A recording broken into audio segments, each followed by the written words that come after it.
Hey, before we admit everybody, and before going on the record, there's some, I haven't seen this before. It's meeting room host. Could be P&M or I don't know, one of the other. You would have to grant them the ability to be host. Well, right so now- they're yeah. Well, they're just a guest, not a host, but that's what their title is meeting room host.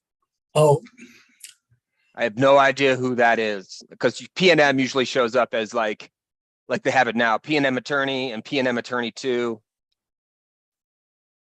right. Right now, I have a message that says you cannot start your video because the host has stopped it. Oh, you were going when I went online, Mr. Lee, so I just didn't want you to have like video running.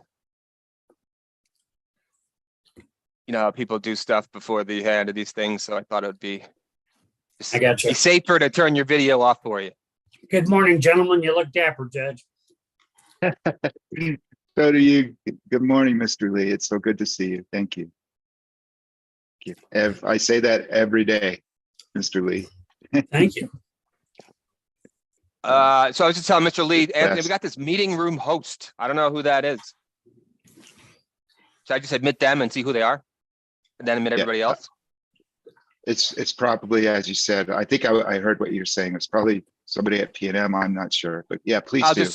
I'll just admit everybody and then we can, Yeah. you And- can throw people out And if Mr. needed. Lee, I have a few opening remarks, very brief remarks about a colleague we lost. Before we go on the record, I think due respect, we should do it on the record. no problem at all. Thank you, sir. Mr. Lee, can you hear me? This is Peter Gould. Unfortunately, I can, Mr. Gould. Okay, well, have you been talking to my daughter? And with your indulgence, Mr. Medeiros and Mr. Ryan, before we get into, I know we're scheduled to either continue with cross of someone or begin. Can I take care of a few housekeeping matters before we get into the cross-examination? Morning, Mr. Goulden. Yes, I would like to, but before we start with the mundane Okay. housekeeping matters, I'd like to start on another note, on a sad note, if I may. I think this takes precedence over anything. Absolutely. Anything that we're doing here is Yeah. completely infinitesimal compared to what I'm about to announce, in which many of you already know, is that I promised to keep this hearing on a smooth path and with a positive tone. And I'm going to keep Are that we on the record, promise. Judge? Yes, sir. Please start Um, again. Okay. Well, everything that we have housekeeping matters to get to, and then lots of evidence to continue to present in this matter, in this number 8 case. But before we do, there's something that takes precedence over and makes everything that we are endeavoring to do here, however important and significant it is infinitesimal and minuscule in comparison to the sad announcement and remembrance I need to make now. The commission's heart is broken. Yesterday afternoon, we learned late in the day that we lost a dear colleague and friend and an amazing human being. David Martinez, our Consumer Relations Division Director, passed away suddenly yesterday afternoon, thankfully with family and friends at his side. I can't express how deeply sorry I am for the agency for the loss of this beautiful individual who was a positive force in everything that he did, and that was a true public servant who was always looking out for all of you out there, New Mexicans. We had many conversations about that in division director meetings, about how concerned he was about meeting all the needs of the folks who had consumer issues that his team was addressing and that he personally addressed, even though he didn't need to as a division director. So it's with a very, very heavy heart that I ask all of us assembled here and everybody to say, to keep the family in your prayers and to know that we convey the family our condolences on the loss of our dear David, who passed away yesterday. And I'd just like to pause for a second to collect my thoughts, and I hope that you would too. Thank you.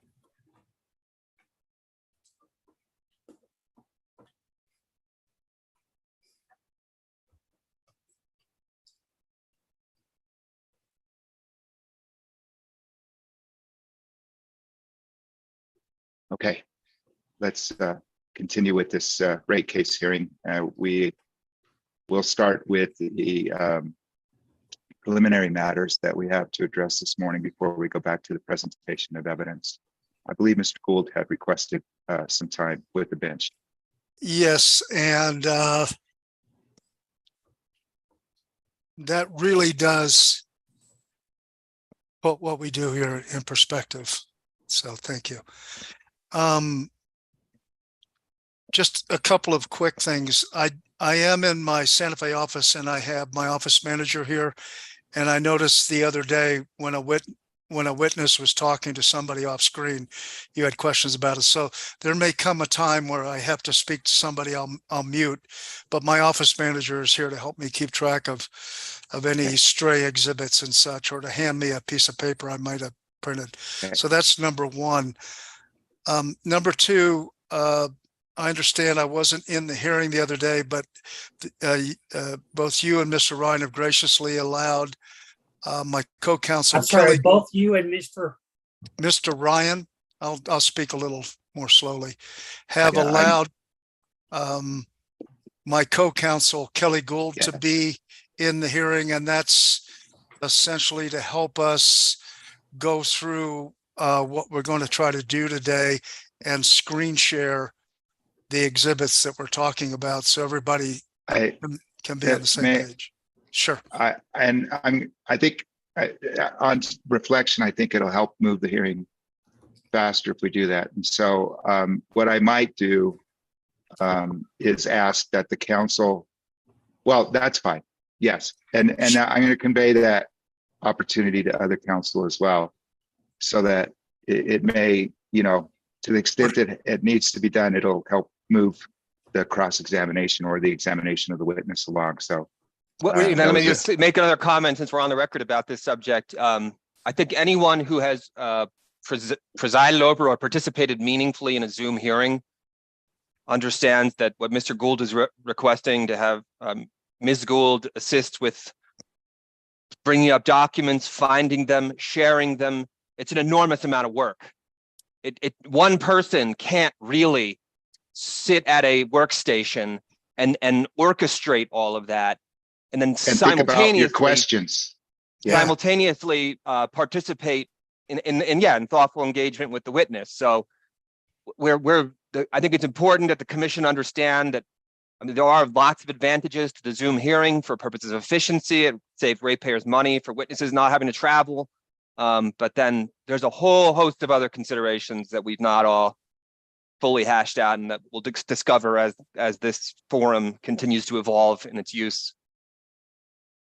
Thank you for that. And what we thought is, we have another preliminary matter involving my co-counsel, but what we thought the least distracting way to do that was, once we finish with that preliminary matter, she would be off screen. Okay. Yes. Okay. If that's your preference. Yes. Then I'm going to be, we have the biggest time with Miss Stella Chan today. Do you want me to talk about if we need to borrow time? Do you want me to talk about that now, or address that when Stella comes up? It's up to you. If you'd rather address it on the fly, whatever works best for you. What I'd like to do is, without interrupting, if we go longer than the than the 240 minutes, because there's a lot to cover with Ms. Chan, I would like to automatically borrow whatever overage from the cross-examination of Mr. Casas, where we also have a significant amount of time. Okay. And then the We'll final.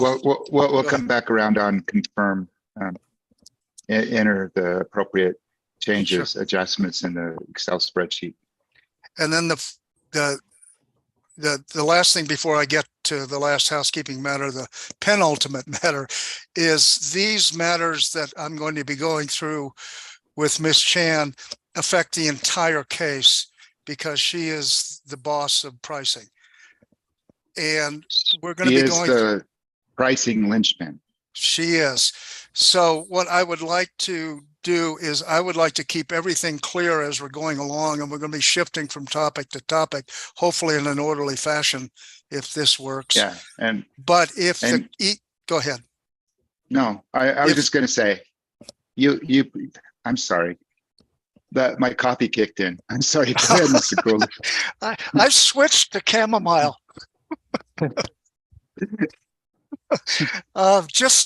Just for everybody's, that's so if I overreact on something, it's not working. But I would invite either you or Mr. Ryan, if at some point either the question isn't clear or the answer isn't clear, let's see if we can agree to clear it up at the time, and that way we don't have to jump back around. So I'm totally cool with those interruptions.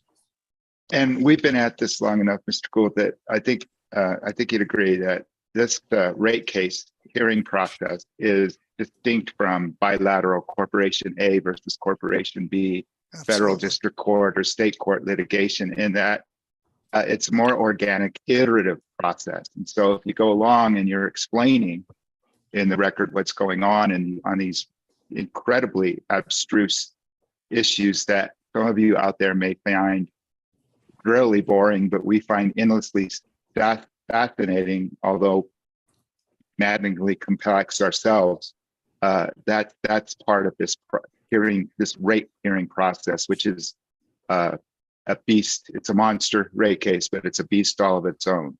Yeah. And made even more complicated by the fact that we haven't had a litigated rate case in 9 years. So Right. fully litigated. So the last matter is my co-counsel left an issue, I won't say hanging, but pending, and that has to do with Enameria Exhibit 44. So I'd like to turn the microphone over to her and have her deal with that issue. Please, thank you, Mr. Gould. Ms. Gould? Yes, good morning. Morning. I emailed parties, hearing examiners, and Mr. Lee our NM area cross-examination exhibit 44 for admission into the record. It was a cross-examination exhibit that I had used yesterday.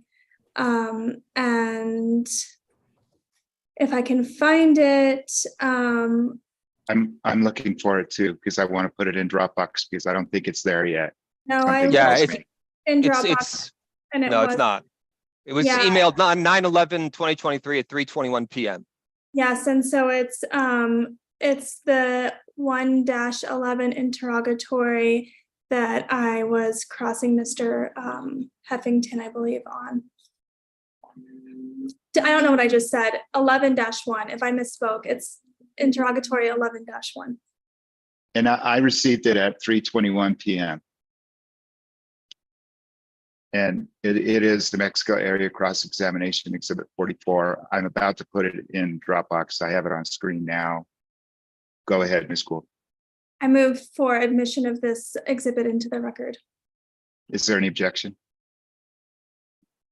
No objection from P&M. I believe the only change was that they excised some of the extraneous materials that weren't part of the exhibit.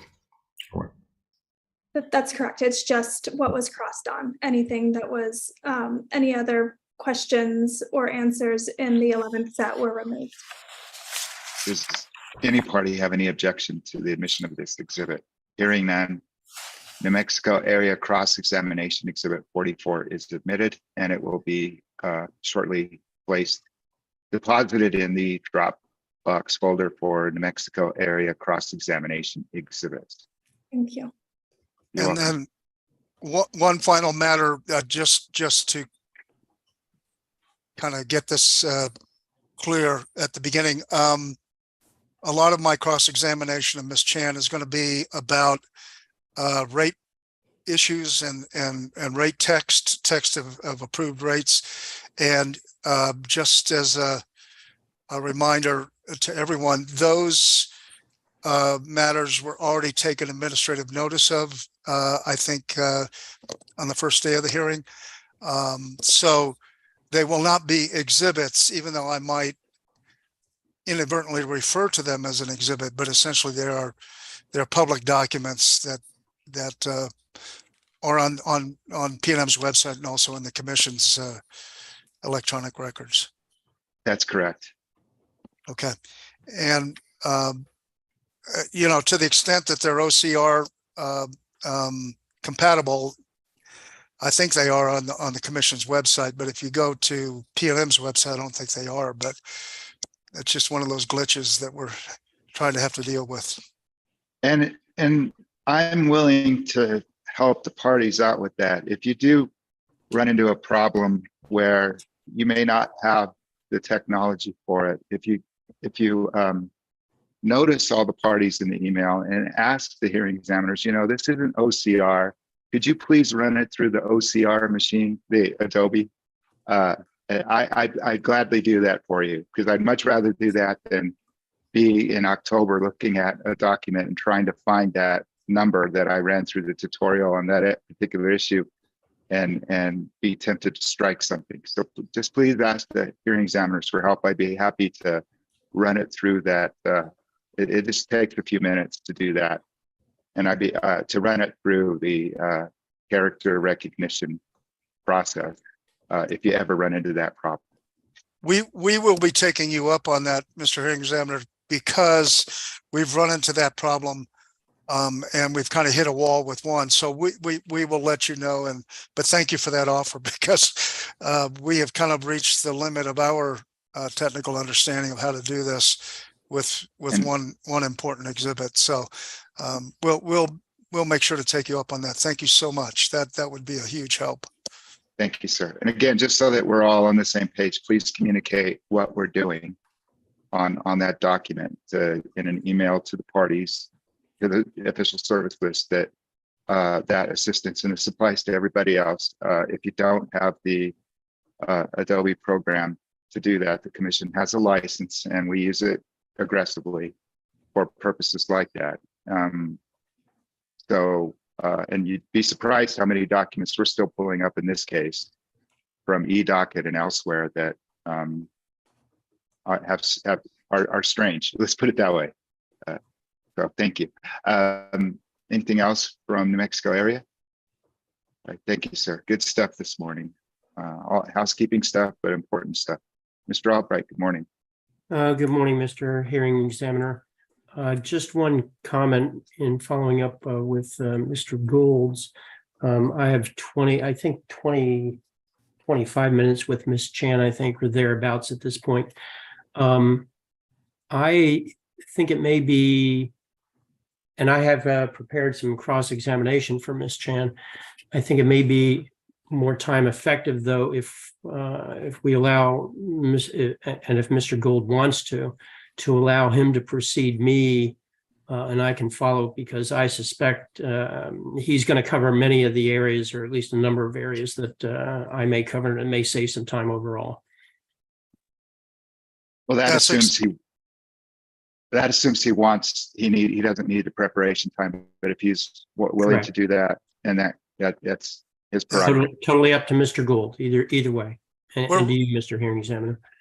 I think I can say this without, hopefully, we're ready to go. Okay.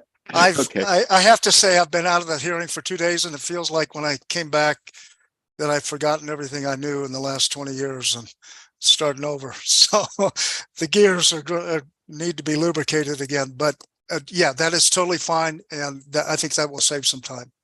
These gears needed some lubricating too, trust me. Yeah. Okay. Thank Uh, you. Thank you for that, Jeff. Quite welcome. Okay, so I'll try to, thank you, very much, Mr. Albright. Yes, sir. Okay. Good morning, Attorney General, Mr. Elliott. Good morning. Good morning, Mr. Hearing Examiner. I do have 30 minutes for Mr. McManaman, but I do not have any questions for him this morning, and I'm requesting to be excused for this morning's portion of the hearing. Thank you. The Attorney General is excused for this portion, for this morning's session. Thank you, sir. Thank you. Okay. Anything else? All right, PNM, would you please call your next witness? PNM calls Dr. J. Stewart McManaman. Can the witness be sworn, please?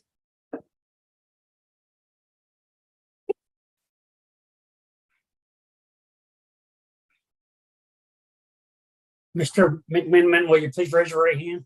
You solemnly swear the testimony you're about to give in the matter now pending is the truth, the whole truth, and nothing but the truth? Yes, I do. Thank you, sir. Thank you, Mr. Lee. Dr. McManaman, can you please state your name, spelling your last name and your title and who you're with for the record, please? John Stewart McManaman. That's McMenamin.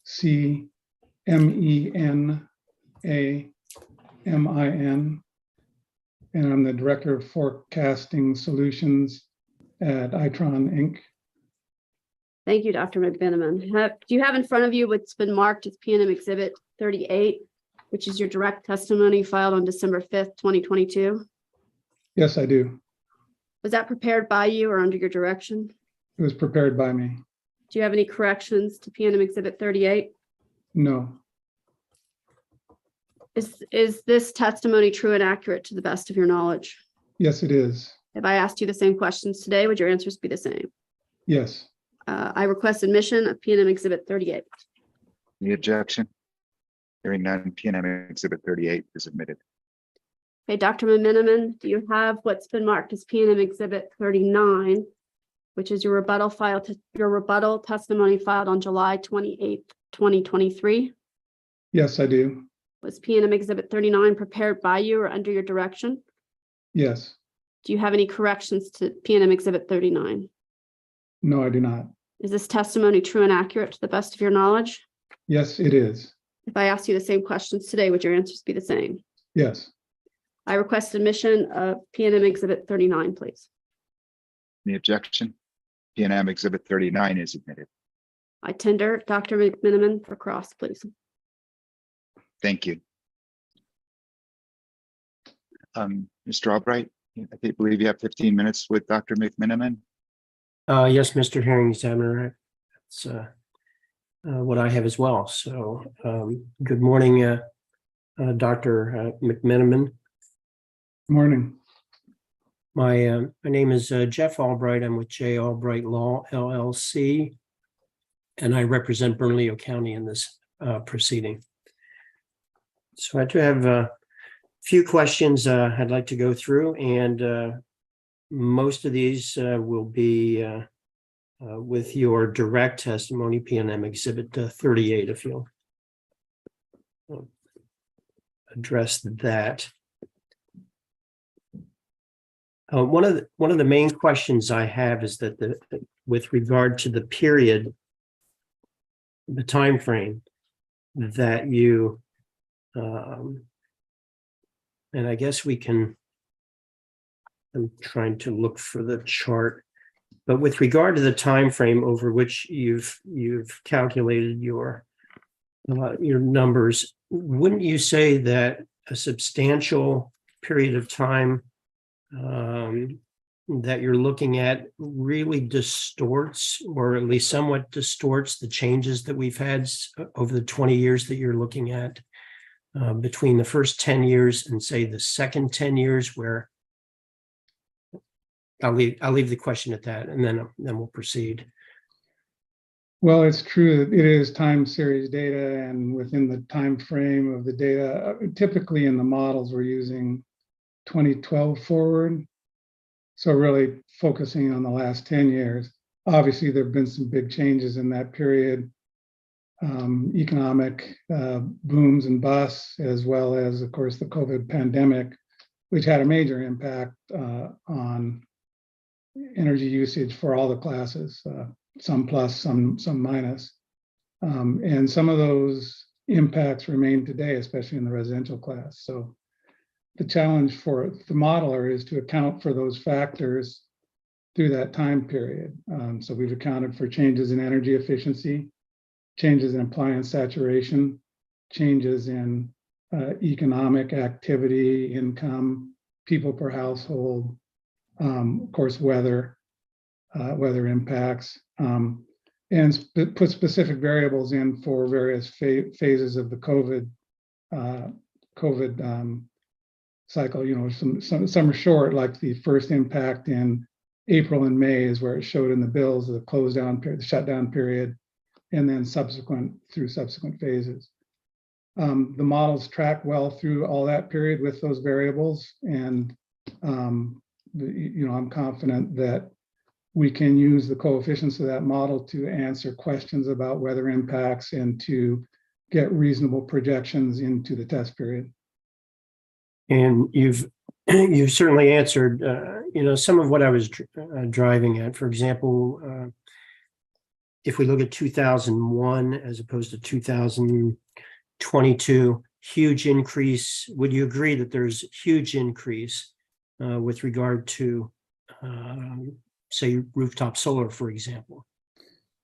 Yes, there is. In fact, but we handle that differently. And for PNM, we're in a good position to do that because every customer who gets a solar system gets a meter that measures the output of that solar system. So we are able to, from their billing meter, understand the net sales, that is the energy that utility has delivered minus what the customer has returned. So we have that number. We also have a separate meter that gives us the generation over that same billing period, the generation output. By putting the two together, we can calculate, not estimate, but calculate how much energy each customer used at home. Our models are built on customer usage, not on utility sales. So it's on customer usage, regardless of whether it was produced by the electricity was produced by the utility and delivered, produced by myself and used myself at home, or produced next door and bounced off the transformer down to my meter. We don't care who generated the energy, that's the usage, and it's usage that we've modeled. And that's a real key distinction. Excuse me, I didn't mean to interrupt. And when you also agree, even looking at COVID, the impact of more people working from home, some of which has continued to happen while more people work at home, where they may work in less energy efficient buildings, their homes probably not meeting the standards that we have for many of the larger buildings. Wouldn't you agree that that's also a substantial change over the last few years compared to, say, the period of time up through 2015, 2016? Absolutely. If you look from 2010 to 2019, residential electricity use per customer was gradually declining, went down about 5%, I think, over that period. In 2020 alone, residential consumption jumped up 5%. Residential usage, I'm sorry, usage, not sales, but residential energy use. In 2020, up 5%. In 2021, up another percent.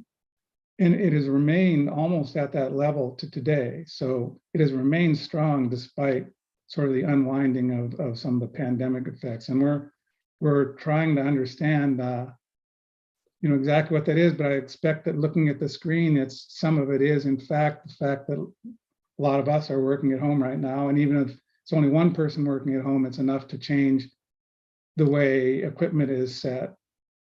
Some of it may just be that during the pandemic, people did change the settings on all their equipment and just haven't changed them back. I mean, there may be some of that out there as well. But yeah, the actual energy usage by the customers is only slightly below what it was at its peak in 2021, if you look at annual numbers. You think it would be more effective? I mean, as an editorial comment, it's kind of like trying to model the U.S. economy. You know, many people have tried and not. We still don't do that very well, despite millions of bucks that have been put there. But do you think that having a narrower time frame running through the same analysis, say from 2015 through 2024, or even maybe 2018 through 2024, would produce more time sensitive and accurate results? I think the results would be about the same in terms of the forecasts that would come out. You know, all the modeling that we do is done in use per customer per day for the residential and the small commercial classes. And that, you know, it does have its ups and downs. But like I said, that's 5% change is a big change in that world. We're looking at use today that's very much like it was in 2010. Use per customer per day is about the same right now as it was in 2010, despite the fact that it went down and then it jumped back up. So in that context, we actually, so suppose there's more air conditioning now than there was 10 years ago. We've controlled for that. So air conditioning saturation is a higher number. And when we say here's some hot weather, we also introduce it with that higher saturation number. So those are interacting. So we're accounting for, explicitly accounting for the changes in all the major appliance groups, electric water heating, cooking, clothes dryers, clothes washers, lighting, big changes in lighting, of course, computers, televisions. So all those changes, to the extent that we can, we're accounting for how those would impact use per customer today, how we expect changes in efficiency and saturation both to affect use per customer today. Those are built into the modeling system. So would you I also, feel quite confident. In fact, just one more point. We extend that out to 2042. So in the integrated resource plan, we're using the exact same model. And really the reason we put in all that structure was more for the long-term forecast, but it also helps for the short-term fitting of the historical data and the short-term forecast as well. you also elaborate or expand a little bit? You had different areas of New Mexico, I believe, incorporated. Excuse me, let me rephrase that. You use different areas of PNM's service territory in your model. And would you explain the variation you use between Albuquerque and I think there was Santa Fe and one other location that I know I have marked here somewhere, but I can't find it offhand. Would you explain how that works and how that affects the model? Yes, the main place we use that was in constructing weather variables. So we get hourly weather data for the two things we use are temperature, so hourly temperatures, and global horizontal radiation, which we use in the solar modeling. And we got that weather data for 4 stations. Albuquerque gets most of the weight, I mean, it's like 80%. Santa Fe is second. And then the other 2 were Alamogordo and Deming. And how is the weighted issue addressed? How did you determine the weight for each one of those locations? We used annual sales data, or well, actually monthly sales data. So for cooling variables, so hot weather, we use summer sales weights. For cold weather or winter weather, we used winter sales weights. And then for the general things like lighting and the rest of the uses, we used just annual sales weights. But in the end, no matter how we do that, Albuquerque gets the most weight, Santa Fe gets the second, and Alamogordo and Deming get much less weight.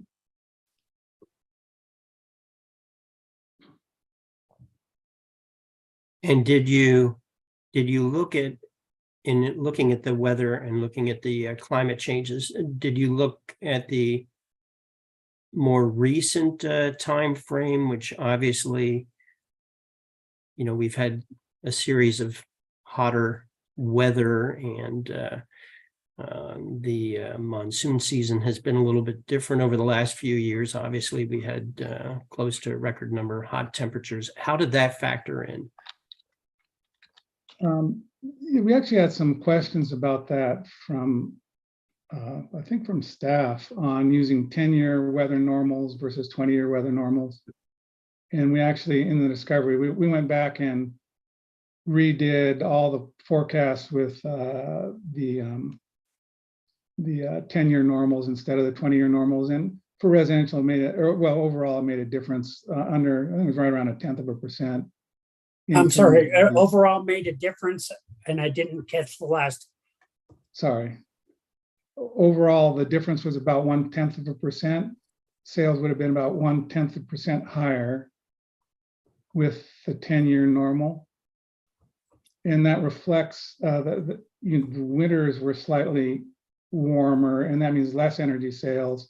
The summers were slightly warmer, and that means more energy sales. So there's a plus and a minus there as you use the warmer 10-year data. But that was statistically significant, wasn't it, Doctor? I have to think about that. We didn't really do any significance tests on it. We just quantified That's a pretty small, that's a pretty small adjustment, and yet you see a pretty, go ahead. There's no doubt that there is a positive trend. It's about a little bit less than 1 degree Fahrenheit per decade of warming. It was like 0.7 degrees per decade. And that is barely significant, statistically significant, t-statistic of say 2.5. Okay. So it's significant, but practically it's a small number, I think, and 0.1% is well within the noise range for what we're doing.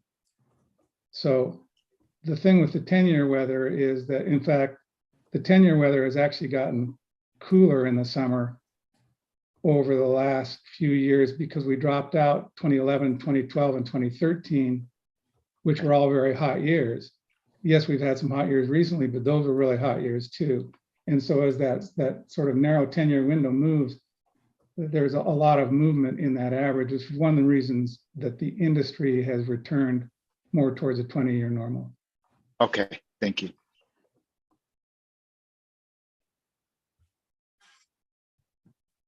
I'm just looking through my notes. You also make the statement at page 20, Dr. McMenamin, toward the bottom, you say the smallest negative adjustment in percentage terms is for the residential class, which is more heavily influenced by cold weather than the commercial classes. Could you explain why that's the case? Sure.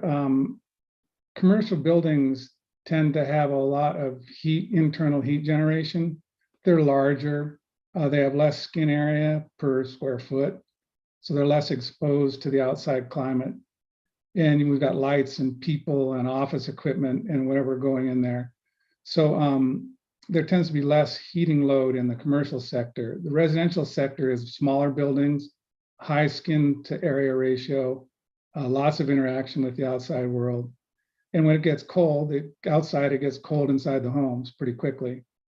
So that's part of it. The other part is that there's more electric heating in the residential class than there is in the commercial class. A higher fraction of the customers use electricity for heating, either as a heat pump or resistance heating. And so if you look at a chart of daily energy use, so each day is 1 point against average temperature, so a usage chart. For the residential class, you'll see that when it gets warm, daily energy use climbs, and when it gets cold, daily energy use climbs. So it's sort of a U-shaped relationship with temperature. You don't see much on the cold side of the commercial class when you look at daily energy. So the data tells us there's not much of a heating effect in the commercial class, but there's a strong heating effect in the residential class. So It's not as strong as the cooling side in terms of energy, because almost every home has some form of cooling, be it a swamp cooler or central air conditioning or room air conditioning, and only a fraction of the homes use electricity to heat. So, but there is still a strong effect. If we go to a place where most homes heat with electricity, then the cold side effect is much stronger than the warm side effect. Even in a place like Florida, when they have a real cold winter, their peak will come from that cold day in winter, not from all the warm days in summer. And that's because almost all homes are heated with electricity there. And I have one final question here at page 24. You state that for the residential class, sales are projected to decline despite positive customer growth. And then you go on to state the two main factors driving residential sales downward are the ongoing adoption of solar PV systems and energy efficiency improvements. Do you believe that that statement applies to the large low-income percentage that we've identified in the residential class? I think somewhere it's around 41% or something with regard to the poverty level goes in New Mexico. And do you think, I mean, how many of those people have PV systems and energy efficiency programs? I didn't look into any data on that. I mean, I can give you a speculation. What I do know is that the solar systems tend to be higher income, larger homes with bigger bills, and but the financial flexibility to put some money up front to save money over time. And so I'll let you try your own conclusions as to how that would work. I haven't really looked at it with any data. That's all the questions I have, Dr. McMenamin. Thank you very much for your testimony and for the insight as well. So thank you very much. Thank you, Mr. Hearing Examiner. Mr. Thank you, Medeiros, Mr. can I just ask a follow-up question? Because I have that part of his testimony underlined and a few questions on that subject, which I'm sort of chomping course. at the bit to ask. This is your hearing too. Yeah, great. Mr. McMenamin, how are you, sir? I'm well today, thank you. So that's exactly the passage. I mean, as I listen to you speak to Mr. Albright, we begin with the notion that the COVID-19 has driven people to work from home. We look at electrification, and there is a growing electrification movement, subsidies by the state to encourage individuals to electrify. And I mean, those two factors alone suggest that the electricity consumption by the residential class should grow. And in fact, we know in this case, Mr. Meyer from New Mexico area, and I'm sure they'll ask questions about this as well, is critical of your testimony and says your projections for the residential class sales are too low. In fact, they say PNM's proposed sales are less than every year dating back to 2019. And so I guess I'm trying to understand, like intuitively, it seems like that critique should be correct, but perhaps you can explain to me why that's not. Yes, I'd be happy to. Again, I think it's important to start with that distinction between usage and sales. Usage is how much energy is being used in the home. Sales is how much of it comes from the utility. And there's an increasing wedge between those two. Between the base period and the test period, there's it's a 2.5 year period, like from the beginning of the base period to the beginning of the test period is 2.5 years. Over that 2.5 year period, we estimate there's going to be an additional 88 megawatts of solar capacity in residential homes. And that translates into about a 4.2% reduction in utility sales. Okay, and I saw that in your That's testimony. where it's coming from. So if you think of usage, actually, if you have access to the my rebuttal testimony. Hmm. I could share that if that would make sense, or, I think I understand the point, and I guess my follow-up question is, well, tell me what page that is so I can mark Well, into my notes. yeah, I was thinking specifically of page 20. There's a figure there, figure SM5 rebuttal, Hmm. that actually breaks down the changes in use per customer between the base period and the test period. So I guess that's my follow-up question to this is PV adoption projections. I mean, I guess how confident are you? And I suppose I'm asking for a certain degree of crystal ball gazing. That PV adoption will track levels that you anticipate, and maybe you can start by saying what is the anticipated level and Oh, that okay. you anticipate, and how you got confidence if in fact you are confident. Yeah, for that, I would refer you up to page 12. And there's a chart there that shows the PV. 12 of rebuttal, of the rebuttal. 12 of the rebuttal, yes. It's a figure SM2. Okay. That shows, if you see the colors there, the orange line is the history of interconnections accumulated. It's capacity, alternating current capacity. The blue line is our projection. At the time that projection was made, we only had data through March of 2022. So the last 3 months of the base period, and then we've got a year and a half, no, I guess another year past that, from July 22 through June 23 is shown on this chart. And so the red line is what's actually happened, interconnection, new interconnections, and how that's accumulated in terms of the total stock. The blue line was our forecast. As you can see, in July of 23, we are right on. It's a forecast I would be proud of any day of the week to have made.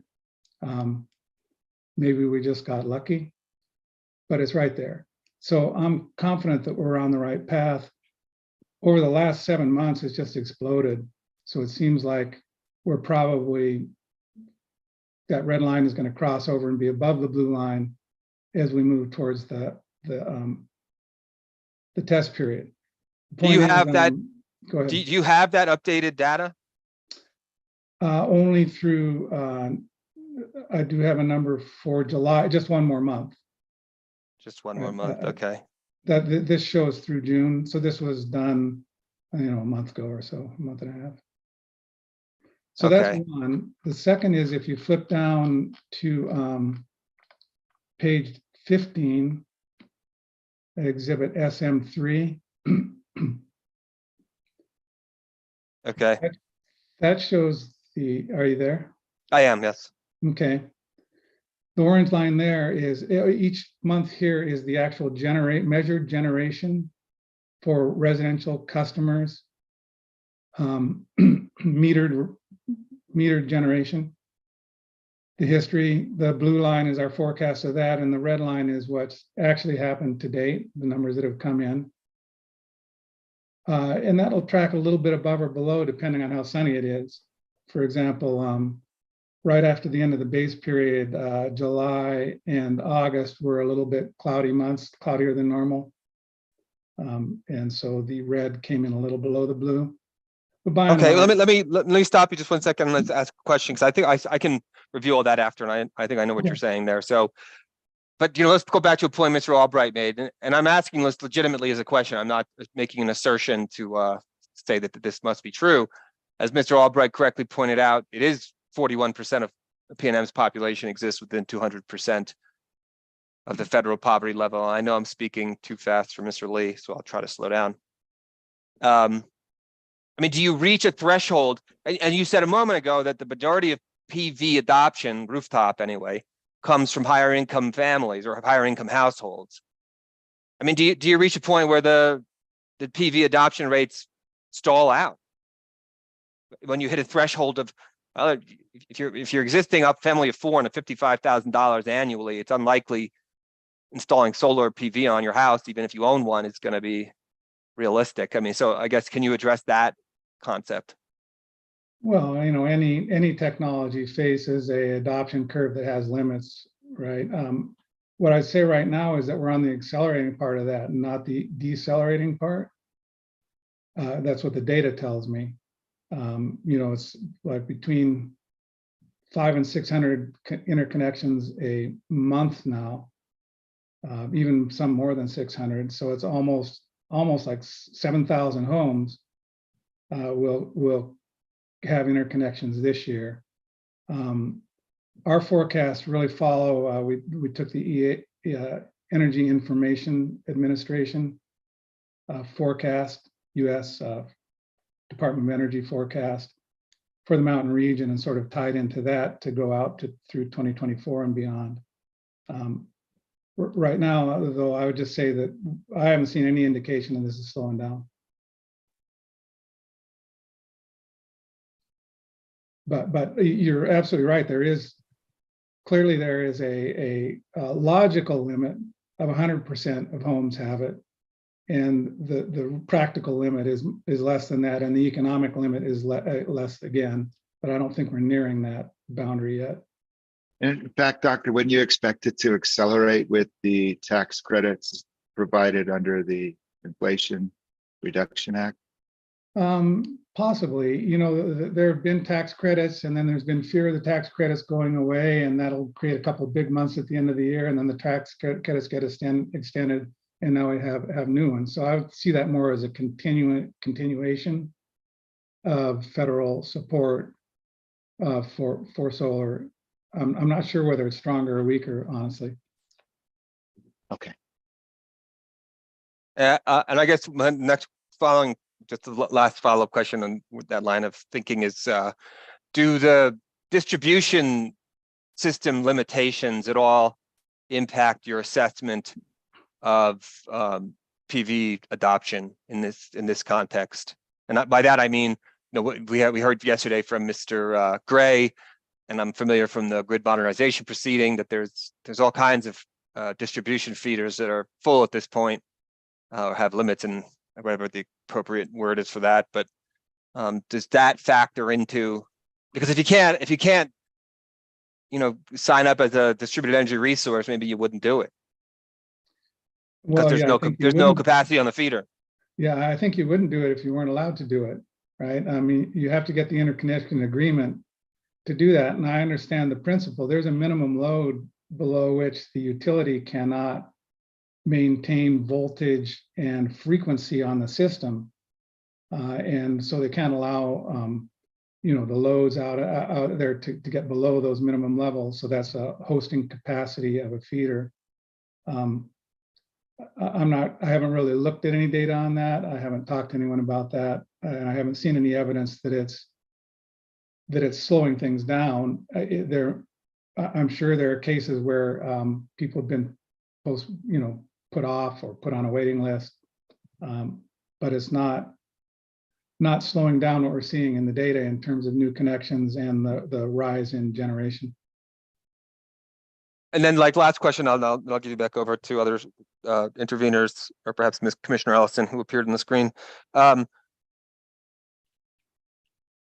Is there other reasons, and if it's in your testimony, you can just point me to it. Are there other reasons beyond PV adoption that you would point to as justification for the decrease in sales projection?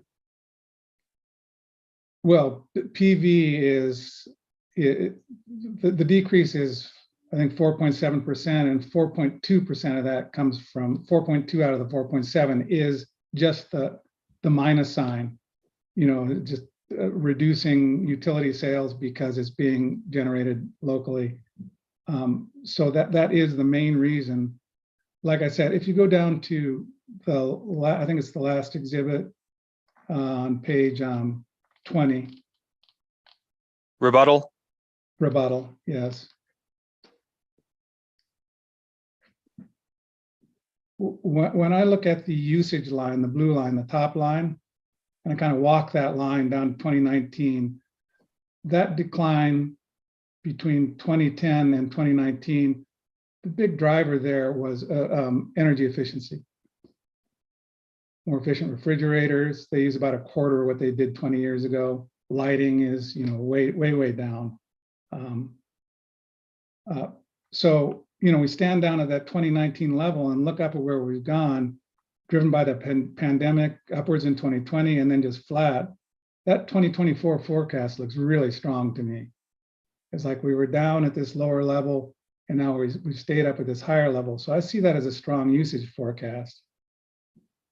And the difference between that and the sales forecast, which is the red line, that is strictly solar. That wedge is just solar. That's it. And so that is the story. Usage went up in the pandemic. It's remained strong through the test year. Storage is driving a wedge between the two. Electric vehicles are coming, but not enough to move that blue line much. Probably not even a pixel at this point. So that's a story for future years. But for the test period, I feel like this is a strong usage forecast. And I feel the solar forecast, which drives the wedge, is reasonable. And so I think the sales forecast is reasonable to use. Thank you. Commissioner Ellison, I saw you pop up. Would you like to engage in any follow-up questioning?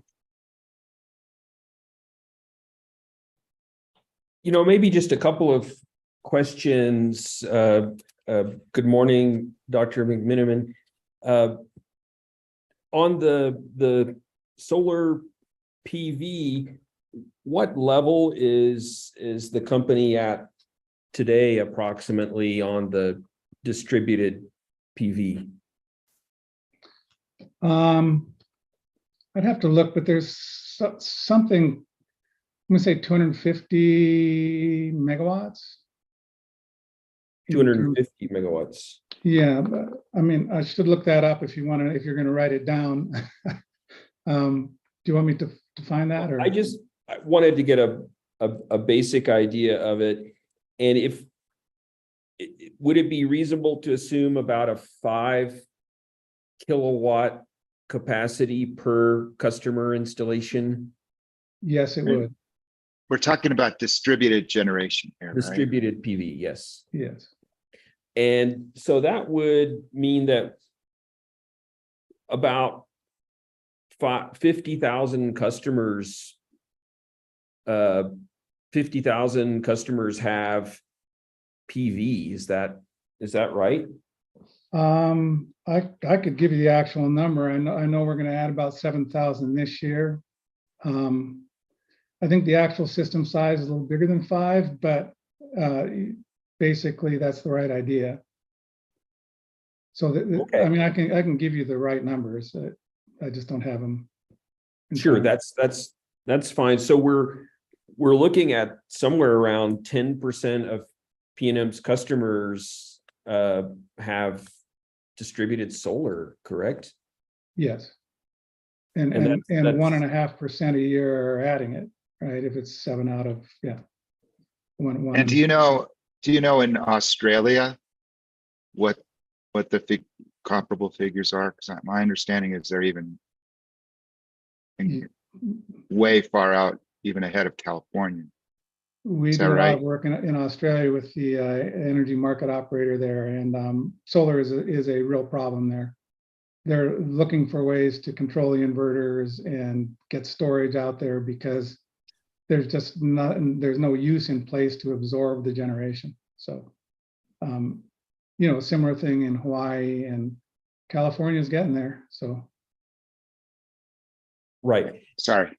And no, that's fine. And clearly your projections around the PV growth are predicated on current arrangements staying the same, correct? No change in the net energy metering contract.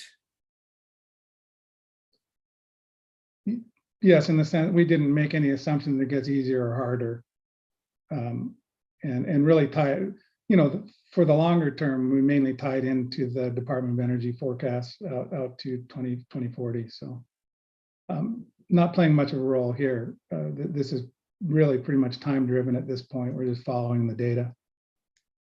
I see.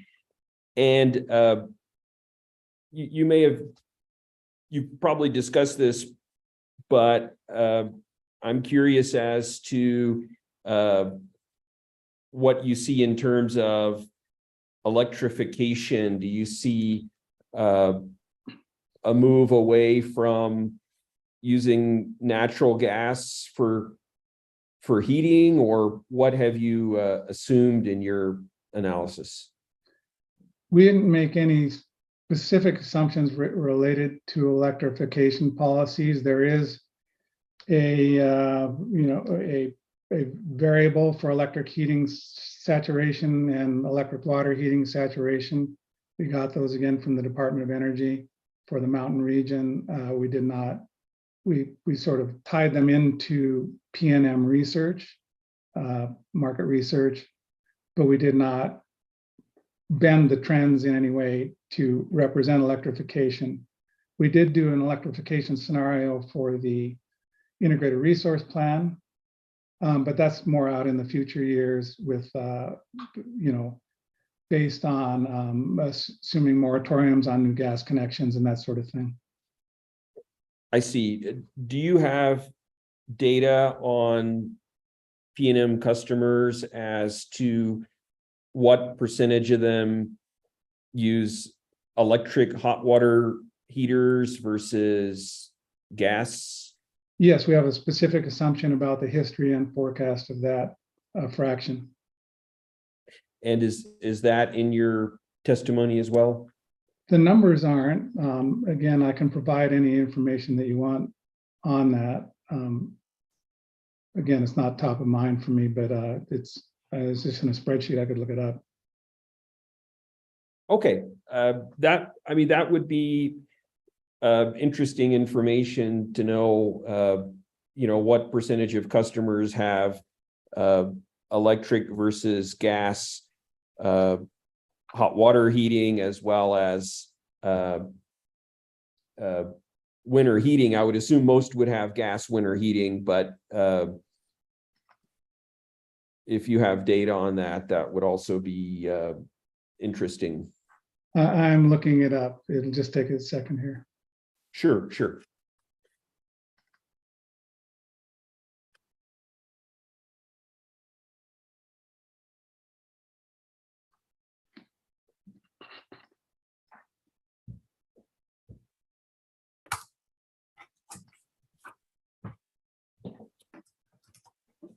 Yeah, we have electric heating at about 13, we'll call it 14%. Heat pumps another, that's electric resistance heating. Heat pumps another %. And then electric water heating at about also 12.4%.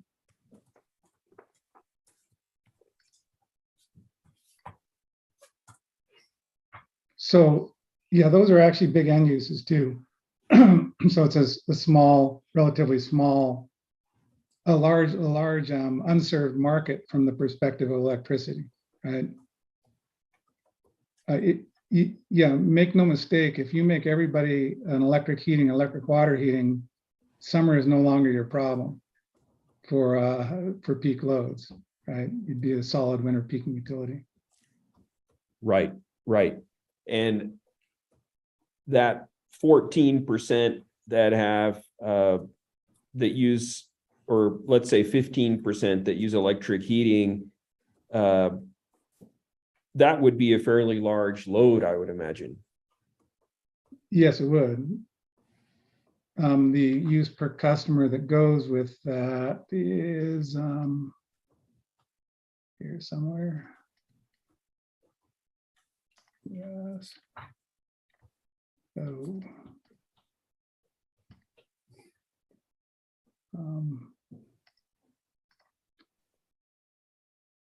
it looks like about 3,000 kilowatt hours. Right. Right. So clearly, the majority of P&M customers are using gas for both hot water and for heating. Yes. Gas, maybe right. some propane as well. Right, right. Great. Thank you very much. That's all the questions I have for now. Thank you, Commissioner. Western Resource Advocates.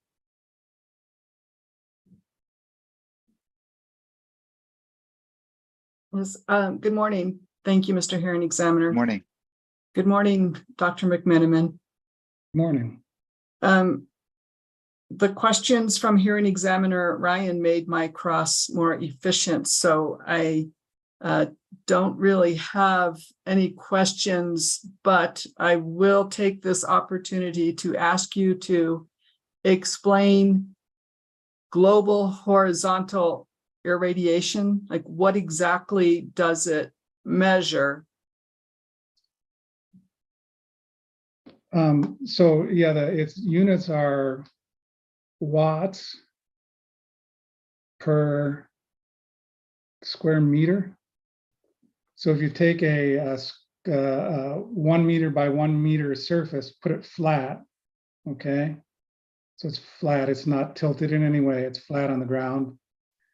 It's really the amount of heat or the amount of energy translated to heat and expressed in watts that it's how hot that thing would get in a way, right? It's like,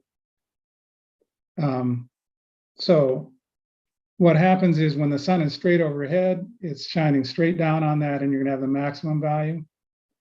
When the sun's in an extreme angle like dusk or dawn, there's very little of it hitting. It looks like the surface is very small, in fact, almost no surface at all.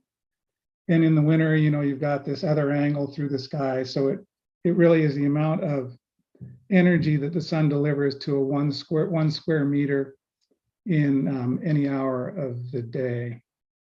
And so that can be translated into generation output with some assumptions about the tilt and orientation of panels and that sort of thing. And what is the source of your GHI values? Oh, we get that from AccuWeather. They're a national vendor of weather data. And to back up, GHI is the biggest factor in explaining monthly variation in PV generation. Is that what you say? That is correct. I mean, let's say it simply, in the winter, the days are shorter and the angles of the sun are lower. And so the GHI is smaller, and also as a result, the generated energy is smaller. In the summer, the days are longer and the sun is more directly overhead, and so more is generated. And I would presume, of course, that those values, the information you get from AccuWeather, it is like New Mexico specific, right? Yes, it's specific for the 4 weather stations, Albuquerque, Santa Fe, Alamogordo, and Deming, and then we weight those together. Is the efficiency or performance of PV generation dependent at all on altitude as well? I've never heard that expressed. It depends on temperature as well, and wind as well. When panels get hot, they become less efficient. And so the actual highest generation tends to happen in April or early May before it gets hot, but there's lots of relatively long days, and the sun's on its way to being straight up, but not there. But I think it's that temperature effect that makes it that when the generation is biggest, and we see that in the measured generation data. By the time we get to July and August, I think there's some afternoon clouds as well, more frequently in those months, but I think it's also the temperature effect. So generally speaking, PV systems in Albuquerque would be more efficient than PV systems in Phoenix? Possibly just because of the temperature differences, yes. Mhm. Um,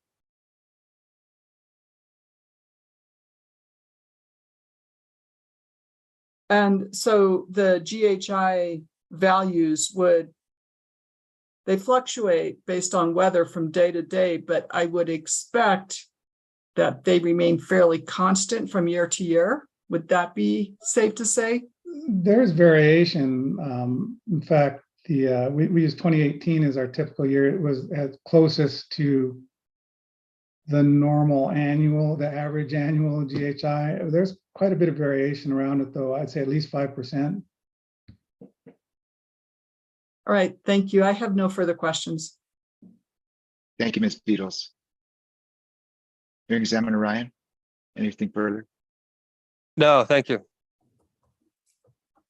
Ms. Twilliger, any redirect? Yes, just briefly. Dr. Sure. Dr. McMenamin, sorry.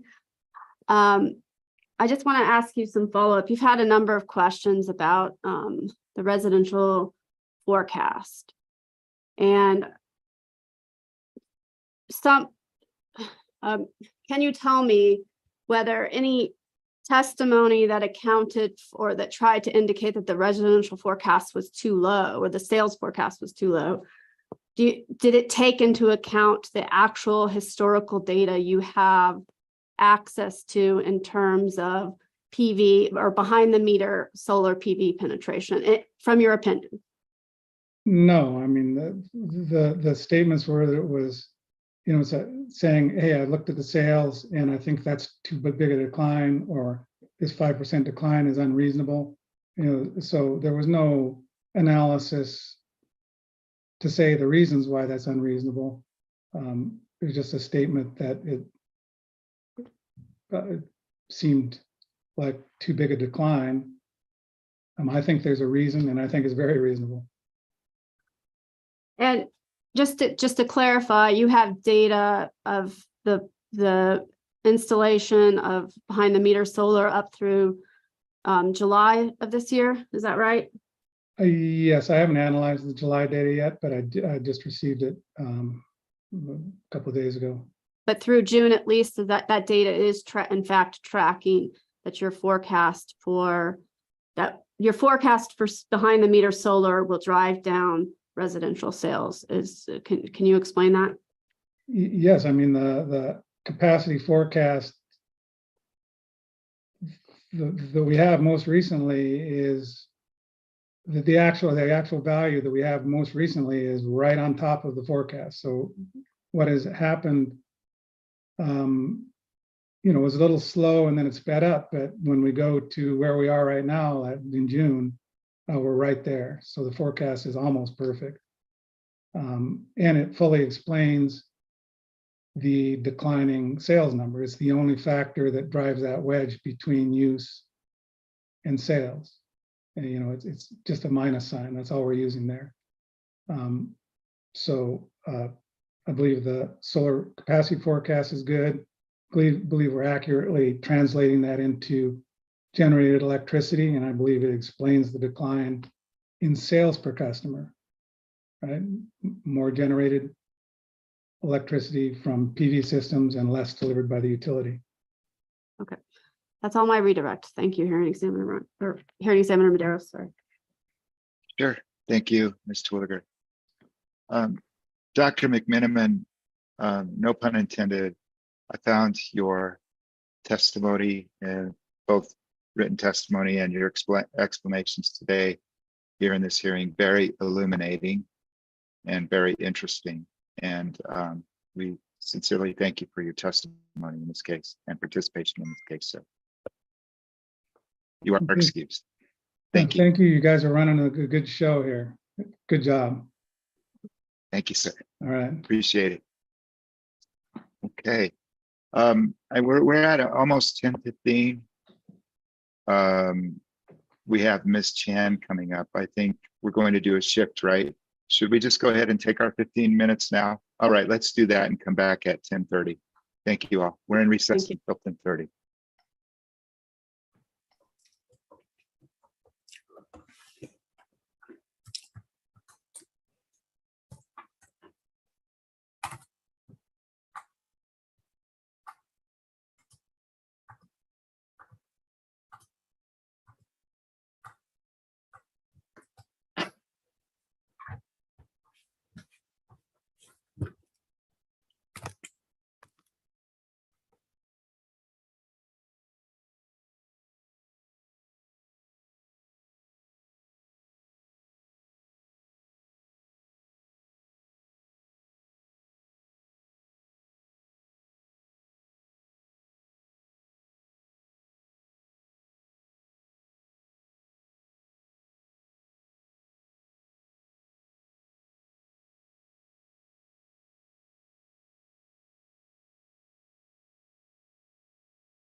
Mr. Lee, how you doing?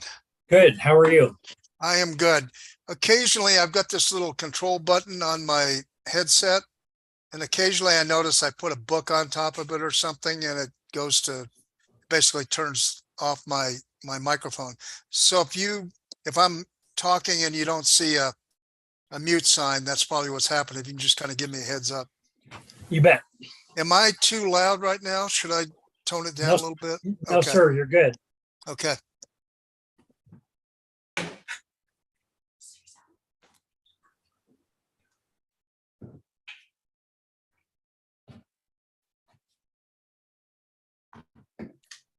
Is this your witness, Mr. Rolliger?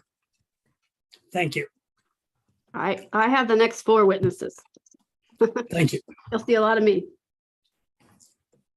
So you haven't been getting any sleep either. I think we're in the same boat, Peter. I think I saw you out dancing on Saturday. No, this bad joke. I'm sorry.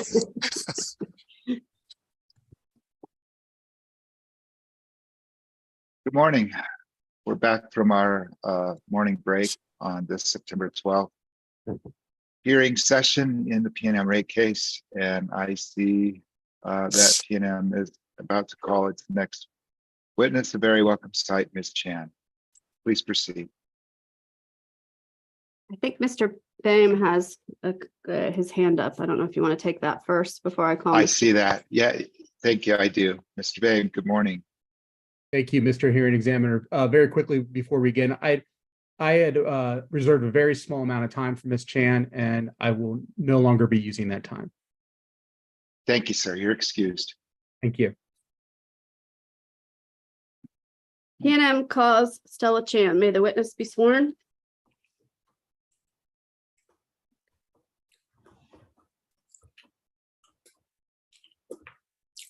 Ms. Chan, would you raise your right hand, please? You solemnly swear the testimony you're about to give in the matter now opinion shall be the truth, the whole truth, nothing but the truth. Yes. Thank you, ma'am. Good morning, Ms. Chan. Can you state your name, spelling your last name and your title for the record, please?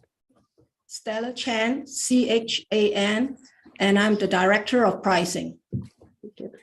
Ms. Chan, you have in front of you what's been marked as PNM Exhibit 40, which is your direct testimony filed on December 5th, 2022. Yes, Was that prepared by you or under your direction? yes, And are there corrections in PNM Exhibit 40 that were filed in an errata? Is that right? yes. One Any error. other- Are there any other corrections to PNM Exhibit 40? No, Is this testimony true and accurate to the best of your knowledge? yes, If I asked you the same questions today, would your answers be the same? yes, they would. PNM requests admission of PNM Exhibit 40, please. Is there any objection? Hearing none, PNM Exhibit 40 is admitted. Thank you.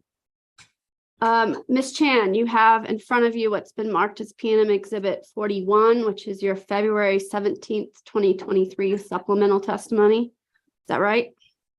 That's correct. Was PNM Exhibit 41 prepared by you or under your direction?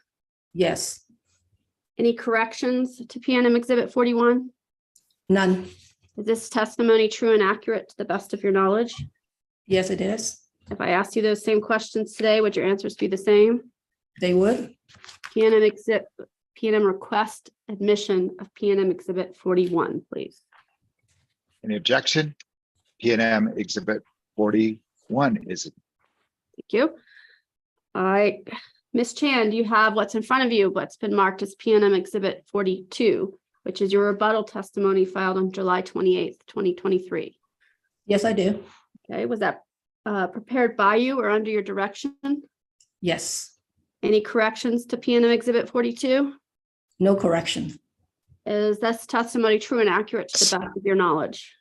Yes, If I asked you those same questions today, would your answers be the same? they would. PNM request admission of PNM Exhibit 42, please. Any objection? PNM Exhibit 42 is admitted. Mr. Hearing Examiner, I don't know if I should speak up at this point. We would like to, with your indulgence, just have a standing objection to PNM Exhibit 42 for the reasons stated in our motion to strike. we're living with your ruling and we'll cross on that. So I just want that for the record, please. Objection noted. Thank you, sir. That the motion to strike has been denied, as you noted. Yes, thank you. So you're welcome. sorry. So with that, go ahead, Mr. Willoughby. Did you admit before Mr. Gould? Okay, I sorry. I did, and I'm going to readmit it now. PNM Exhibit 42 is admitted. Thank you, hearing examiner. I tender Ms. Chan for cross-examination / marathoning. All right. Hey, Mr. Hearing Examiner, before we start with my time with Ms. Chan, and again, welcome, Ms. Chan.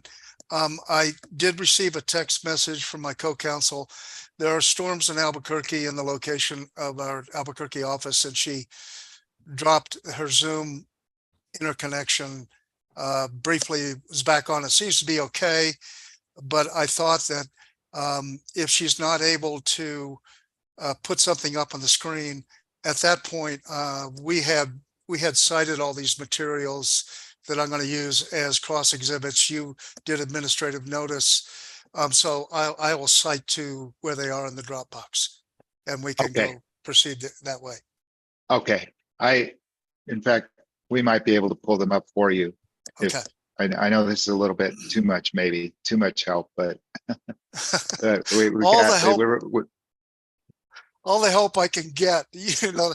And then if I need to get your attention about something, Mr. Hearing Examiner, want to do it in the least disruptive way, is the best way to go to that little icon with the yellow hand rather than raising my actual hand? No, just okay. Whatever works best. Just whatever's fast, just gesturing or whatever. It's fine. Okay. And one final thing, I know I keep on saying this.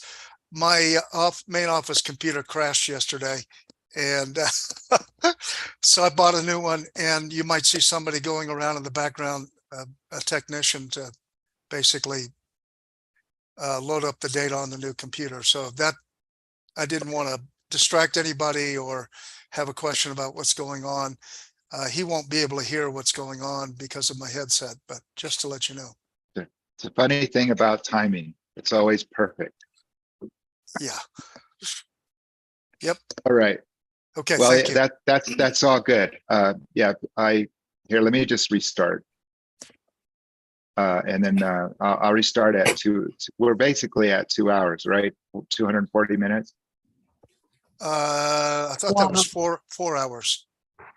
Oh, 4 hours. Oh God, 4 hours. Yeah, actually, you're right. I tried 240 minutes. Okay, 4 hours. You're right. You're not kidding. It is a marathon. Do we want to quit right now? No, I'm sorry. No, just when we break for lunch, just remember to ask the hearing examiner to pause the time clock so that because I kept it running at lunch yesterday and I had to recreate the time. So. And then, Okay, Mr. I'm Gould, sorry. just the other part is, the breaks at noon. I mean, we all want to just get stuff done, but it's important to just consider Mr. Lee, and I know you do, but I'll just say it again. He's just furiously typing over there, and if you just can keep an eye on the clock, and at about whenever you feel is necessary at noon, just say, hey, let's take our break. You can interrupt me at any time. I mean, there's enough. I mean, there's some natural breaking points, but they won't fit into the schedule. So if we can just all agree that at noon, I'll fit that way. If you could indulge the bench, if we could go a little bit longer in the front part, because I do have an appointment. I have a video doctor's appointment at around 1, but they're not always as sharp as we are in trying to, I shouldn't say that, start up the appointment right on time. So I'd like to try and start back up at around 1:15 again. So if we could go to 12:15 maybe. That's perfect. Does that work? Okay. Yeah, I great. have no objection any way you want to do it. Mr. Lee, are you cool with that? 12:15? Yes, sir. Thank you. All right. Let's go ahead and start. Good morning, Ms. Chan. How you doing today? Good morning. And we're kind of old pros at this because we had a 7-hour deposition and you seem to last through that and survived. So Yeah, you have not seen the wounds. So, just for the record, my name is Peter Gould and I represent the New Mexico Affordable Reliable Energy Alliance. And we refer in a normal conversation to my client as NM Area. You are the director of pricing, as was stated by Mr. Terwilliger, are you not? yes, I am. Could you describe very generally your job responsibilities in that position? I have a team of analysts that I supervise and oversee, and they developed the regulatory filings, including cost of service, and also proposed rate designs and any economic development rate analysis. They will also perform that duty. And who are the members of that team? Well, let me ask you a better question. Both witness Dr. Pitts and witness Abraham Casas are members of that team, right? That's right.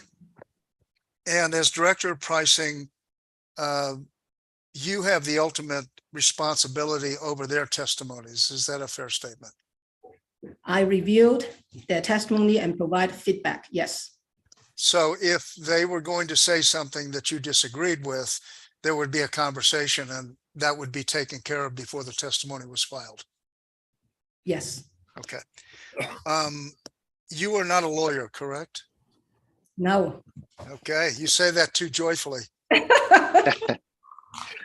I might jump around a little bit. And as I mentioned to the hearing examiner, we're going to cover a lot of topics. So if at any time my question isn't clear, please stop me. And if I inadvertently step on your answer by interrupting you while you're still talking, please maybe raise your hand, say I'm not finished or something. And then we want to get the record very, very clear. Will do. Okay, thank you. I first want to start with your direct testimony at pages 5 through 10, if you could turn to that in your testimony. Yes, I'm there. In those portions of your testimony and those pages, you discuss what are called the PRAC meetings. Do you agree with me on that? Yes. And PRAC is PRAC, and it stands for Pricing Advisory Committee. Is that correct? That's correct. Could you briefly describe what PRAC is and what it's doing? So when PNM and the pricing team decided that we need a more modern day rate design strategy, because as I stated in my testimony, PNM is transitioned to a carbon free in 2040. And we know that we need to take a holistic review of our allocation, our rate design, our pricing options. And we knew that as a team of 4, 5, we need help from stakeholders. And then we also, at least for me, this is my 3rd rate case, and I know when we make a proposal, what's going to happen when the interveners, they don't like our proposal, and we're going to start have this, I guess, argument or back and forth testimony. So what I wanted to do is to have a committee that will provide us with feedback. So for example, we have time of day pilot program, and I wanted to go ahead and talk to this group of stakeholders and explain to them what we do and get their feedback. And hopefully at the end, we'll come to an agreement another example, like allocation methods, it will be great. I'm still optimistic and idealistic. If we can come together and agree on a allocation method before we go ahead and file a rate case, that will be ideal. And that will apply to other rate design and rate option also.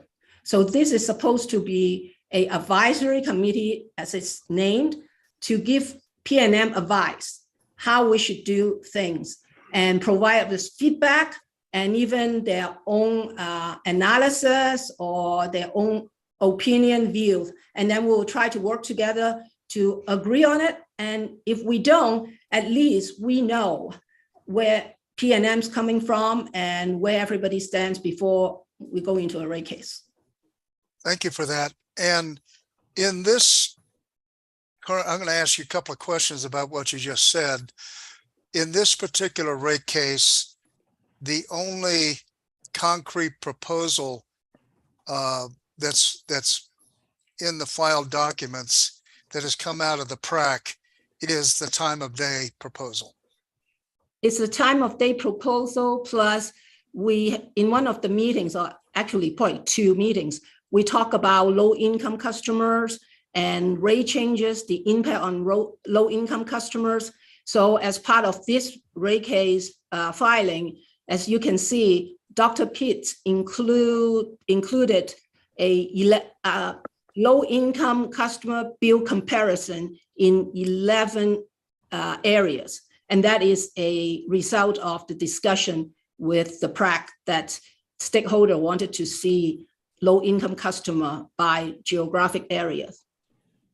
And that was a suggestion, but would you say that every single stakeholder in the process was unanimous in saying you should do that, or was that simply a suggestion that you picked up? A suggestion. Okay.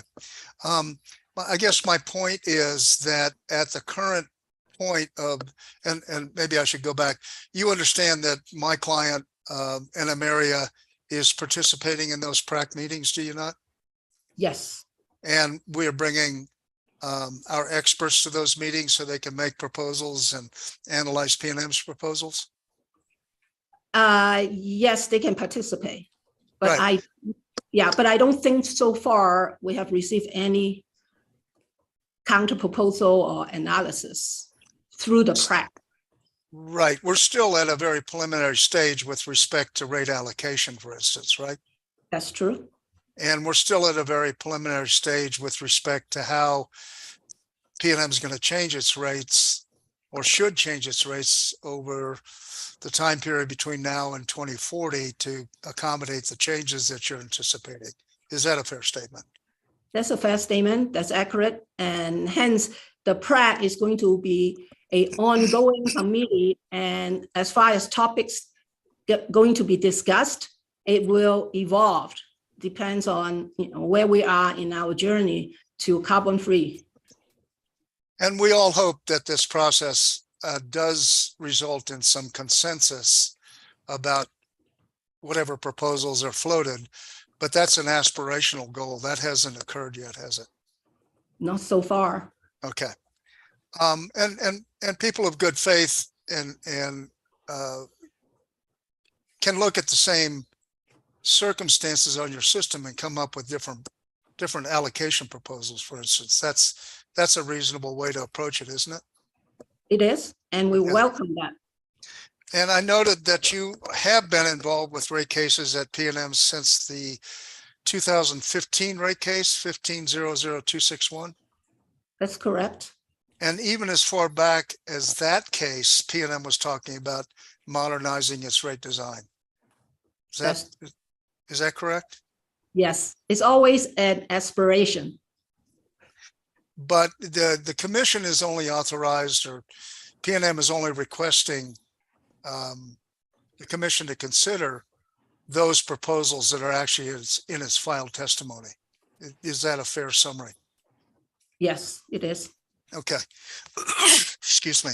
Would you go in your direct testimony to page 19, please?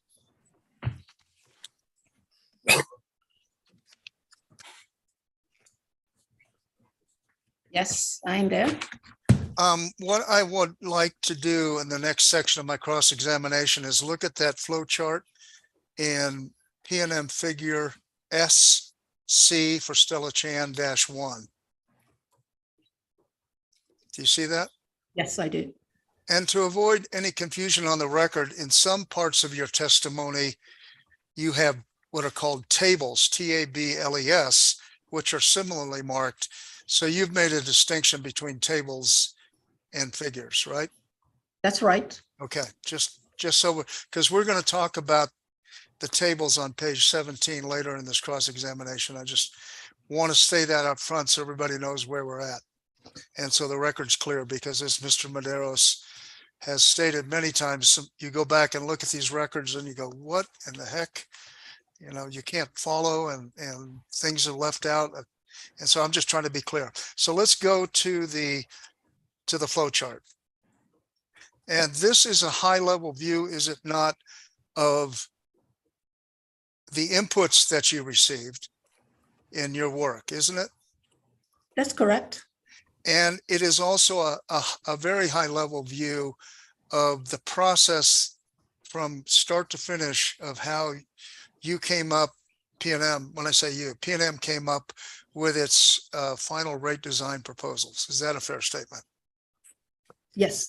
Okay, so the first box is called Retail Revenue Requirements Test Period. Do you see that? Yes. You see the name of the witness is Kyle Sanders? Yes. We had Mr. Sanders on the stand a couple of days ago. Were you on Zoom when he was testifying? I listened to part of his cross-examination. Yes.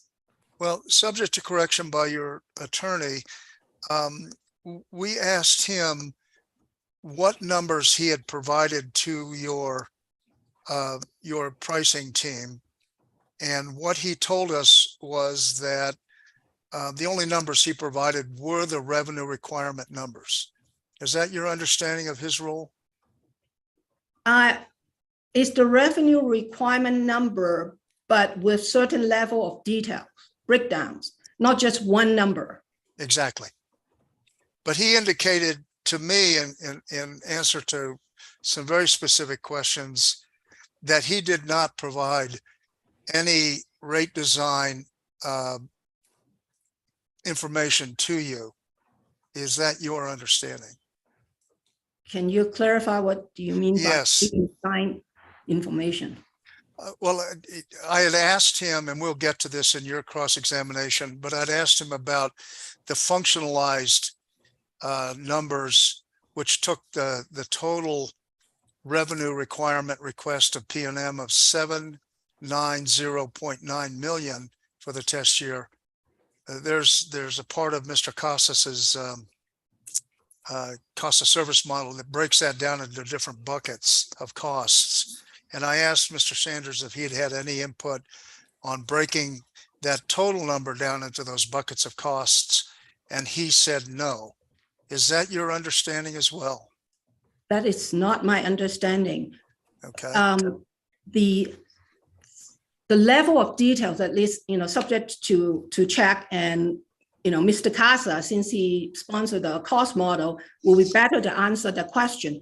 But my understanding is the revenue requirements that come from Mr. Sanders has the level or is broken down, at least production plan, transmission plan, distribution plans. So it's some level of detail that is. Well, and I don't have the transcript in front of me, but maybe the clearer way to do this would be actually go to, and I do apologize, we're going to be jumping around a little bit, but I want to get this overall flow chart clear in my mind, because I think if we don't clarify where everybody is and what everybody contributed, it's going to be harder when we go back and try to parse what actually happened. And what I'd like you to do, if you could, and we're going to try to bring this up on the screen, is go to Mr. Casas exhibit AC-3. Yes, right there. there are lots, this is like about a 500-page exhibit. Make it a little smaller, please, so we can see all the numbers. Perfect. A lot of tabs, but the PDF page for the record in Mr. Casas's testimony is PDF page 201. And the name of the exhibit, or the tab in the exhibit, is Cost of Service Test Year. And we're looking at page 45 of 48. Okay. And what I want to focus on is the left-hand column starting on line 18, going down to line 19. Are you there with me? Yes, I am. And this may, we might have to go through and kind of back up a little bit. Do you understand that the various categories, I call them buckets of costs, are the result of Mr. Casas's functionalizing the total revenue requirement of P&M? Yes. What do you understand to mean by the word functionalization? So for the information that Mr. Casa gets from Mr. Sanders, it will have certain level of detail, like I say, production plan, transmission plan, and other items. You have O&M items, rate-based items. And in this cost model, what it will do is to take all those items and go through the calculations and come up with the revenue requirement. And it depends on whether that number is come from the production bucket or the transmission bucket or distribution. Then it will then functionalize according to that function. And then we will then classify whether it's a demand related or a energy related, and we'll allocate to the different rate class or customer classes based on whether they are demand or Sorry, ma'am, you broke up just for a second. Based on whether they are demand related cost or energy related cost, and then also whether it's a production function or a transmission function, because for each of those function and classification, we have different allocators. And the purpose of functionalizing is to take the cost and associate it with the operational portion of P&M system to which it's most closely related. Is that a fair summary of what functionalization is? Yes. And maybe the clearest example would be if you have a steam generation plant, that would go into production, right? That's correct. Okay. And if you have a 345 kV line, the revenue requirement associated with that would go into the transmission bucket. Yes, most That's likely. where it's very clear, right? Yes. And then if you have meter readers, they go in somewhere in those customer service buckets, right? That's correct. When I asked Mr. Sanders, and maybe we need Wait, to go ahead. is the customer service bucket of the PTD, is it D or is it a separate bucket than distribution? Here, examiner, what do you see that? No, He's I don't looking- see that. Well, maybe I'm I just need to be asking. clear. Go Sorry. ahead. I need to be clear. So let's just back up. There are in the functionalization of costs, there are four major buckets, right? There's production, transmission, distribution, and customer service. Is that your Okay. understanding? Right. And then in distribution, you like in here on this page, you see that is distribution related to, meter reading and billing and collection. So Yeah. Well, yeah, That- but the customer service. That's not costs. customers, but it's a distribution, not a cut. It's part of the D, not the CS, or you see what I mean? yes, It's a little unclear from this, and we can get into Well- this with Mr. Casas well- because he calls customer service like he has distribution customer service and info. Well, Mr. So- Gould, you're painting a good picture, but as I'm going along, I'm painting the picture of, there's the 340V, the KV 345 KV line. There's a picture of where that goes, and then there's a picture of where the steam production. And then you get to the meter reader, but that's actually a distribution function, though, in a way. You see what I mean? Absolutely. And we are going to explore this with Mr. Casas. Okay, I'm sorry. We will. No, and I appreciate that because we want to keep the record clear, but here, Yeah. all I want to ask is follow up on, and I probably wasn't clear on my prior question. That's why I had my co-counsel bring this up. When I spoke to Mr. Sanders and I cross-examined him, I asked him where in his exhibits, his testimony exhibits, I could find these functionalized numbers, say, for instance, production demand of $287,370,135. And he said that those specific numbers in that column under P&M retail were not in his exhibit. Is that your understanding as well? It is a summation of a lot of numbers that's from his exhibit. I know you're looking at a hard copy, but Mr. Casa, in the rate case filing, he also filed the cost model in an electronic format. And I think he also filed a manual to describe the uploading function from Mr. Sanders' revenue requirement, cost of service. So I think if we can look at that, or if you would like to look at the uploading tab, maybe will give us an idea what information and at what level of details those numbers come from Mr. Sanders' exhibit or work paper. Well, the way I understand it, and correct me if I'm wrong, is that Mr. Sanders breaks all of these costs down into general categories, and he uses the FERC system of accounts to organize those numbers. Is that your understanding? That's my understanding, yes. And that is not exactly parallel to what Mr. Casas is doing, is it? No, it's a Okay, starting point. right. So Mr. Casas, the cost model has certain functions that are embedded in it that will go and identify those FERC account numbers and assign them a production bucket or assign them to the transmission bucket and on and so forth. Is that how it works? Go ahead, That's my Mr. Medeiros. understanding. Ms. Chan, your answer was? That's my understanding, yes. Okay.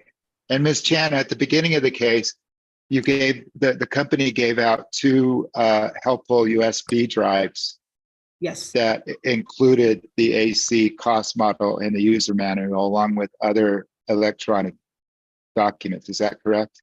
that's correct. I've just opened them now. I just wanted the record to reflect that's how that piece fits in.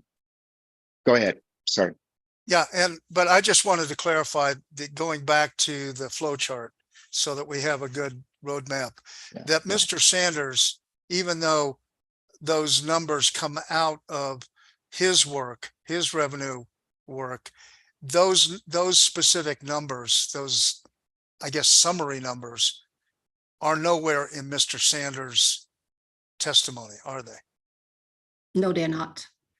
And it's the job of the cost model to convert Mr. Sanders' dollars into those particular dollar buckets. Is that a fair statement? Yes, it is. Okay, so now I think we've cleared up what was my confusion between my cross of Mr. Sanders and my understanding what was going on. So the next step is the test period class allocators. Do you see that box? Yes, And that is labeled Mr. Casas. And could you briefly describe what happens in that step? okay. So in order to allocate for example, a production cost into the various customer classes, we need to develop what we call allocators. And allocators could be, like I say, demand-related allocators. So it will be allocated among customer classes based on their demand, KW, or can be based on their usage, KWH, or it can be a composite kind of allocator like the customer expense allocator.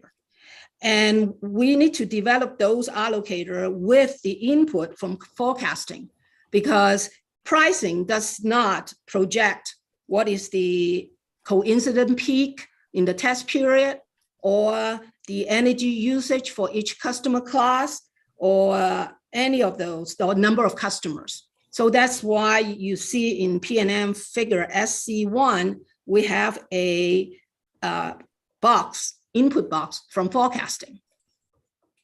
And that was, go ahead, sorry. No, and with that information, then in the cost model, it will use those inputs from forecasting and developed allocators. So it's an iterative process. You get the forecasting information, you put that in the cost model, and then you go back and look and get more forecasting information, or is it kind of a one-shot deal? Well, the process is we received the information from forecasting, and we will take a first look at the forecast, for example, the coincident peak demand and number of customer or billing determinants. And with that, we will compare to our low research data or take a look at historical billing determinant to see whether that's reasonable. And if we see something that is missing or seems like is out of line, then we will go back. Otherwise, after the checking, we will take the output from the forecasting process as the input into developing the allocators. Now, are there allocators already embedded in the cost model? That is some dependent allocators. That is what I mean by dependent is depending on what other allocators that is in the cost model. So it's an internal generated allocators. And you had mentioned the customer expense allocator. Is that something that you got from, and we'll go into this, I know that's kind of a black box question, but you understand it. A lot of fun. But we'll go into that with Mr. Casas because he's the one that really sponsors all that testimony. But say, for instance, an allocator such as that, where you're taking an expense and categorizing it as a customer expense and allocating it in a certain way, is that embedded in the cost model, or is that something that you have as an assumption that you put into the cost model? It is an assumption that put in the cost model. So for that customer expense allocator in the cost model, it will take 80% based on number of customer and then 20% based on energy sales to calculate that allocator within the cost model. And just to highlight that, with that is and if you look at the direct testimony, I don't want to get ahead of ourselves, but that's a contested issue, how that particular allocator works in this case, isn't it? And you've seen that in our testimony? We don't agree on it. Yeah. Well, I mean, you have to be wrong sometime, don't you? Oh, I'm so sorry that you have to be wrong sometimes, Mr. Gu. To go back, this is the work, the forecasting that Mr. McMenamin was testifying about this morning, right? Yes. And is it fair to say that the forecasting that Mr. McMenamin is doing as his input is limited to forecasts that relate to the test year 2024? Yes, is the test year is the information that we use. Okay. Would it be, let me just foundation. You are familiar with the commission's future test year rule, are you not? Somewhat, yes. And the citation for that, for the record, is 17.1.3 of the New Mexico Administrative Code. Just, I'm not asking you a question. I'm just saying that for the record. Would it be, in your mind, would it be a violation of the future test year rule to use data in your forecasts in this particular box from 2025, 2026, Objection, calls for a legal conclusion. if you know? Uh, I'm sorry, Judge, did you say something? Overruled. Can you Thank ask the question again, please? Yeah, and first of all, I have to apologize to Mr. Hearing Examiner. I should have waited for your ruling. Yes, would it be an error in your mind, from your understanding of how this rate making process works? Would it be an error in this forecasting step to incorporate data from 2025? You mean to use a 2025 data for 2024 Forecast. test period? Yes. Yes. Okay. And the same would apply to using forecasted data from 2026 or beyond, right? For forecasting in this particular figure that input into our cost model, yes. Okay, that's really, not a trick question. You've just answered it. And I noticed the line, so the forecasting also informs Dr. Pitt's final rate design model, does it not? Yes, because from a class revenue requirement and turn that into rate components, Dr. Pitts will need to know, for example, in the residential 1A class, what are the KWH cells and how many customers will be in the test year. So she could develop the rates. And that's called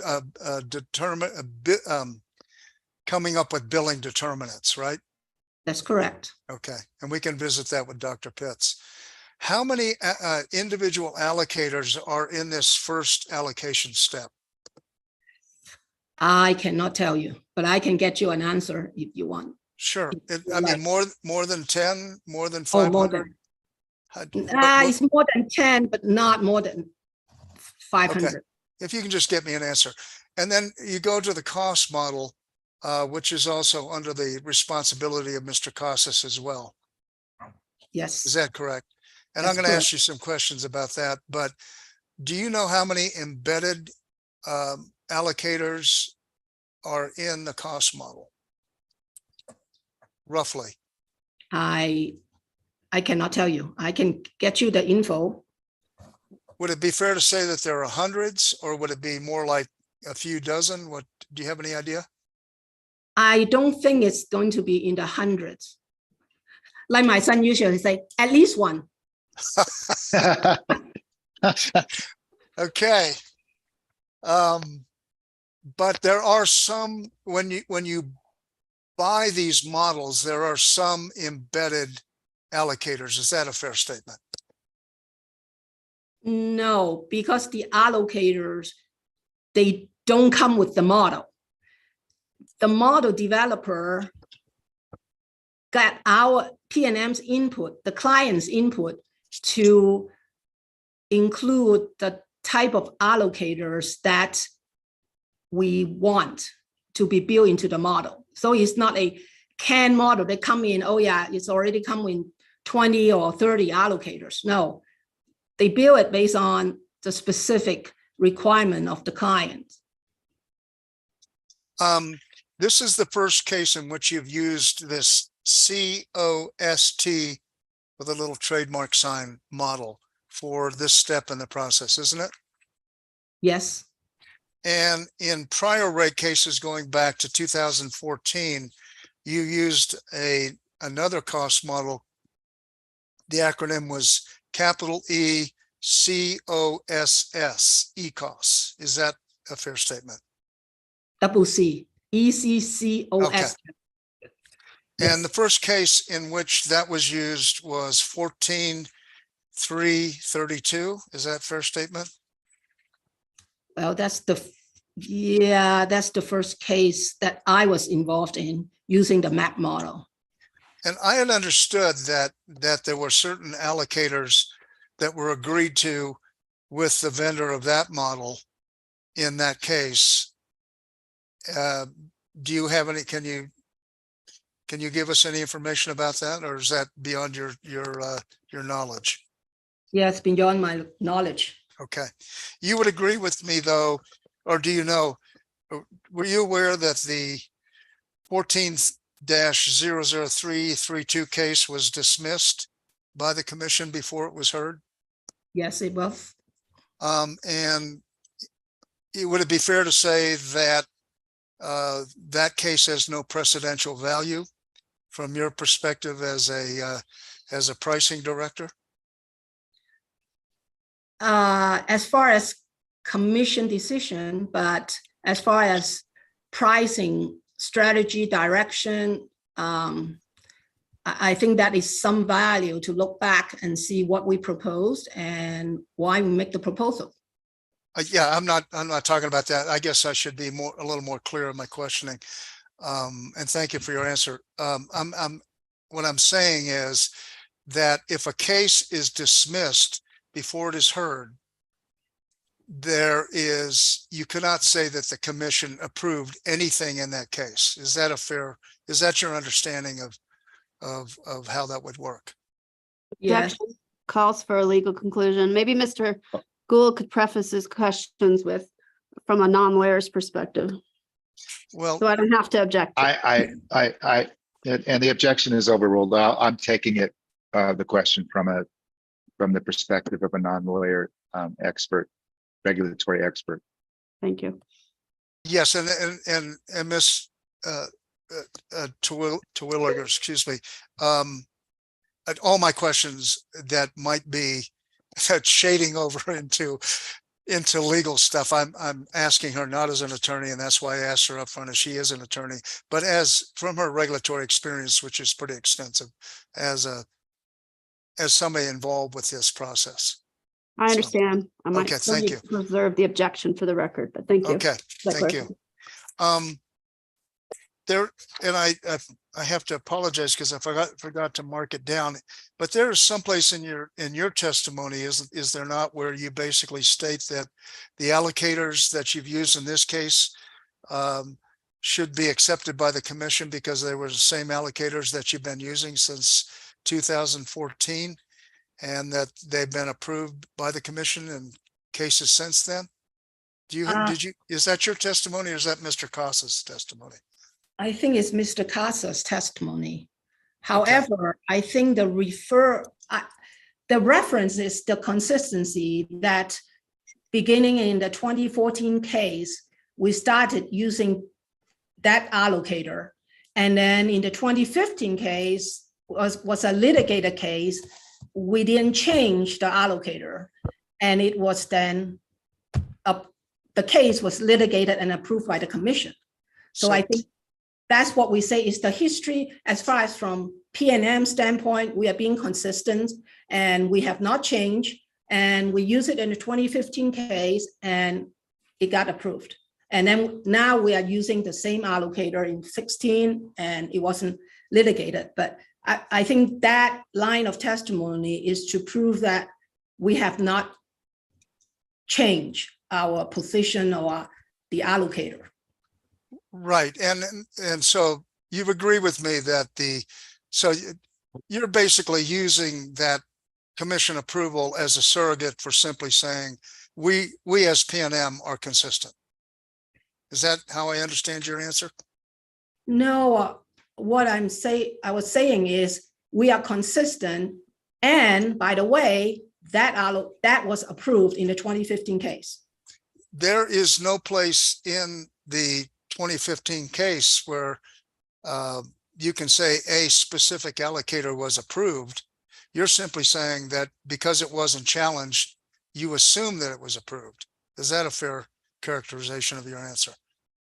So this is always something that I struggle with about allocators and how explicit that needs to be approved in a rate case because the allocator is used to allocate costs, and those costs turn into rates, and those rates get approved by the commission.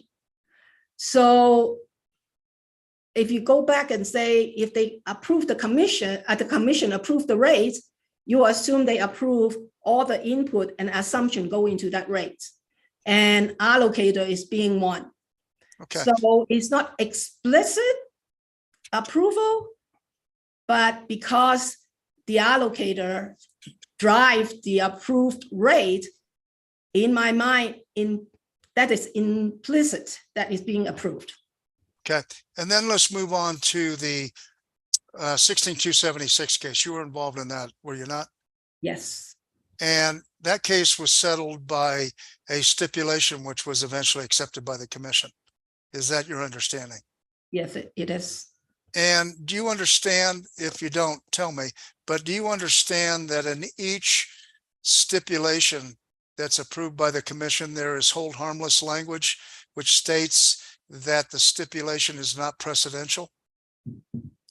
Yes, Okay, so it would be incorrect to state that by approving the stipulation, the commission approved any specific allocator in PNM's filing, wouldn't it? that's Okay, so now we're at, I'm okay, I stepped on your answer, finish. That's true. However, the 2016 case, the settlement, the commission approved rate was a pro rata increase from the 2015 approved rate. So the base Yes, is still going back to 2015, at least in my own understanding. That's how I see it. but those rates that they finally approved had all sorts of differences from the rates that PNM applied for, right? I mean, there were special rates for the water authority, there were adjustments here and there, and the overall ask of the rate case was 100 million, and you settled for 10 million. So how can you say that there's an approval of your proposal if there's so many changes? Objection, compound question. If you can answer. Sustained. Okay. Sustained. But you agree that there were substantial differences between the rates that the commission approved and the rates that you initially asked for. That's true. And you agree that the rate design proposal that you made was not approved by the commission. In the 2016 case that you referred to. Yes. That's true. However, the current rate in effect is 2015 rate, which is approved by the commission. And like I explained before, my understanding, I would say that the allocator underlying those rates is also get approved in 2015. And today's rate is a pro rata of 2015 approved rate.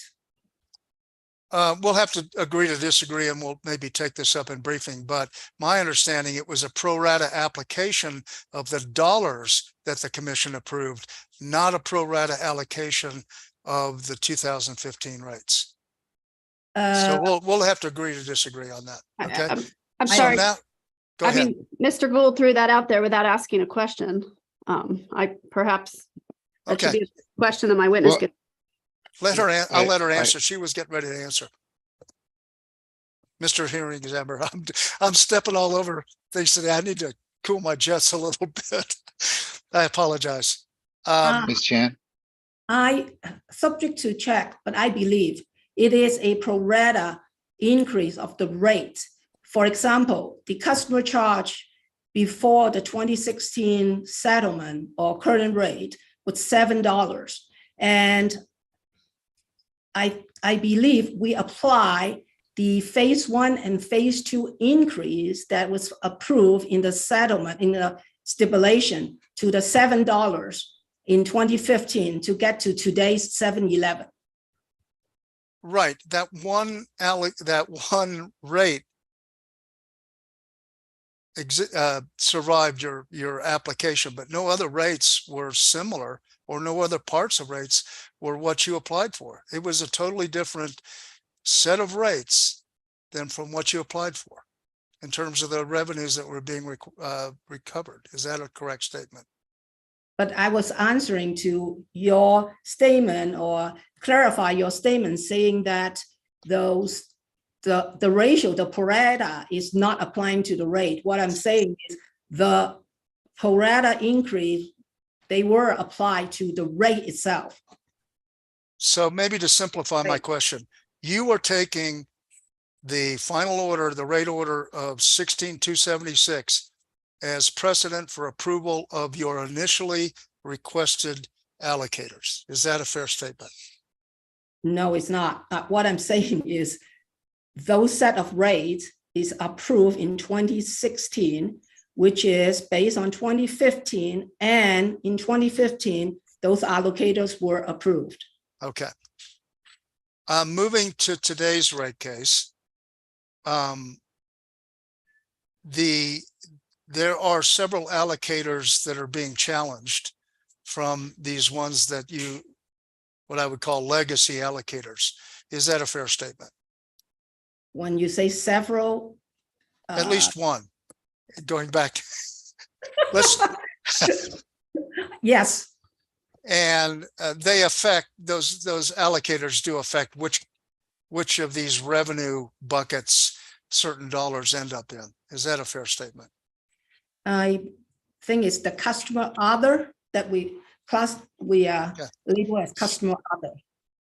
And you would agree with me that it is completely legitimate to challenge those allocators in this case. Is that a fair statement? Yes. Okay. Moving on. So if you could just briefly describe the cost model. Once the revenue numbers come in with all of their attached assignments to various FERC accounts, what does the cost model do? You mean the revenue requirement, not the revenue? Yeah, revenue requirement. Thank you for that correction. Yeah, let's keep it clear. Yes. So the revenue requirement coming in from Mr. Sanders' work paper will go through internally, go through the cost model, and will be functionalized and classified into the different production demand buckets or transmission demand buckets. And the allocators as being developed using the forecasting data, then will allocate those dollars and come up with a class revenue requirement. Once you do those initial allocator inputs and the forecasting inputs, is the cost model more or less automatic? Automatic meaning? You put the numbers in and there's a computer generated result at the end of the process. Yeah, that's embedded formulas in there to calculate. Yes. Okay. In this case, if you know, did Mr. Casas, after he got his first run and he saw where the numbers were ending up, did he go back in and correct any of the allocators or correct any of the numbers, if you know? I don't know whether he did. After he ran the initial run of the cost model, once again, you need to look and see, make sure all the formulas are intact and references are correct and nothing looks out of line. And if that's any of those, then, observation, then he would go back and check to make sure that the model is doing what it's supposed to do. And I guess my question is more specific from the page we had up earlier, the total non-fuel revenue requirements and all those buckets. Are you aware of any bucket that Mr. Casas looked at and said, that doesn't look right, and went back and adjusted based upon his review? I don't believe so. You have to ask him. I will. Okay. So the next step is your step, which is called rate design banding. Yes. So you take those basic cost numbers and you do a banding calculation.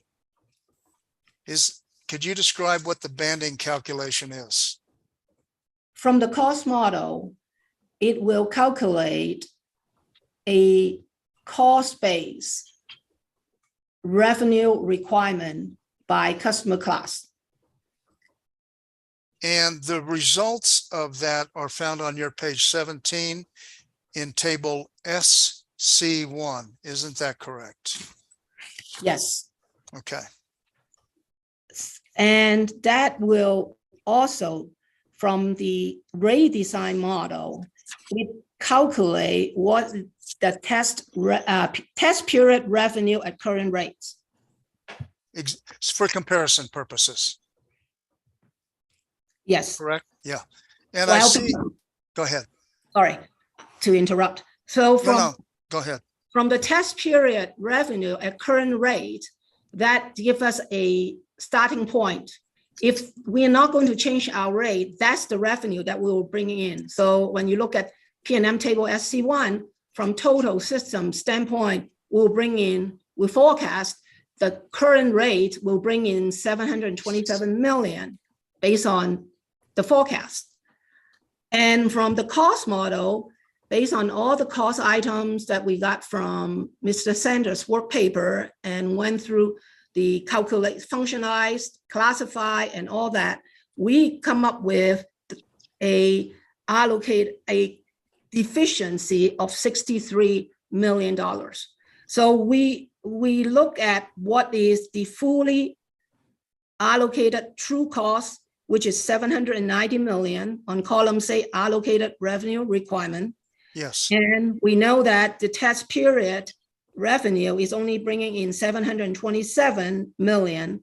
Therefore, I think the starting point is if we go into a true cost base, what will be the increase for each customer class as shown on P&M table SC1, the columns label cost base increase. Okay. And then just to briefly go back to the flow chart, the last step after you do the banding, which is shown on table SC1, is all of that is sent to Dr. Pitts, and she comes up with an output that shows the rate elements for every single rate class, right? The demand charges, the non-fuel energy charges, all of those. Is that a fair summary? I need to go back, kind of add to when you talk about banding. So SC1 is show what would be the true cost base increase for each class. Yes. What the banding exercise steps is really to come up with what is shown in P&M table SC2. Okay. So table SC1 is the starting to give you a picture of what a true cost base increase. And we start from there and we look at, okay, for example, residential class is a 25% increase, true cost base.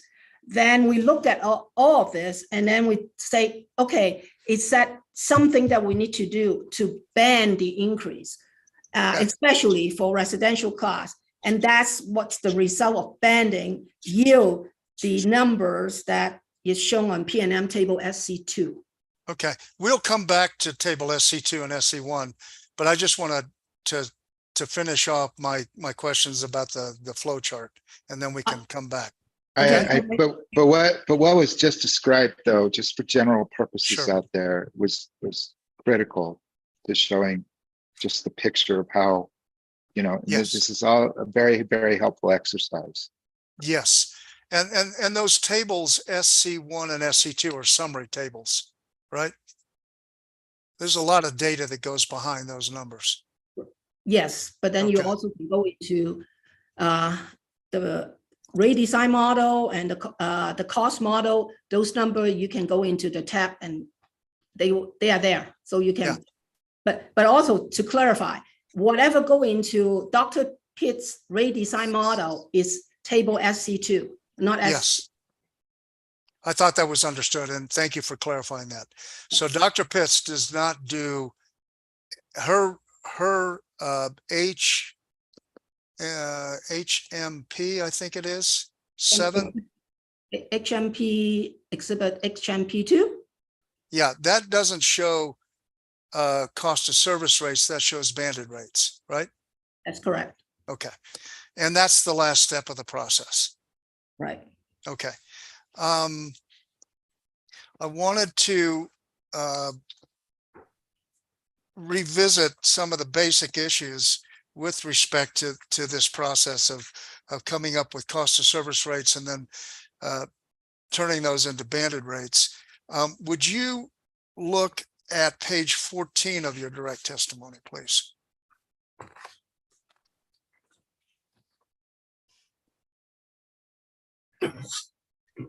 On line 8 through 10, I'm just going to read it into the record just so we can cut to the chase.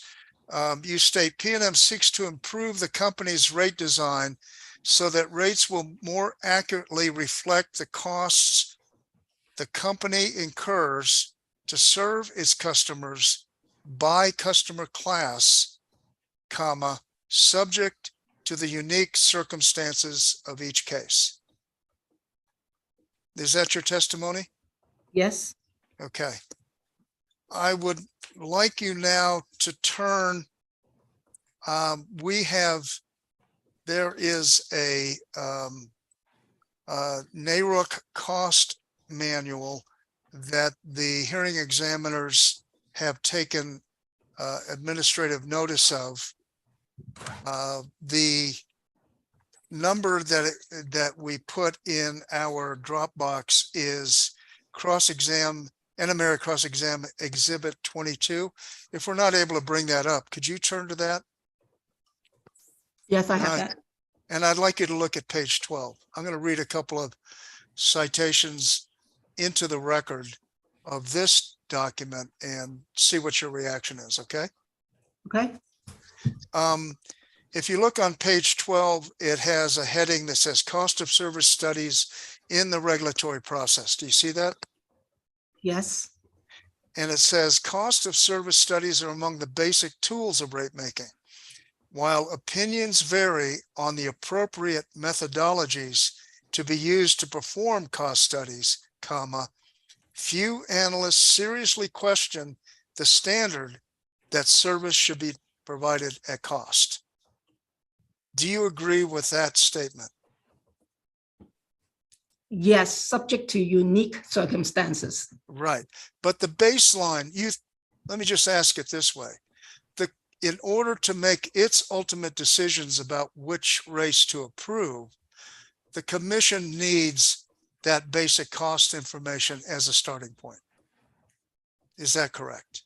That's correct. Okay. And that's what table SC1 shows. That's exactly right. And we may disagree, and my client has disagreed about some of the allocators that showed those rates, but that's for a later date. But on a basic question, SC1 is your best estimate as PNM, your company's best estimate of what it costs to serve each rate class. Is that a fair statement? Yes. Okay. And then I'm going to read the next sentence. It says, because you referred to unique circumstances, non-cost concepts and principles often modify the cost of service standard, comma, but it, by it means the cost of service standard, remains the primary criterion for the reasonableness of rates. Did I read that correctly? Yes. Do you agree with that statement that the cost of service standard should be the primary criterion for the reasonableness of rates? Yes. Okay.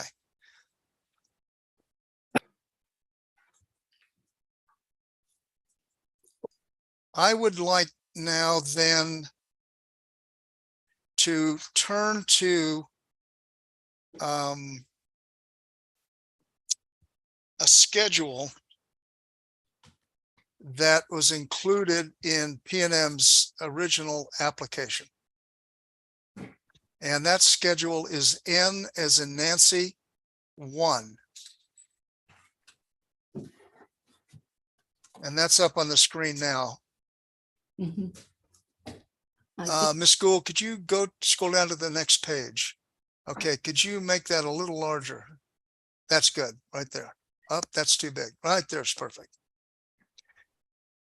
If I may, just really quickly, Ms. Sure. Chan, that's PNM Exhibit 3, if you want to look on the computer yourself. If it's in our folder.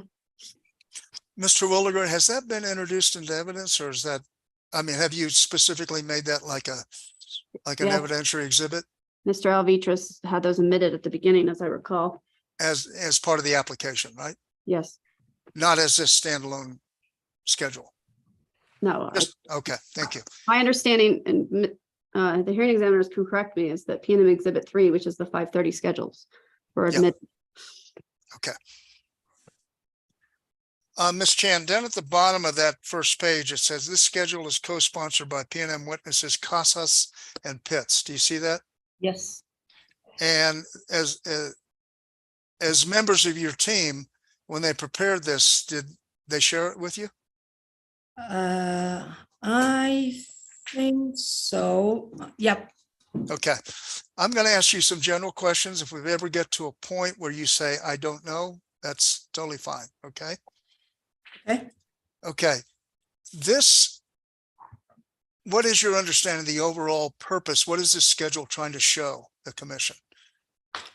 It shows that each rate customer class, the revenue that is generated from that customer class compared to the rate base, what is the return? And also, how is that compared to the system average? Okay. Do you understand the term of art rate unity? Yes. What do you understand by that term? So what that refer to, if you are at the unity of 1, then the revenue that bring in, or the income that bring in from that customer class, and compared to the rate base, you will yield the rate of return will yield 1. That means that unity, that means the cost, the revenue cover the cost, the return on rate base.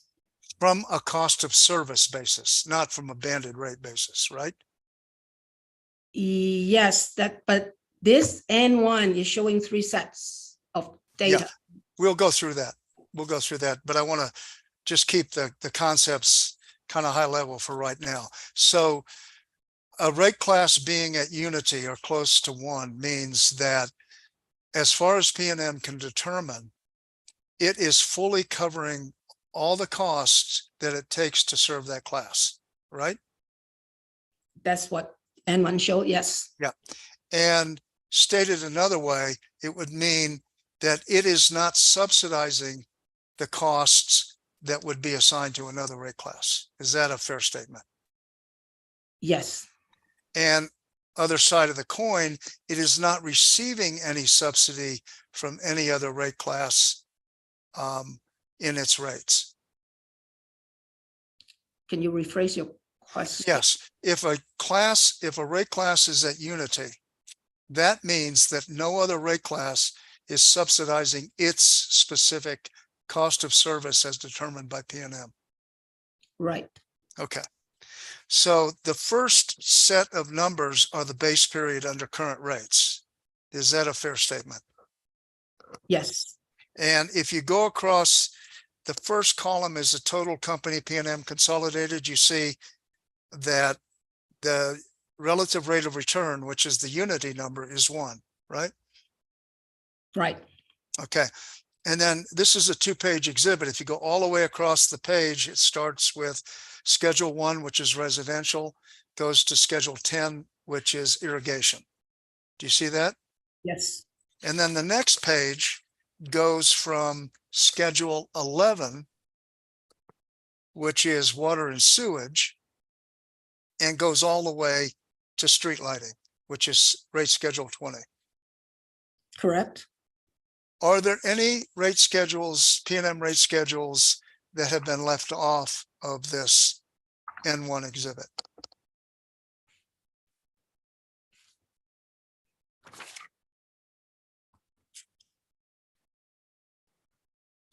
No, Okay. So I'm going to go through it. Let's go back to that prior page, which is page 102. And I'm going to start with the residential rate class, okay? If we look at the residential rate class in the base period, which is the first set of numbers, their unity number is 0.75. Is that yes. But then if we go down to the next set of numbers, if under the test period, which is 2024, if we use the cost of service numbers from your table SC1, the residential rate class is at unity, right? correct. But then if we go down to the next set of numbers, the test period proposed rates, the banded rates, the residential unity number is 0.47. Do you see that? Yes, Okay. I'm going to make a conclusory statement about my understanding of what these numbers show. And if you disagree, please tell me. Okay. okay, My reading of just those, and I'm not trying to just isolate the residentials, we'll go talk about other rate classes, but in that particular, for that particular rate class, essentially it is moving away. If you look at the banded rates are moving that rate class away from unity. Is that a fair statement? residential class specific? Yes. Yes. Okay. And if I go to the next rate class, schedule 2, which is small power, right? Right. Who in your understanding is in the small power class? Which kind of a typical customer? Oh, maybe your convenience stores, small shops, retail shops. I know city of Albuquerque and have some, city municipality has some small power class also, rates also. So these would be small business. Yeah, Okay. In that case, the unity number was below 1 in the base period at 0.75. Oh, excuse me. No, it was above. I'm starting to get confused. It was above the unity number at 1.30. Do you see that? yes, And if you go down to the test period with the banded revenues, those small businesses are now at 1.74. Okay. Did I read that correctly? yes, And again, I'm going to make a summary conclusion. If you disagree with me, let me know. My understanding of this schedule means that for these small business customers, the subsidy that they are providing to other customers is increasing under your banded rates. Is that a fair statement? that's what N1 shows. Okay, so if we see, just as a general, so we're not going to spend all day on this one exhibit, if we can say as a general rule that if between the base period and the banded rate period, if the number is going up, then if the rate class is at 1 and above and the number's going up, that means that the subsidy that they're providing to other rate classes is increasing, right? Yes, And if they're at less than 1 and that number's going down, that means that the subsidy to that rate class is increasing. that's a fair statement. Okay. If you would turn to page 2 of that, there is a column that is marked Schedule 36B, Renewable Energy. And I don't know what RES stands for, but the renewable energy rate. Do you see that? That is for the data center, is it not? Yes, And in that case, the test year, I mean, the base period, the unity number is 5.14. Do you see that? Yes, And if you go down to the banded rate column, that number, so they were providing a significant, in terms of their rates, a significant subsidy to other rates in the base period. Is that a fair statement? there, yes, And then when you go down to the test period rates banded, that they're at 2.54. Do you see that? yes. They're still providing a subsidy to other rates, but it has decreased. Is that a fair statement? Quote unquote improvement. Yeah. With the exception of rate schedule 36B, would it be fair to state that if you go through all of the banded rate columns, every single rate class except 36B is moving away from unity under your banded rates? Schedule 10 has an improvement. Okay, so schedule 10, let me go look. I might have missed that. Thanks for. Schedule 10 was irrigation.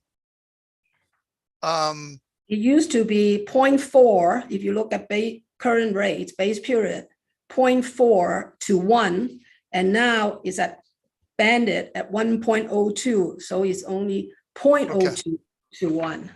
So the I have on my paper copy 0.60, not 40. Am I wrong?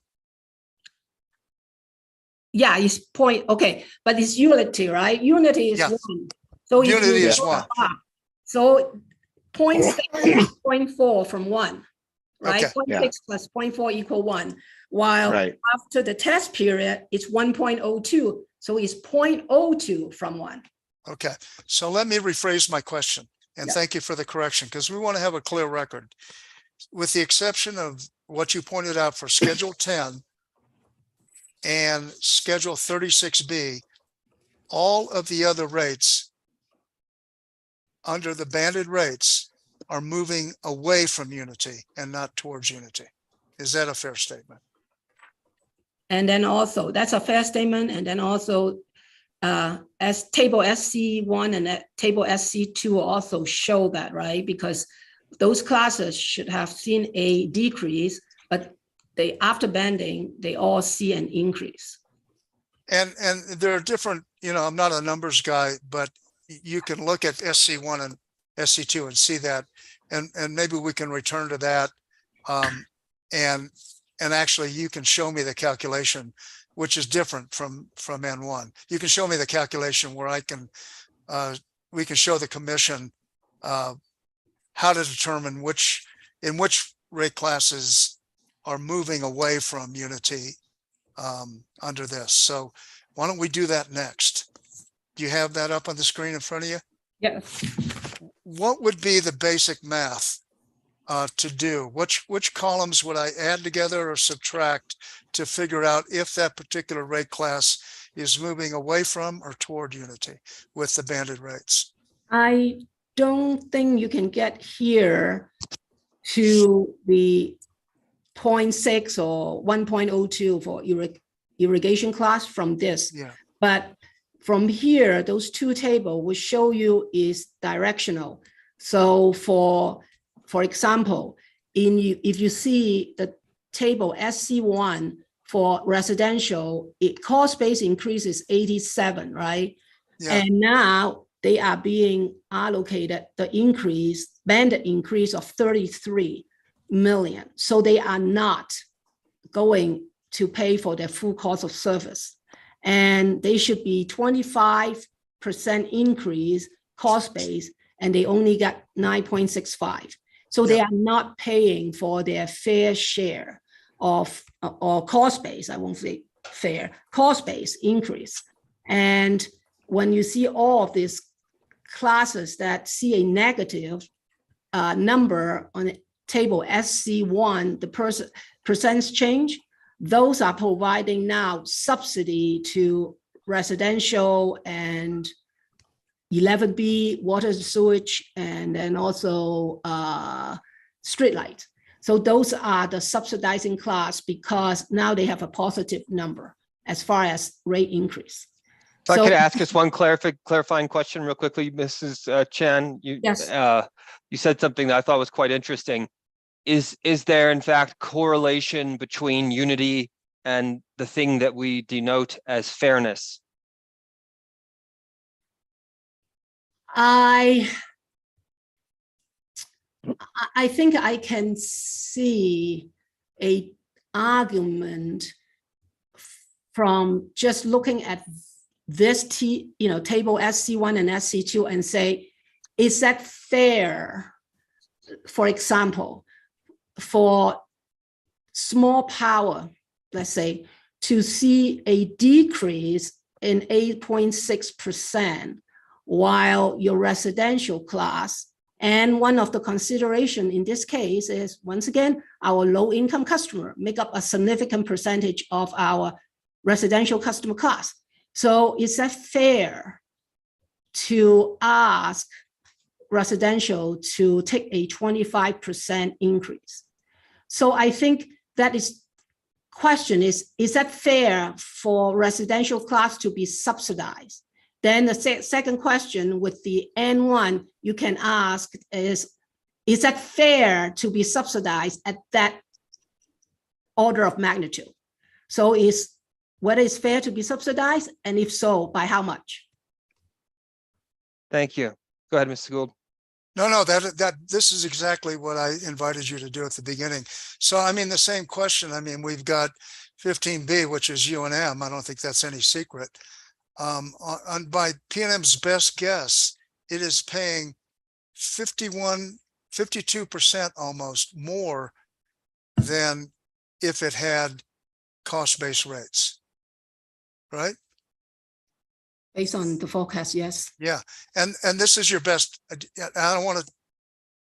We're dealing. I mean, this is not an exact science, but this is as close as you can get to what you think the cost responsibility for the university is, right? Right.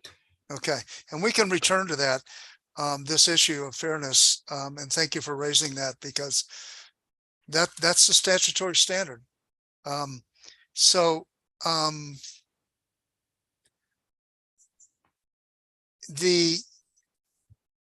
There's a statutory standard, but there's also the zone of reasonableness. Exactly. I mean, this is where we get into why they hire lawyers, right?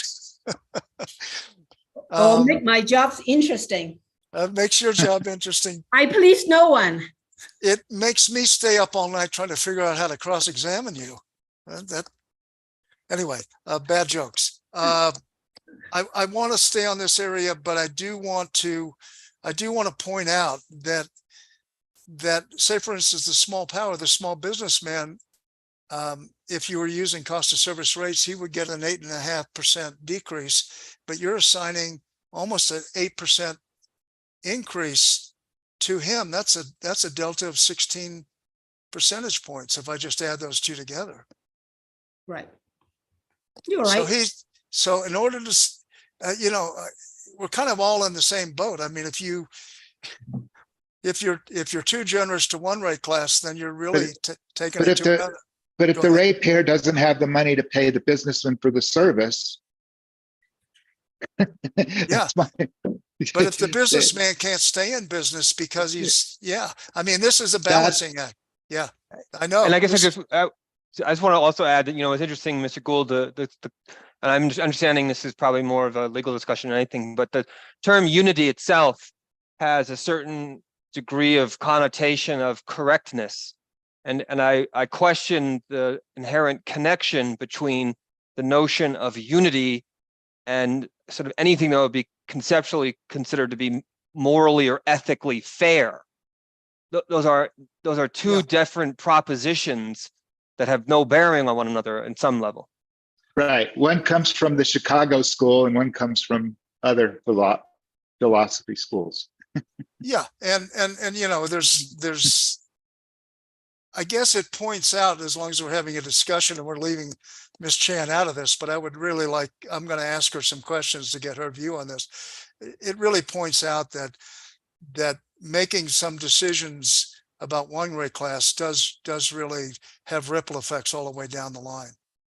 That's It is correct. noon, however, though, Mr. Gould, is it possible that we break for lunch since we've kind of reached a moment of, I'm willing to do that, but I wanted to honor Mr. Maderos, and if Mr. Maderos would like to have. oh, yes, sorry, my apologies, I forgot, my bad. 12:15, so keep going. Okay. And The- I'll add a couple, we had our little academic dialogue here, so I'll add a couple of minutes. I don't think to- it's necessary. I think that you guys are going to be so tired of me by the end of the 4 hours that you're going to start Okay. chopping time off without me knowing. No, Can I add a comment?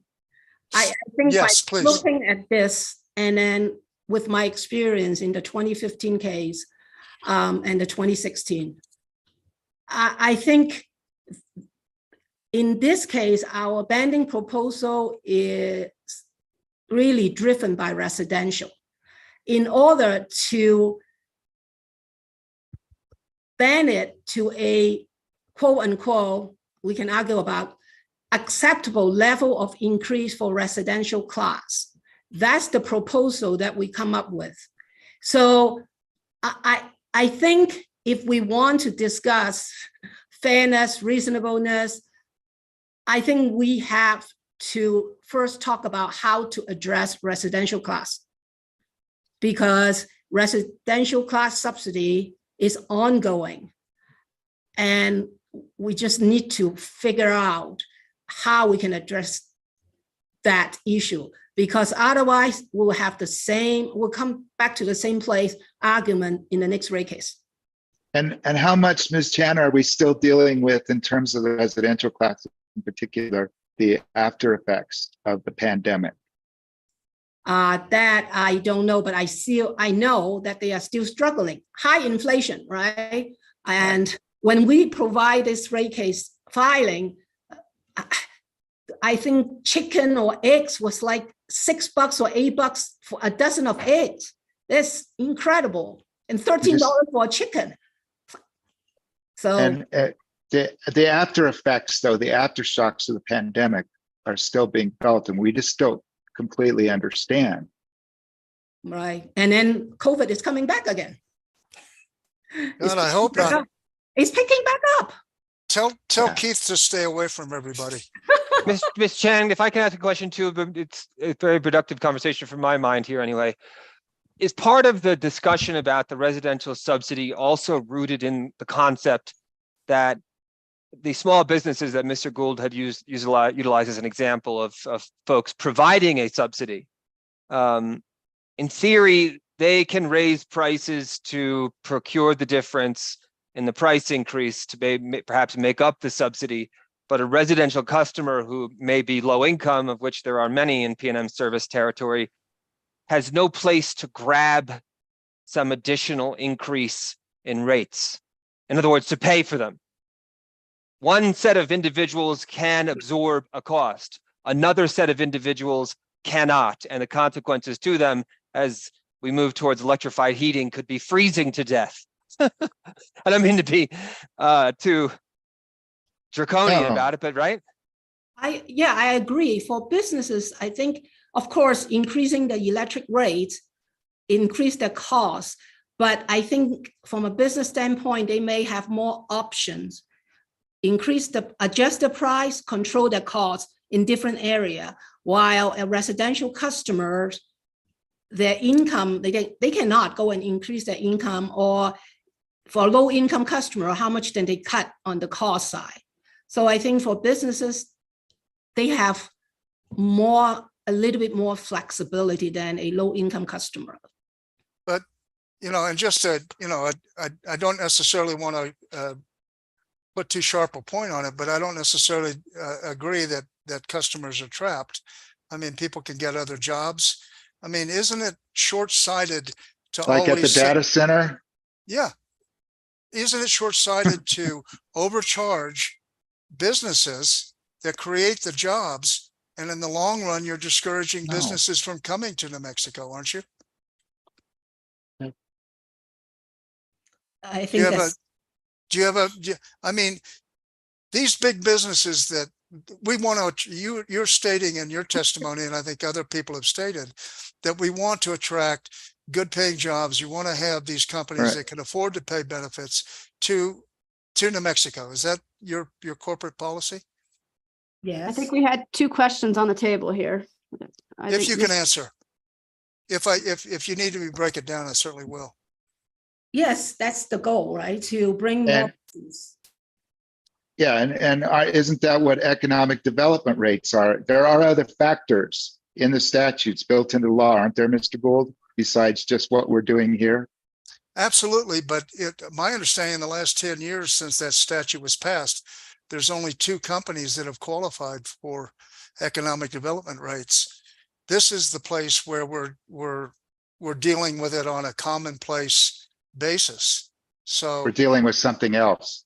we're dealing with a Mr. lot of Gould- stuff. Sorry. Yeah, Sorry to Yeah. interrupt, but Mr. Gu, we probably, the reason we only have 2 customers that file for the economic development discount, but we have other customers coming into this, our service territory, that they don't need a economic development discount. Right, but I'm asking you not to name any individual customer, but if you're No. trying to, because that would be, I understand those Yeah. kind of discussions are confidential, and I don't mean in any way to get into that and jeopardize those discussions, but just from a long-term perspective, these big businesses talk to each other, and if the message is out there that if you go to New Mexico, and you're in one of these rate classes, you're going to pay one of these large rate classes, you're going to pay 20, maybe 50% more than it costs PNM to provide you the service. You don't think that that's a discouragement? I disagree. I think a customer, potential customer, will look at the rate. They don't look into the cost and how much they are quote unquote subsidizing. They're looking at the resulting rate and compare our rate, let's say from a pure cost standpoint, compare our rate to other utilities in other city, what the rate's going to look like. And from time to time, we internally, PNM, we do look at how competitive our rates are. So we provide information to the EIA, Energy Information Administration, a monthly report, which look at utilities rates in residential class, commercial, and industrial. And our rate in the industrial class specifically is pretty competitive. That doesn't mean that it justify the subsidy. I'm just saying that when potential customer look at rate, what is the resulting rate? We always do, we've been doing economic development analysis for our economic development team. They're looking at, okay, if I come in and I'm qualified rate schedule 35B, what my rate will be. And that's what they compare to other utilities or city. Right, but if you move to more cost-based rates, that cost would go down and you'd be more competitive, and ergo you'd attract more business. And It's isn't not that that looking, simple. I know it's No. not that simple, but that's one factor, isn't it? That's one factor. I agree. Yeah, and I think, well, let me ask this question real quickly. So I understand Mr. Gould's point, and in my court time in the appellate courts too, we dealt with this in the Medical Malpractice Act, right? So how do you get doctors to practice medicine in New Mexico if insurance rates are sky high, and is that a disincentive? But Ms. Chan, let me ask you this question. Are you familiar with any data that supports the sort of assertion that Mr. Gould is understandably making, which is you'll scare businesses away? Is there data? I mean, is PNM familiar with any data? And it sounds like what you said a moment ago is that you're not, but just for clarification, can you answer that? That will be something that our economic development team may have some insight. as far as if customer come in and after we providing data, pricing data to them, how many of them actually say, I'm not coming because your rate is too high? I don't know whether we have that information from our economic development team. But to the point that customer come, electric rate is one of the factor, not the factor. But I understand Mr. Gu's point. Well, in some of these customers, the large customers, the cost of electricity may be their biggest cost. I mean, some of them, I won't say who, but some of my clients are saying that that's their biggest single cost, bigger than labor, bigger than raw materials. Is that your understanding as well? I know some of the customers, electricity, is a significant portion of their budget or O&M expenses. Have you done any study at all for rate 15B, which is U&M, which is the impact of overcharging from a cost of service basis, 51.72% overcharging that customer? What impact that might have on the tuition charges, the fees, and how whether or not that makes education unaffordable? No, we haven't. You made, when you went to table SC2, and this is your summary of your banding, you made some qualitative judgments, right? Yes. That are not, and these qualitative judgments, they're not arbitrary, but there are no hard and fast rules about how you make those. Is that a fair statement? Banding is not a right or wrong answer. Our banding is one proposal that we made. And as you can see, other intervener have made other banding proposal. So just knowing that whatever we do in banding, you're shifting dollars around. So go ahead. I keep on stepping on you, so I do apologize for that. So you hadn't finished. Why don't you finish your answer? Yeah, you're just shifting dollars around. So at the end,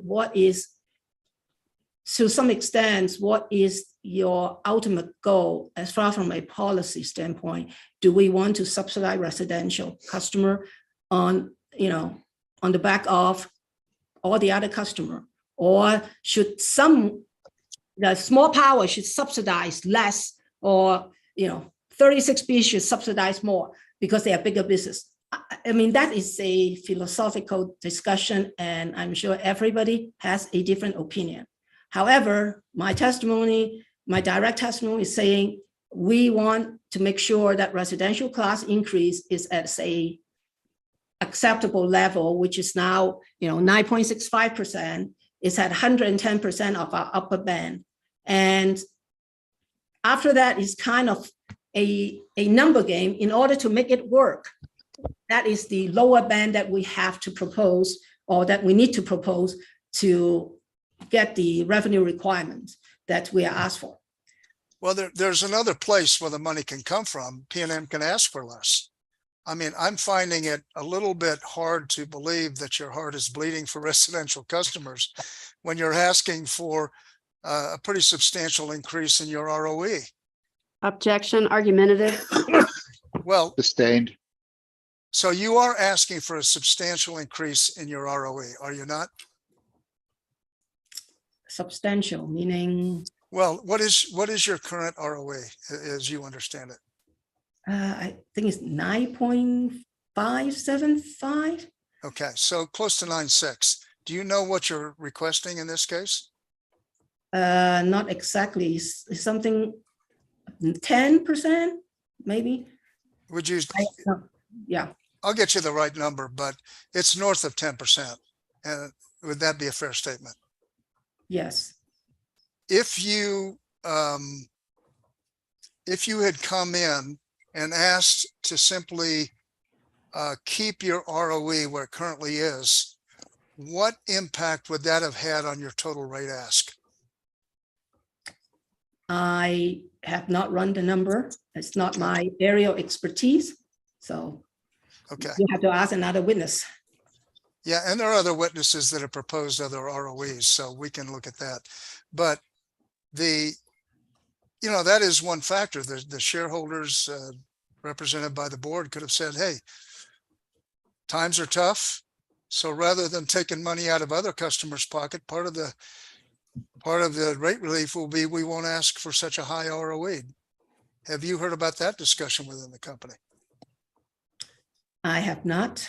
Okay, so, but your solution is to take money out of other customers' pockets and put it in the residential pocket and call that compassion. Is that a fair Objection. statement? Objection argumentative. You don't even need to. I'm not striking it, but I'm I'm granting the objection from the bench to that one. Because we are engaging, and Mr. Gould has indulged us in allowing the hearing examiners to engage. We're not at all criticizing his valid points and his philosophy at all. He has indulged us and allow us to engage what I hope is perceived correctly as an academic discussion of stimulating issues. The most Absolutely. interesting part of the whole case. It's a Absolutely. really, So could I put on the record, I just got a text from my co-counsel that you are asking for 10.25% ROE and subject to check. Would that be? I'm sorry, I don't keep all the numbers in my head. But- I wake up in the morning and realize I've forgotten about half the things I knew about this case. So subject to that, Ms. Chan, would you agree that 10.25% is what your company is asking for? Yes. And I understand that this is testimony of another witness, but if that was granted, would that be the highest ROE of any investor utility in the state? Objection foundation. If you I know. don't know. I don't know. Okay. Uh, Why we're don't at- we are? Why don't we break now? But before we do, for some reason the stopwatch failed on me again, or I clicked the button. So I have you, thank goodness we have real time, and another pitch for real time here, which we're going to keep. I found out yesterday evening, we're good with paying for it. We started your cross at 8611, and right now we're at 176, let's say 17611. Okay. And so I'll reset accordingly when we come back, and we can confirm how long you have left when we come back at, let's come back at 120. Does that work for everyone here? That works. And if I might just say, on point of personal privilege to both you and Mr. Ryan, Mr. Medeiros, I think we're all trying to struggle with these issues. So I do appreciate, Yeah. I mean, this is kind of my view, this is the heart of the case. I think how to make this decision in the zone of reasonableness for every rate class. So this is Right. this is And- hard stuff. You know? And so when hearing examiner Ryan makes an observation, or I say it's not that simple, or we talk about other matters, what we're doing is we're engaging with a dialogue with you. We're not disagreeing with you. Absolutely. Absolutely. And I appreciate that. I mean, these are not simple issues. So, And and so thank you, I- Ms. Chan, for your Okay. patience. So we'll see each Thank- other at 120. Yes. Thank you. Okay, We're in cool. recess. Bye-bye. Bye-bye.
Hearing examiner Ryan?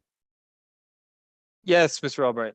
Yes, I think the video was turned off while while I couldn't get back right away.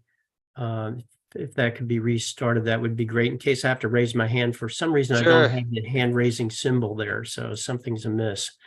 Yeah, no, when we went on the break, you know, the people leave their videos on and they leave their audio on. Understood. I always I go to the extra step and just, you know, avoid any embarrassment for whatever happens, you know? No, well, I appreciate it. You wouldn't have caught it on film, but I had to remove a dead frog from the front steps. So I was literally, we had quite the rainstorm yesterday. I don't know what happened, but my wife wasn't up to quite handling that. So anyway, but I was there for most of Mr. Gold's presentation this morning. So, or Great. Cross. Appreciate that. Thank you. Yeah, and we're waiting for Mr. Medeiros to return. I assume that's, we will come back and get when he reappears. He's not actually as a participant list at the moment. Understood. Thank you very much. Yep.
All right. Good afternoon. Back from our lunch break. And we're continuing with the cross-examination of Ms. Chan by Mr. Gould for New Mexico area. Mr. Gould, I calculated according to real time from minute 86 to a minute 176, which is 90 minutes.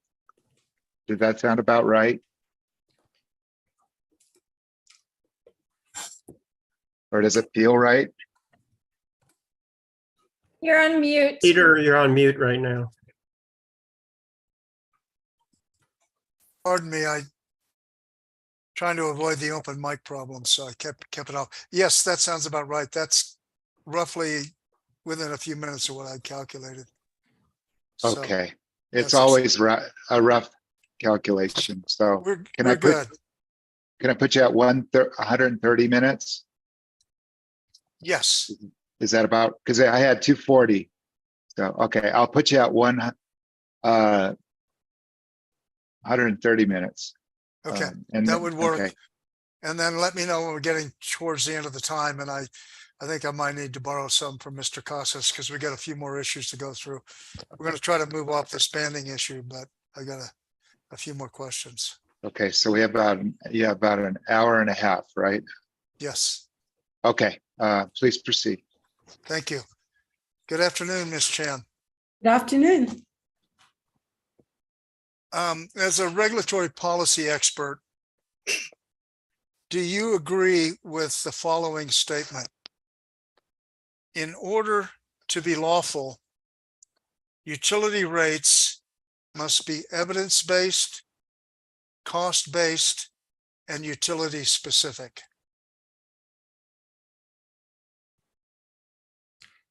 Okay, can you, I'll read that again. yes, In order to be lawful, utility rates must be evidence-based, cost-based, and utility-specific.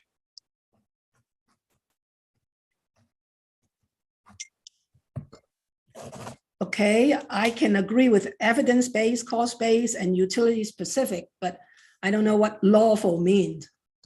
Okay, in order to be consistent with the requirements of the Public Utility Act and the other precedents that control rate making. I can agree in general, yes. Okay. And would it surprise you to know that that is a citation from a Supreme Court case that reviewed this commission's rate making in a rate about 10 years ago? No, I don't question that. Okay. The site, just for the record, is Attorney General versus NMPRC 2011 NMSC 34 at paragraph 18.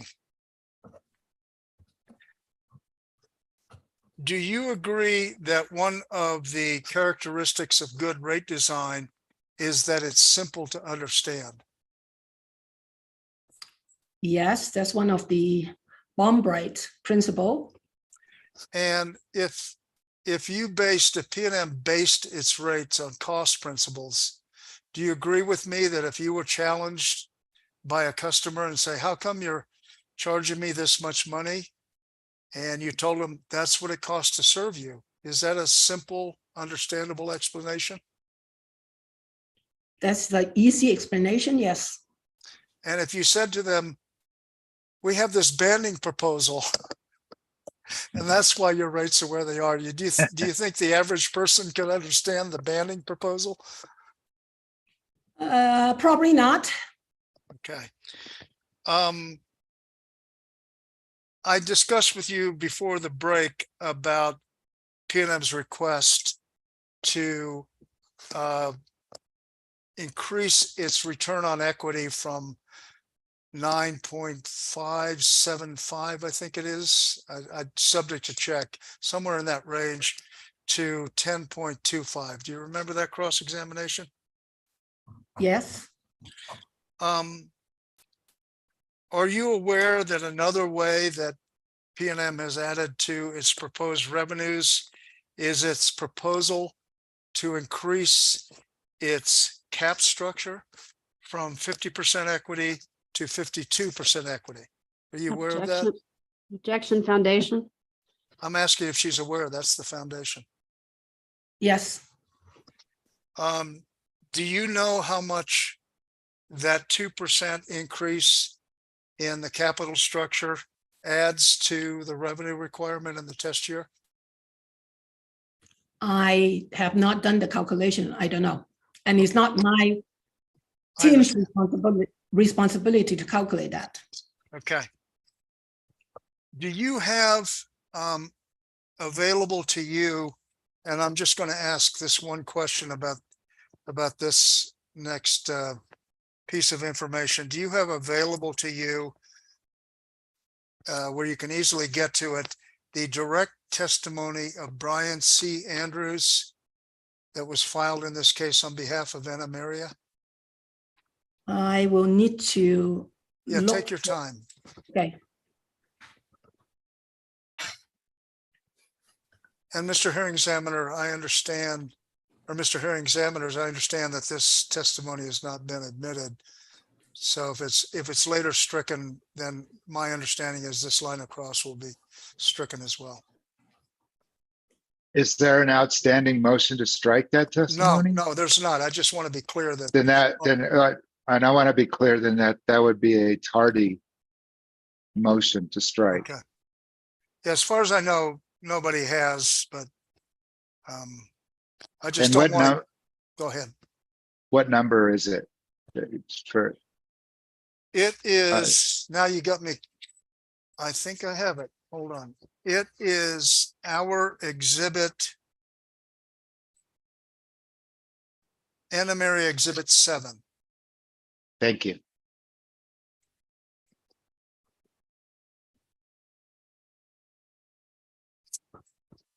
I just know I'm getting ahead of this. We have not asked for the testimony to be introduced yet, so that I just want to keep the Understood. record clear. Thank you. Appreciate it.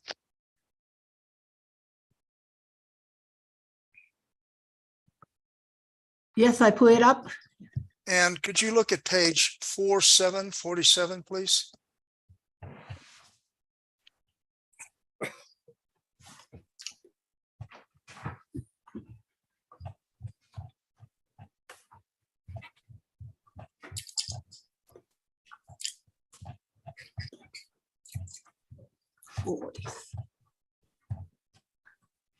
And if you would look, I wanted you to focus on the testimony on lines 1 through 7. If you could just focus on that, read that, and then let me know when you've read it.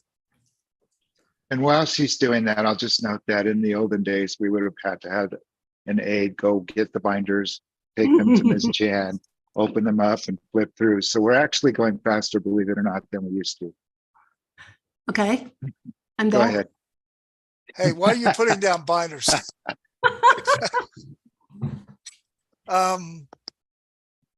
So in that testimony, Mr. Andrews testifies about a rate case the commission had with PNM 08000273 UT. Yes. And in that case, the commission approved a residential and other class rate of 9.7 and was able to offer other, including industrial and large customer classes, a 0% rate increase to deal with the kind of subsidy issues, cross subsidy issues that we're dealing with in this case. Do you have any reason to doubt that that was the result of that case? No, I don't. If the commission in its wisdom reduced your, I think it's 8.77% rate increase into the 5% area, that would give you headroom to allow for rate reductions for the classes of customers that are currently subsidizing other classes of customers from 10% up to 50%, wouldn't it? If the revenue requirement is changed, then we need to look at another banding proposal. I don't know at what level of reduction, if there's any for the subsidizing classes, We just need to run the number, but the fact is, if the revenue requirements change, we need to do a different banding. And if the revenue requirement, the 8.77 is lower than, in theory, that have more room for us to do residential increase and still at acceptable level as far as spill impact.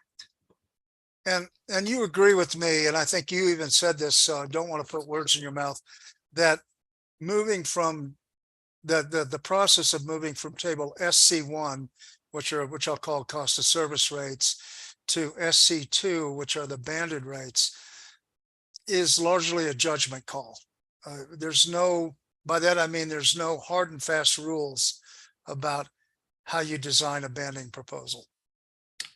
Right, and that's some policy decision also involved. And you agree with me that there would be a number of different banding proposals with wider bands, perhaps, that the commission could consider reasonable. Yes, it's up to the commission to decide. And just in keeping with what we're trying to do, which is make this kind of complicated issue understandable, the wider you make the bands, in other words, if you had a band that no customer class could have a rate increase more than 5% of the system average, and no rate and had to be within a band of on the other side of 5%, that would drive different results, right? You mean 105 and 95? Yes. Yes. And so if you expanded that banding from, say, for instance, 120 to 80, there may be some reasonable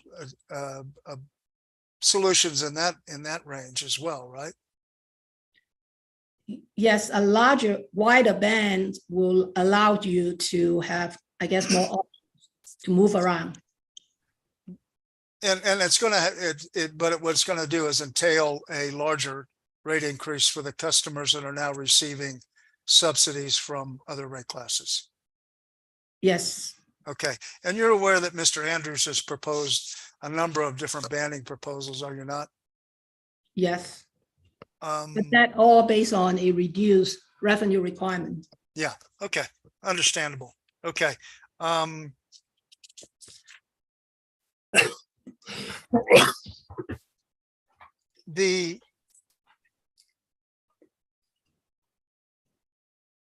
You were in the room, were you not, when on Zoom, when Mr. McMenamin was testifying about his area of specialty, the forecasting? I was in and out of the room, so I don't think I heard that part of his cross-examination. Well, one of the things he said, and if you don't feel you can answer, then we'll move along. But one of the things he said is that the typical distributed generation customer in the residential rate class tends to be high income and a homeowner. Did you hear that testimony?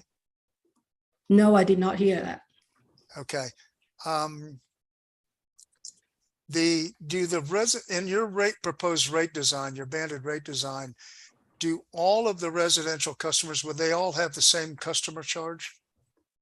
They do. And that customer charge would apply no matter how much they consumed, right? Yes. Okay. And do you have an opinion about what a customer charge, what level of customer charge PNM would have to charge its residential rate class to fully recover its fixed costs of providing service? I think in Dr. Pitt's testimony, she mentioned, or she talked about a full cost, customer related cost is around $20. Okay. And so you're proposing 14, right? 1067. 1067. So roughly in the neighborhood of 50% of PNM's fixed cost to serve customers on a monthly basis, right? I'm sorry, so roughly, 50%, a little bit less, then you're not going to be fully recovering. If that's approved, if that 1056 is approved, you will not be fully recovering your fixed costs to serve an average residential customer on a monthly basis. Is that a fair statement? Yes, it is.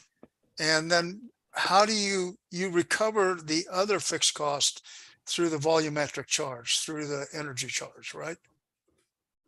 Yes. So if I am a DG customer, residential customer, and I serve all of my energy needs through my rooftop solar, what would be my monthly bill from PNM? Just the 1056? If you net out, yes, your consumption and your generation, yes. So in that instance, if I'm that residential customer, I'm not paying any of PNM's energy charges. So other customers are picking up or subsidizing my share of the fixed cost to serve the residential customer. Is that a fair statement? That's a fair statement. So And go ahead. And that's the reason that in every rate cases, we are trying to increase the residential customer charge. And I believe in Dr. Pitt's testimony, she also mentioned about the proposal for customer charge increase of 50%, the reason behind that, because I think the consideration is, once again, low income customer, and based on historical approval of customer charge, we try in, I guess, the 2015 case, 2016 case, to ask for a larger increase in customer charge, but it's been denied and disapproved. So it's not lack of trying. Right. Yes. And I think Dr. Pitts also talked about the DG customer, how they can avoid paying for the other fixed costs because they have solar on their rooftop. But you could have made a rate proposal. You know who your DG customers are, don't you? Yeah, we know who DG, yeah, net metering, yes. You could have made a proposal in this case to have a customer charge that would entirely recover your fixed costs just from those customers and sequester them out of the separate them from the other customers that don't have DG. You could have done that, right? That was a possible option. We did try. I don't remember whether it's on the 2015 case or the 2016 case to have a DG interconnection charge and separate a group of customers that is DG customer into a separate class.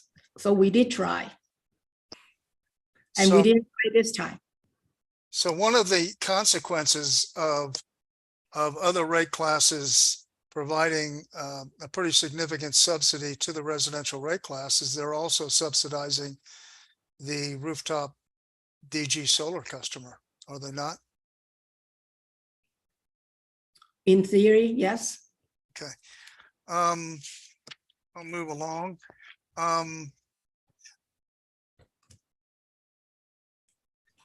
We had a discussion with the hearing examiners prior to the break of the inability of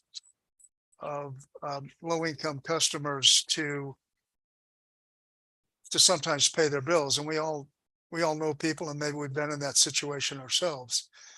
So I want to ask a question about that. In your understanding, isn't it one of the hallmarks of American culture that it provides very, very many opportunities for upward mobility? Yes.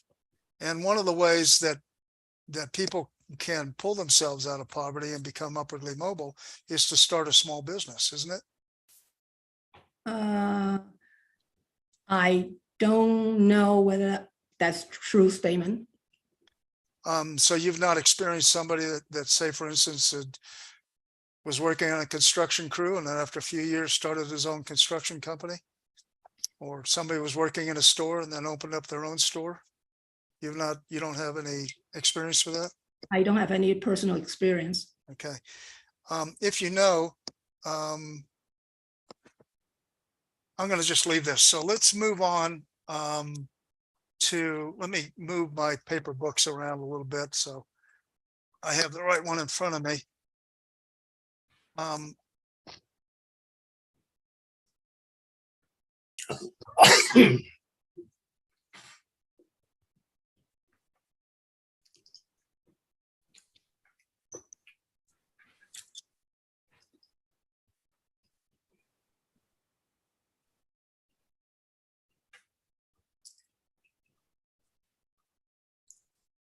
I would like to go back very briefly to the page that we showed you earlier from AC3, which is page 45 of 48 of the cost of service study.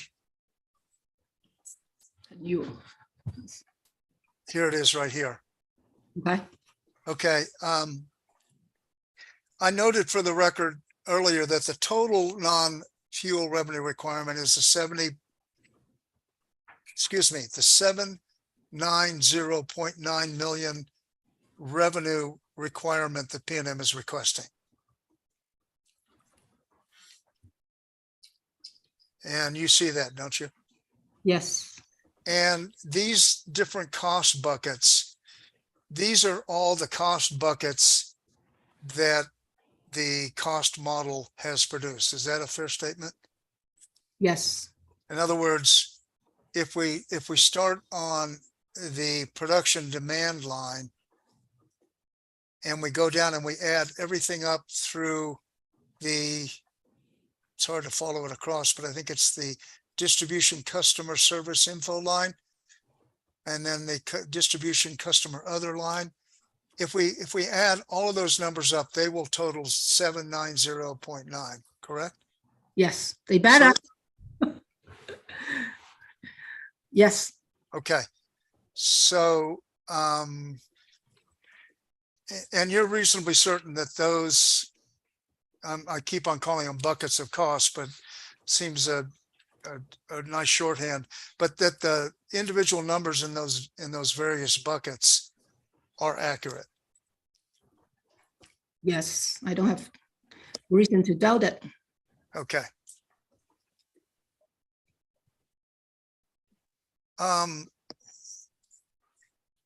If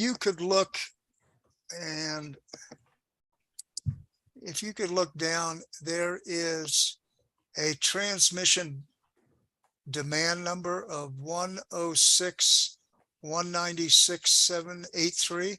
Yes, Is that the revenue requirement that PNM is using to calculate its transmission demand charges for all customers? subject to check. Yes, I believe so. Okay. And then if you go up to the top, if you see the number production demand,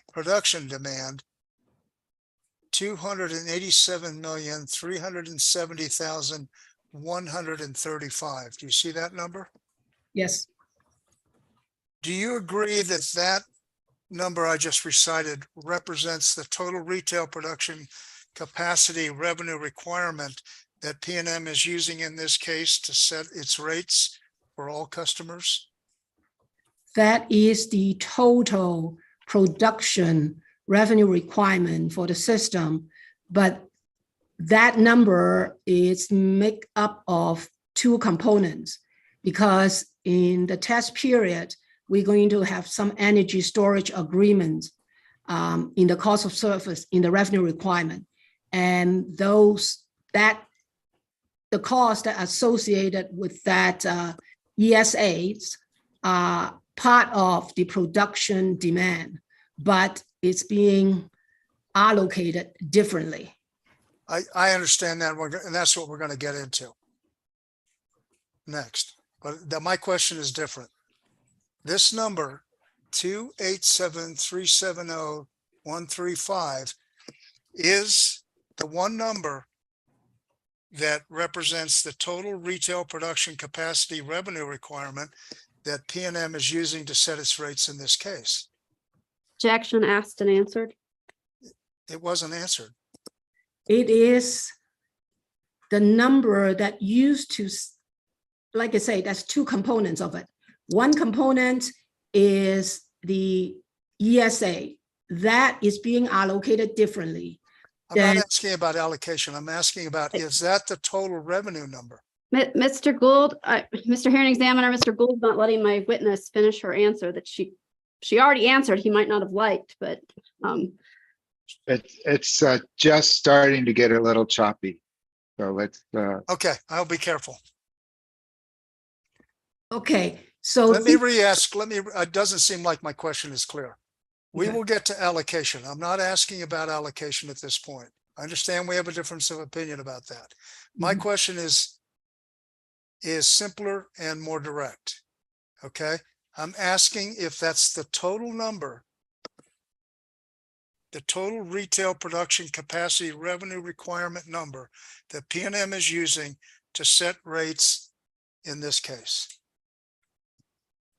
the 287 million is the total production revenue requirement.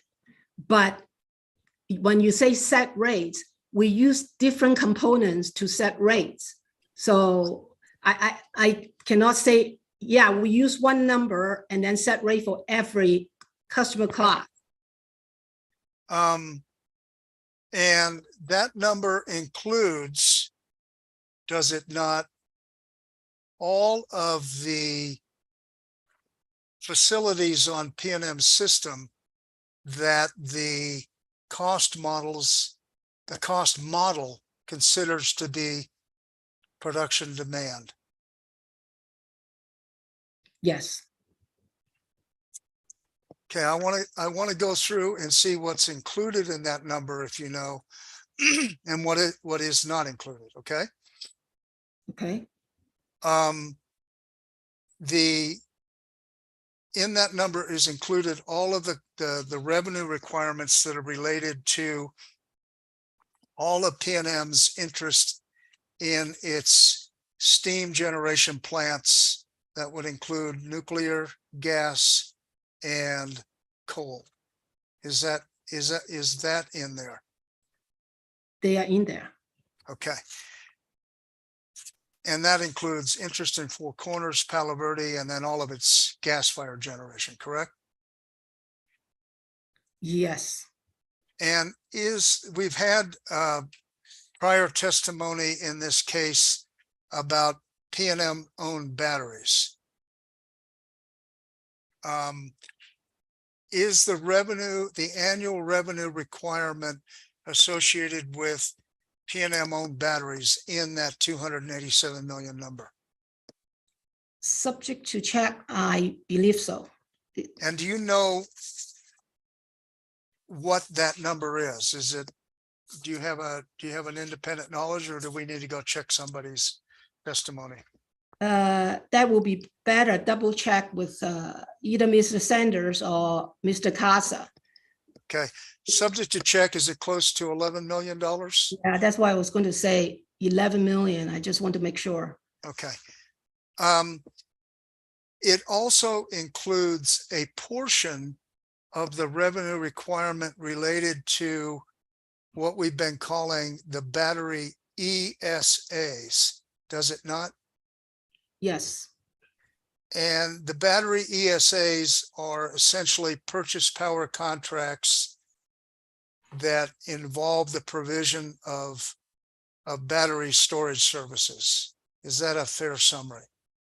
Yes, it is.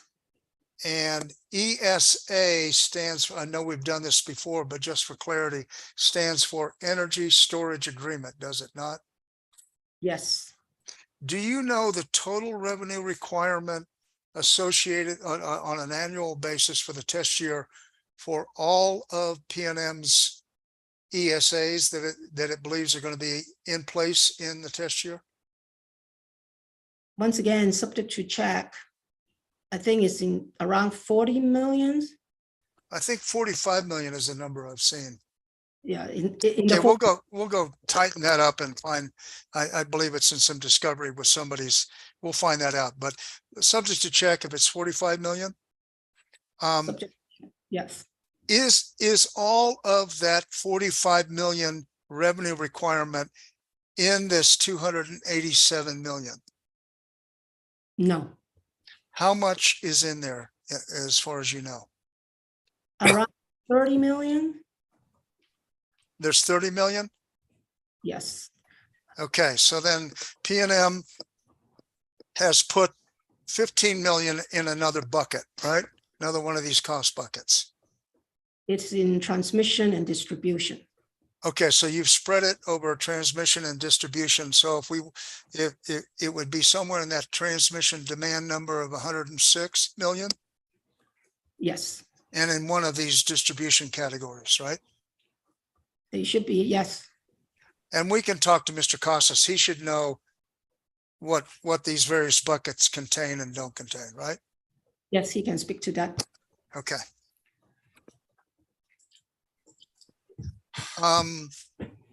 What I would like to do next is, I would like to go through rate 36, the requirements for rate 36B and the related rates, okay? And what we're going to be looking at is rate 36B itself, the currently approved version. I think it's the third revised. The second amended and restated special services contract.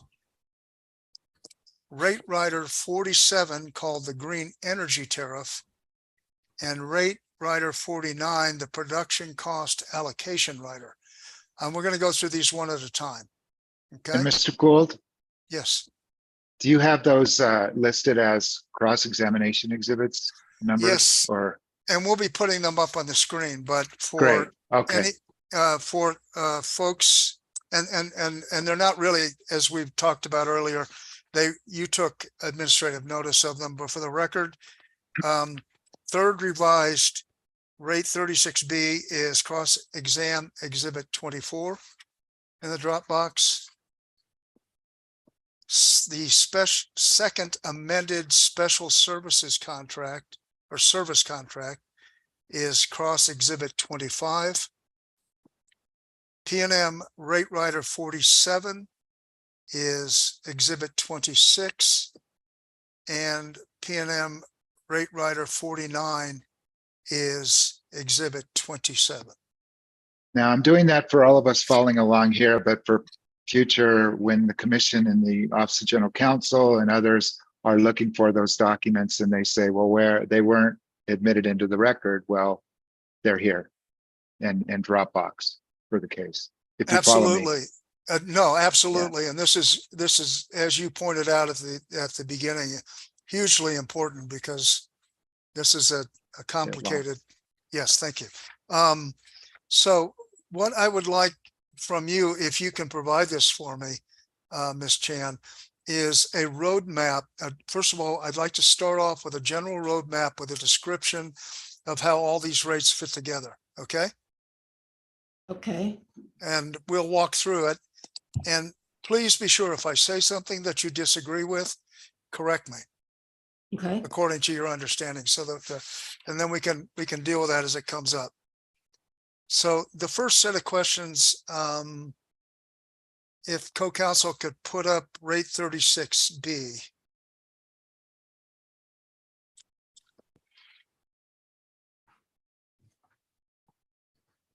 See if she's answering. There it is. There it is. And you'll see it has yeah, that's good right there. And you'll see it has the commission stamped on it.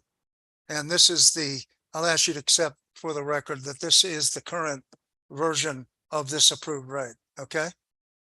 yes, The purpose of this rate is to provide a rate for customers who want to acquire renewable resources equal to some or all of their load.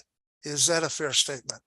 yes, And if you look at the explanation of the rate and you go down about 4 lines, one of the requirements of this rate is that each customer that is going to take service has to negotiate and sign a special service contract with P&M. That's Is that fair? Yes, And that special service contract is a negotiated contract, isn't it? Is that your understanding? yes, But it is also a commission approved rate, is it not? 36B. Are you talking about 36B or the rate in the special service contract? I'm talking about the special services contract itself. It is a rate, is it not? Your understanding? Special service contract, the current or the original one has a rate. Are you talking about? No. I'm not talking about any specific number in that rate. You're jumping ahead. We'll get there. But overall, the contract itself, the negotiated contract is a rate, is it not? Objection calls for a legal conclusion. I am not asking for a legal conclusion. Oh, Your overruled. understanding. Overruled. Okay, thank you, sir. Your understanding as P&M's regulatory policy witness and the person that's dealing and has provided testimony about this rate, is it your understanding that the special service contract itself is a rate? Is not a rate as perceived to like a tariff rate Right. or a contract rate. It's not it is conditions, terms and condition in there, and pointed to the government tariff is what you said, 36B, 47, Rider 47, and Rider 49. So those are, in my opinion, those are the rates and the rider. And the contracts is just referred to those tariff. Are you familiar with the way that the word rate is described in the New Mexico Public Utility Act? I guess I am not. Okay, well, let's just move on. But you would agree, would you not, that in order to revise or amend the special service contract, P&M needs to come to the commission with that amendment and get that amendment approved, correct? Yes. And that is what has happened in 3 cases so far with respect to the current rate 36B customer, which is the Meta Data Center, right? Right. And you've been involved in a couple of those cases, have you not? And we can talk about that later, right? So you're familiar with this process. Yes. Okay. And the purpose of the special service contract is to provide a lot of specificity about how the individual charges that are set forth in rate 36B will be calculated. Is that a fair summary? Yes. Okay. And you are aware that the current version, and we will not move ahead to this. We'll get to that later. We're going to go through this later, but I'd like to, for instruction of my co-counsel, just stay on rate 36B for now. That in 2018, P&M came to the commission and had proposed a second amended and restated special service contract, and that contract was approved. Yes. And that's the current contract. And if I call it the SSC, that I mean special service contract, okay? Okay. And that case, just for the record, was 18-00269, and you were a witness in that case? Yes. Okay. Now, if I scroll down on the next page, you see that this rate 36B has on this page 5 components, right? Yes. And there are more on the next page, but there's a monthly customer charge, which is set. There's a transmission demand charge, which is set. There is an energy charge for system supplied energy, which is not a set charge. It's described there. There is under D, a energy related non-fuel charge for system supplied energy. And that has a set rate per kilowatt hour. Do you see that? Yes. And then there is a contribution to production component as E. And then let's move to the next page. And then there is a green as F, as in Frank. There's a green energy rider charge. You see that? And that's Yes. rate rider 47. And then there's other applicable riders, renewable riders and other such. And then there's a section for taxes. Do you see that? Yes. And going back up to the contribution to production charge, it states in there that, and I'm reading from following the company's next general rate case, the initial contribution to production component will be suspended by superseded, excuse me, by a demand-based contribution to production component as defined in the special service contract that will recover allocated production costs. Did I read that correctly? Yes. And that's why in all months that number isn't shown, because it's going to be calculated according to the special service contract. Is that a fair summary? Yes, it is. Okay, so if we could, let's move along to rate rider 47.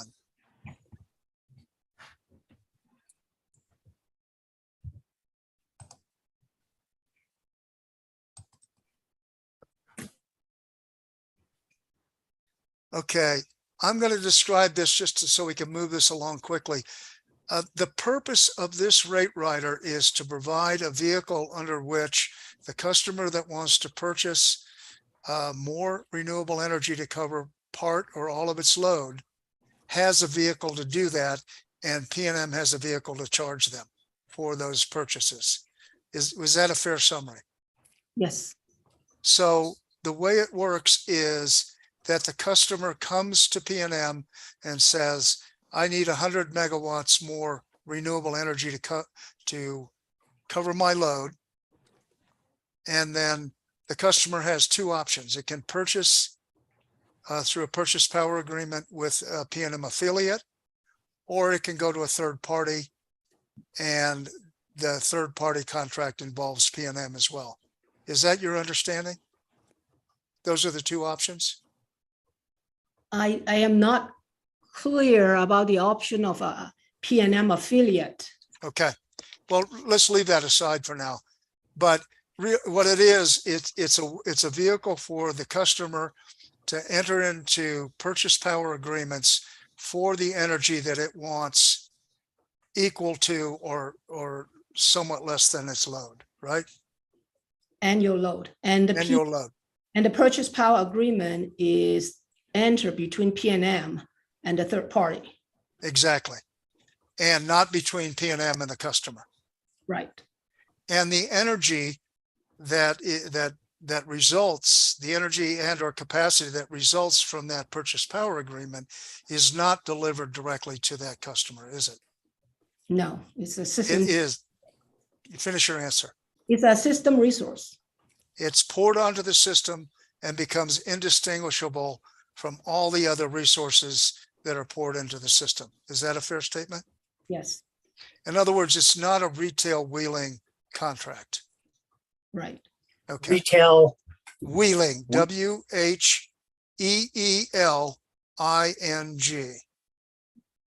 And Ms. Chan, could you briefly describe what you understand by retail wheeling? That means customers get their energy supply from a third party and bypassing the local utilities. And that's not the regulatory paradigm in New Mexico, because PNM remains the supplier of all energy to that rate 36B customer. correct? Yes. Okay. Yes.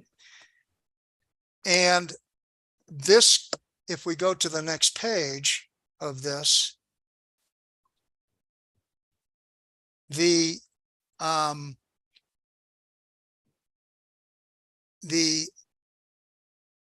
cost, the full cost of these PPAs that are entered into, and I'm trying to find that, it's fully paid for by the rate 36B customer.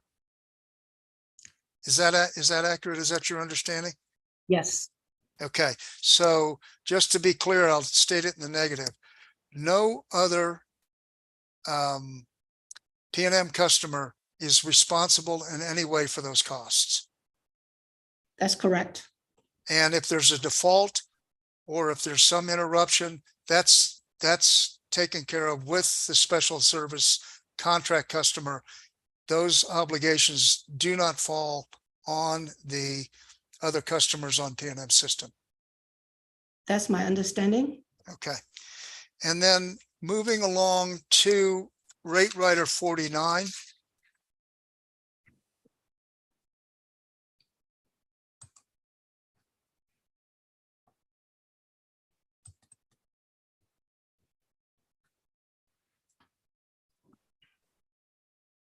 This is basically, I'll describe it as a reconciliation rider. Is that your understanding?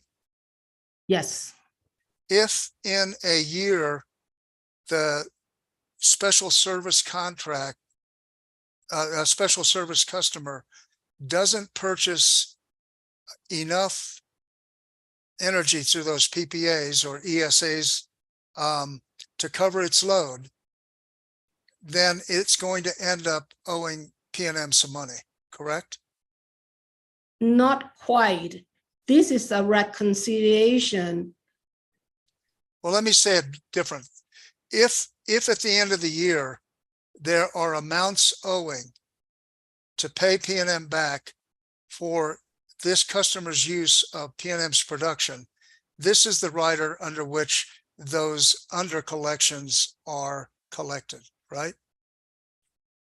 When you say use of P&M's production, you're saying that it's whatever is used in a rate case proceeding to allocate costs to this customer. So it's nothing to do with the consumption, but rather the assumption that we use in a rate case to allocate costs based on, I know I might be jumping ahead, the stipulated value of the renewable resources that P&M acquired on behalf of the rate 36B customer. So Right. we use that in a rate case proceeding to calculate what is 36B customers' offset responsibility, and then their renewable resources will provide an offset. And what it does in here is to, after the test year, we will come back and reconcile not the usage, but the production of those renewable resources that we included in the cost allocation using stipulated value to see whether we under allocate cost to 36B customer because this facility or resources they did not produce at stipulated as high as the stipulated value. Right. Now there's two, maybe this is getting into too much detail, but the stipulated value of those resources only applies if the resource is less than 3 years old and Correct. doesn't have a track record, right? Correct. If it's older than 3 years old, you use the actuals. Yes. Okay. And what happens is the purpose of this rate rider is to keep other customers whole, right? So that they're not paying for costs that the rate 36B customer is imposing on P&M. Yes. Okay. And this rate rider is asymmetrical. In other words, if what P&M gets from those resources is less than what was anticipated in the test year, then an under collection occurs and the customer has to pay this rider, whatever it's calculated to be, right? Correct. But if the customer procures more, or if the facilities produce more energy and capacity than was anticipated, there is no payback. There's no reconciliation of that. That's just a benefit that goes to the system, right? Yes, it's no it's no credit back to the 36B customer. Right. It was specifically this rate rider, and the special service contract addresses this as well, was specifically designed this way to make sure that in all instances, there would be no net impact on the other customers, right? That's the spirit or concept, yes. Okay.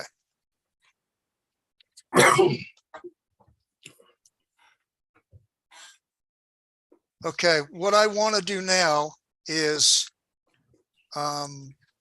we will return to these because, as you have alluded, there, and I'm sure the hearing examiners and the parties are aware, there is a disagreement between the current rate 36B customer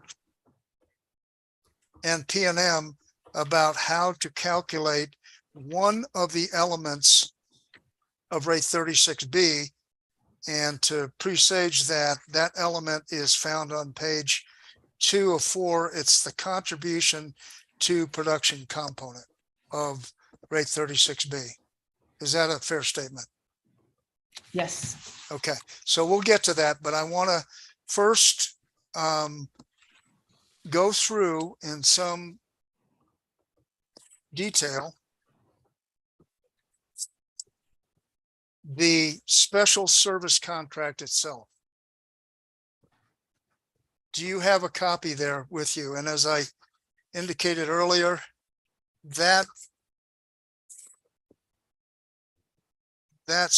second amended special service contract is cross-examination exhibit 25.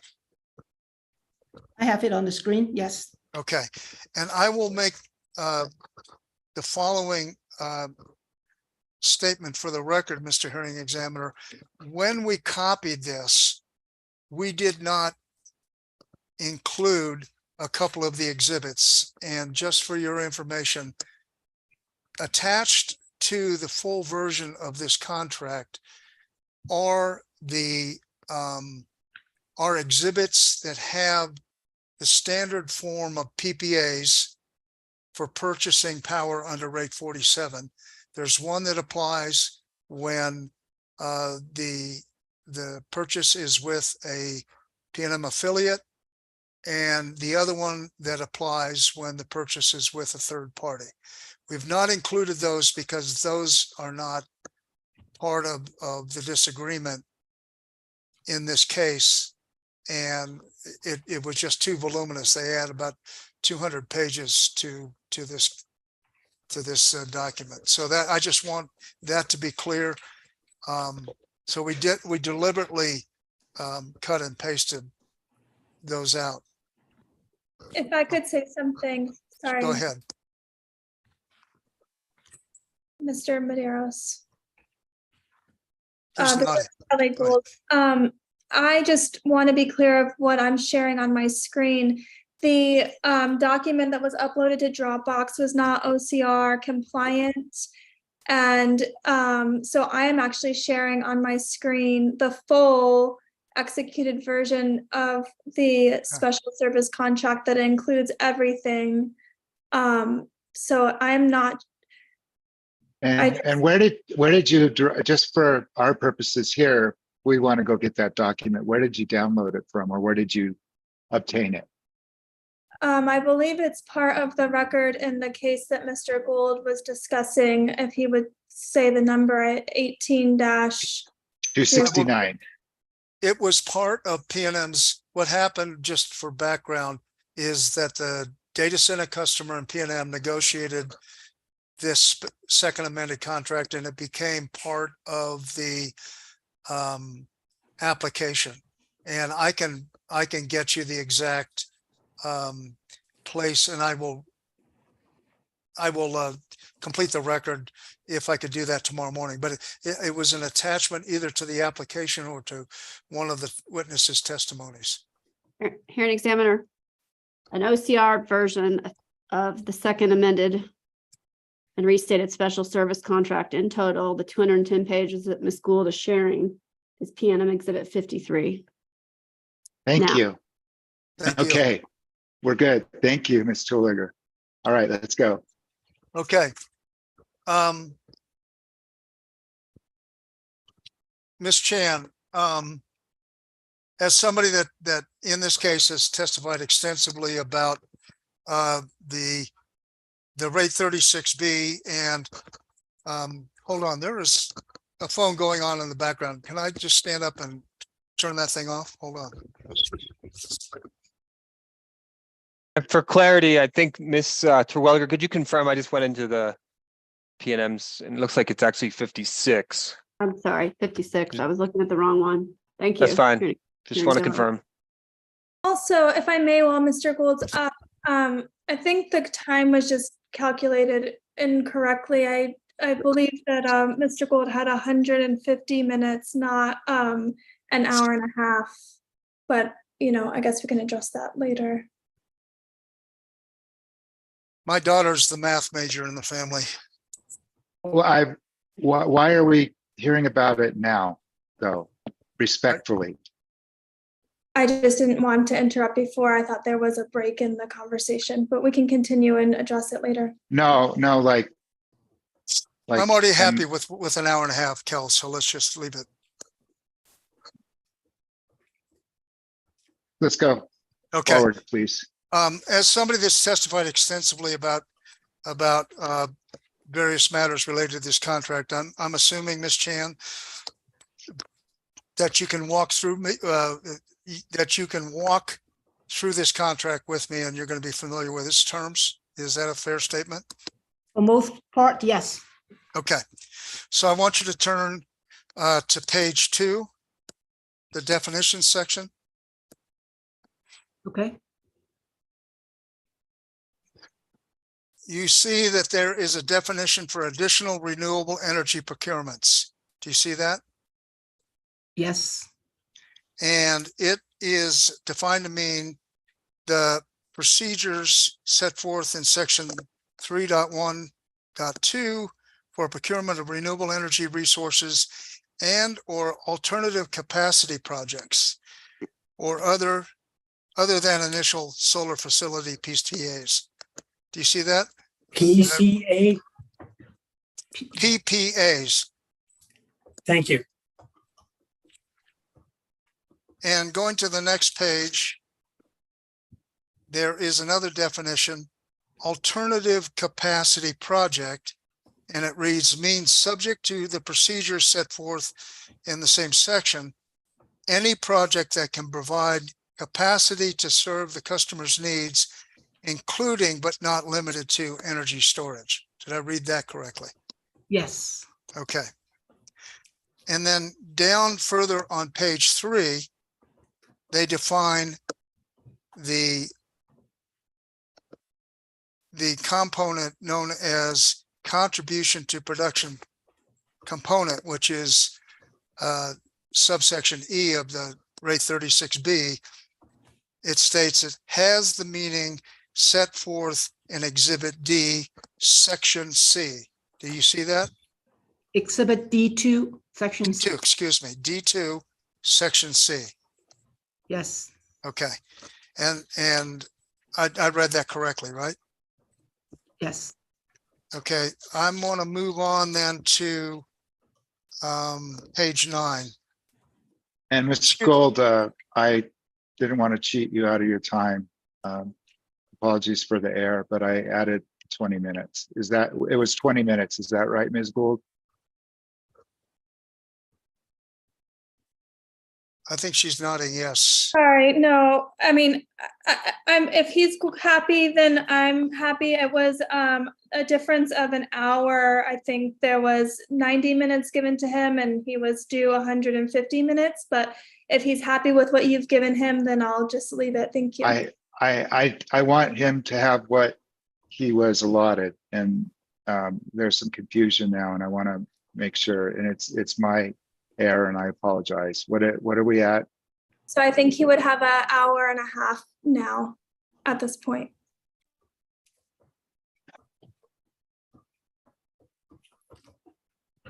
And I Okay, go ahead. apologize, Mr. Hearing Examiner. I frankly can't do my grade school math anymore. So the error is mine. Thank goodness for iPhones. Actually, I want to go to page 8, section 2, conditions precedent. Up one page, please.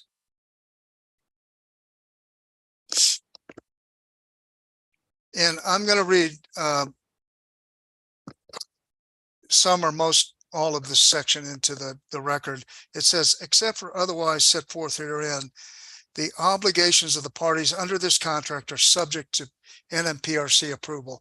And this is consistent with what you stated earlier, isn't it, Ms. Chan?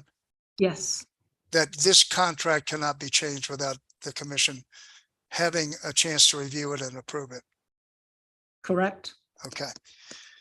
NMPRC approval shall be considered received when, Can you slow down a little bit? I apologize. NMPRC approval shall be considered received when the NMPRC issues a final written order that is not contested or is no longer subject to appeal or further proceedings on remand. Okay? Did I read that correctly? Yes, And the sentence continues, and either 1, approves this contract, the production cost allocation rider, any requested changes to the special service rate, the green energy rider, and any requested variances. Or if the commission approves any of the items in one above in part or subject to conditions or substantial modifications, provided that each of customer and P&M agrees, subject to each party's reasonable discretion to accept those conditions, modifications, or partial approval as set forth in section 6.2, collectively NMPRC approval. For the avoidance of doubt, the terms and conditions of the first amended contract shall continue to apply until NMPRC approval is received. Did I read that correctly? yes, Not to belabor the point, but essentially this, even though this is a negotiated contract between P&M and now the one special service contract customer, it's not left totally up to those two parties. The commission has to review and approve, correct? yes, And if the commission doesn't approve the change, even if both parties are in agreement, the change is not approved, yes, correct? And then if the change is not approved, then the existing contract, which has been approved, is still in full force and effect, correct?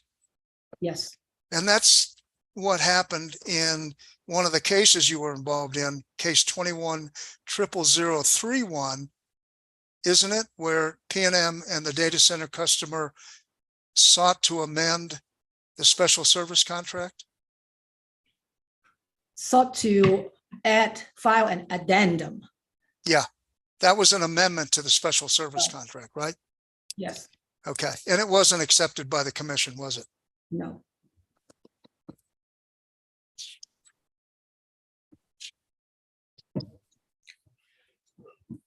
Okay, I'd like to turn now to page 9.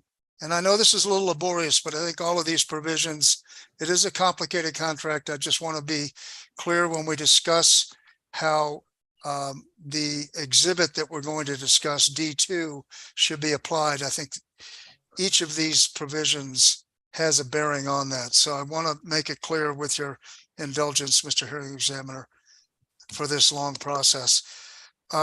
section 312, which was mentioned in the definition section, reads additional renewable energy procurements.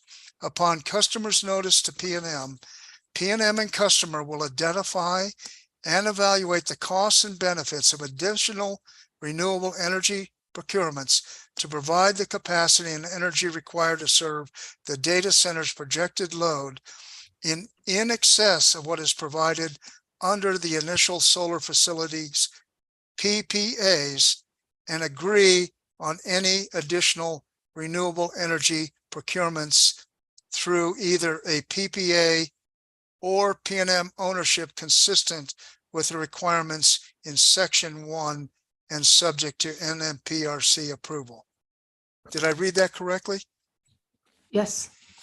And this contract provision was needed to cover the situation that arose in 2018 when the data center was going to increase its load beyond what it had initially planned to do in New Mexico. Is that your understanding? Yes, it is. And so it not only wanted to increase the size of the data center and its load, it wanted to also procure more renewables to cover that load. Is that your understanding? Yes. Okay.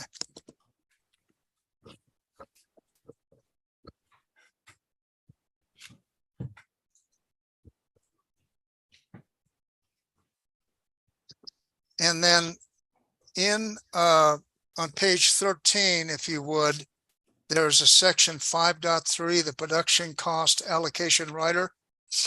Yes.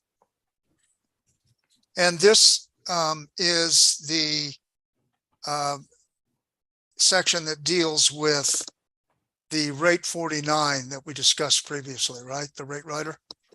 Yes. Okay.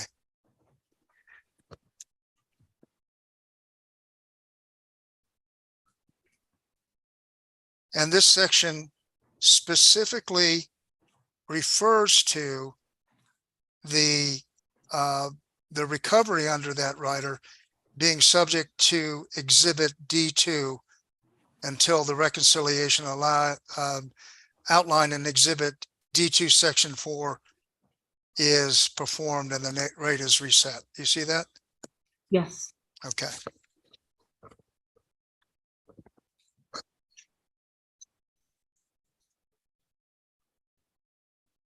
So I wanted to move now to page 25.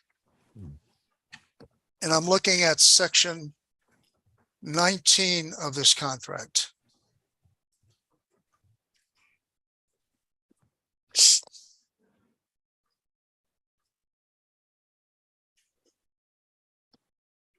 And I'm going to read that into the record. Amendment.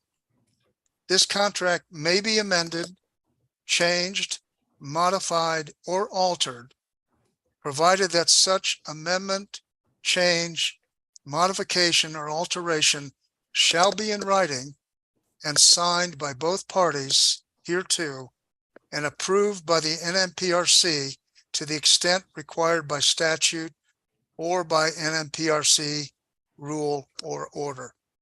Do you see that? Did I read that correctly? Yes, you did. Okay.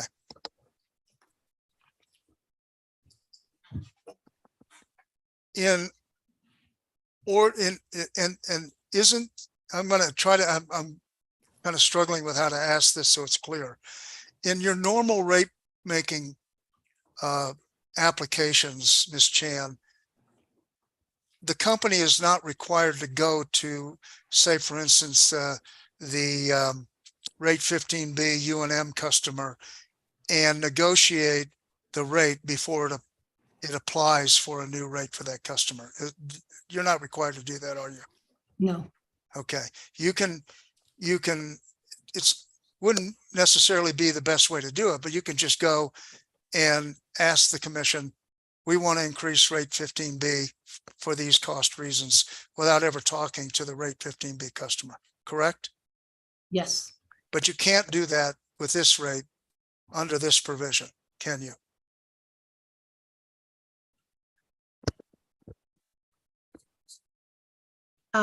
for this, you talking about the term and condition, right? Of the amendment, but it above is talking about exhibit D2.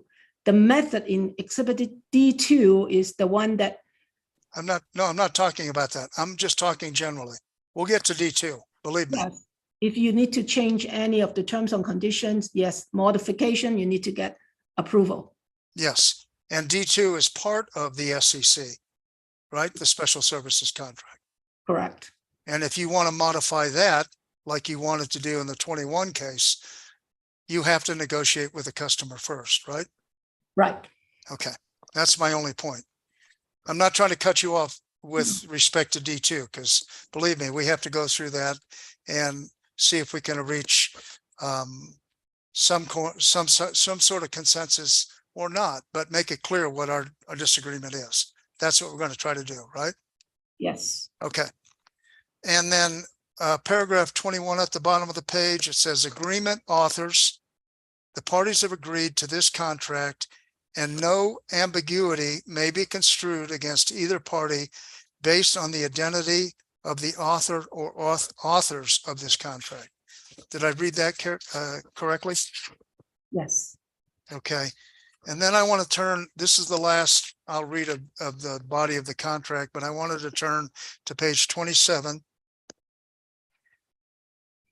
Paragraph 27, it says entire agreement. This contract and any exhibits and attachments hereto, as each may be amended from time to time, represent the entire agreement and understanding between P&M and customer with respect to the subject matter hereof, and supersedes any prior understandings, representations, or agreements, whether verbal or written, between the parties as to the subject matter hereof. Did I read that correctly? Yes. Okay. Then if you turn to the next page, this contract was signed by Ronald Darnell. Do you know who he is? Yes. Who is Mr. Darnell? Mr. Darnell was the senior VP of public policy before he retired. Okay. I hadn't realized that he retired. And then the next page is signed by a representative of Greater Kudu, which is I'll represent as an affiliate or a subsidiary of Meta. Okay. So now what I'd like to do is turn to what is entitled Exhibit D2. Okay, are you there? Hold on.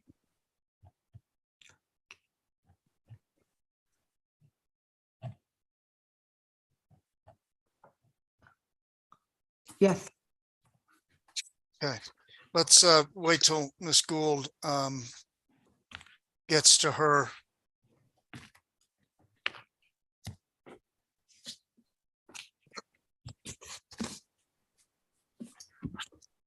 Okay.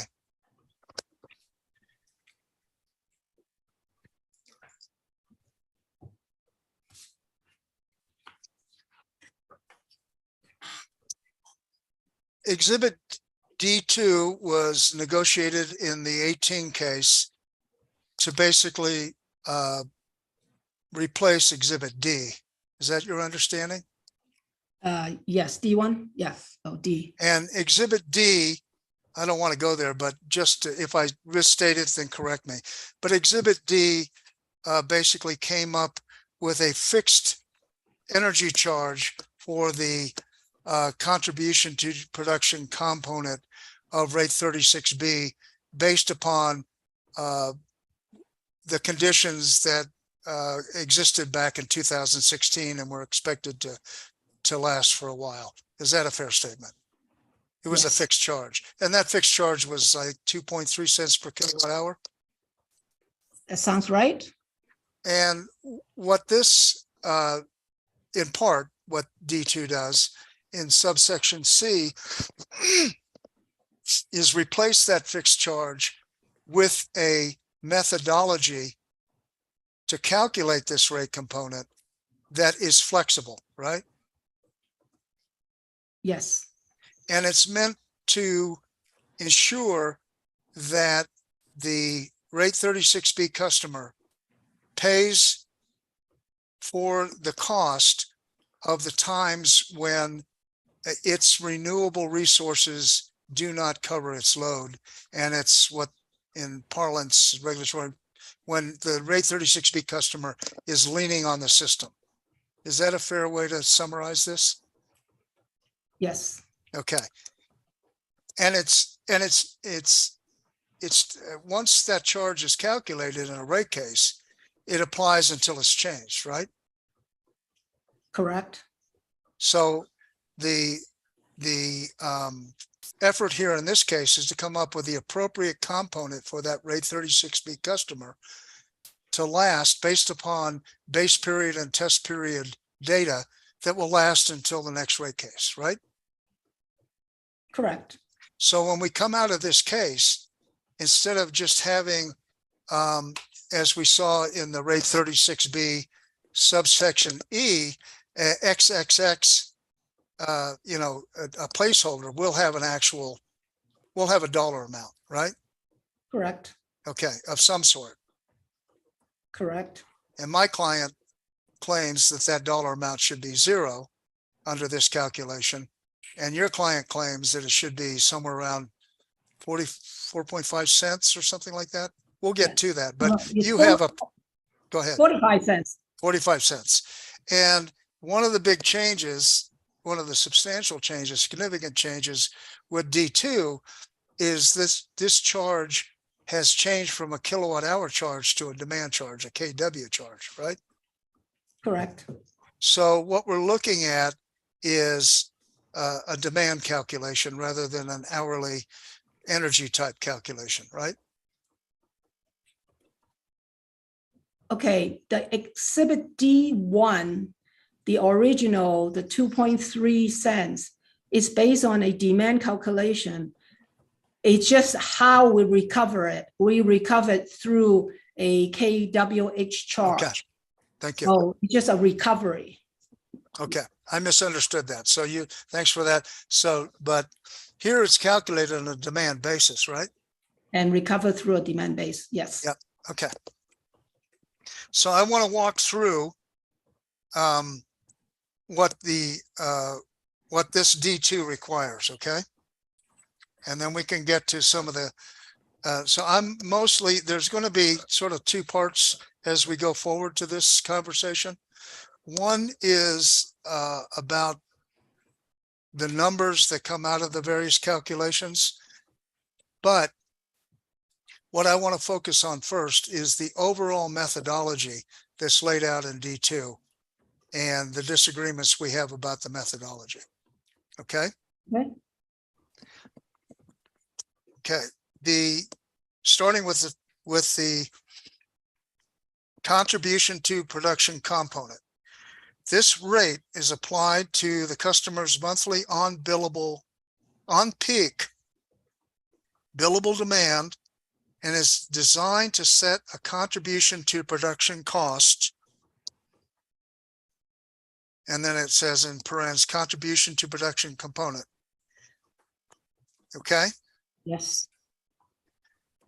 This does the language in what I just read is in the singular, is it not? It does not say these rates. It is singular. This rate, a single rate. Would you agree? Okay. Yes. Okay.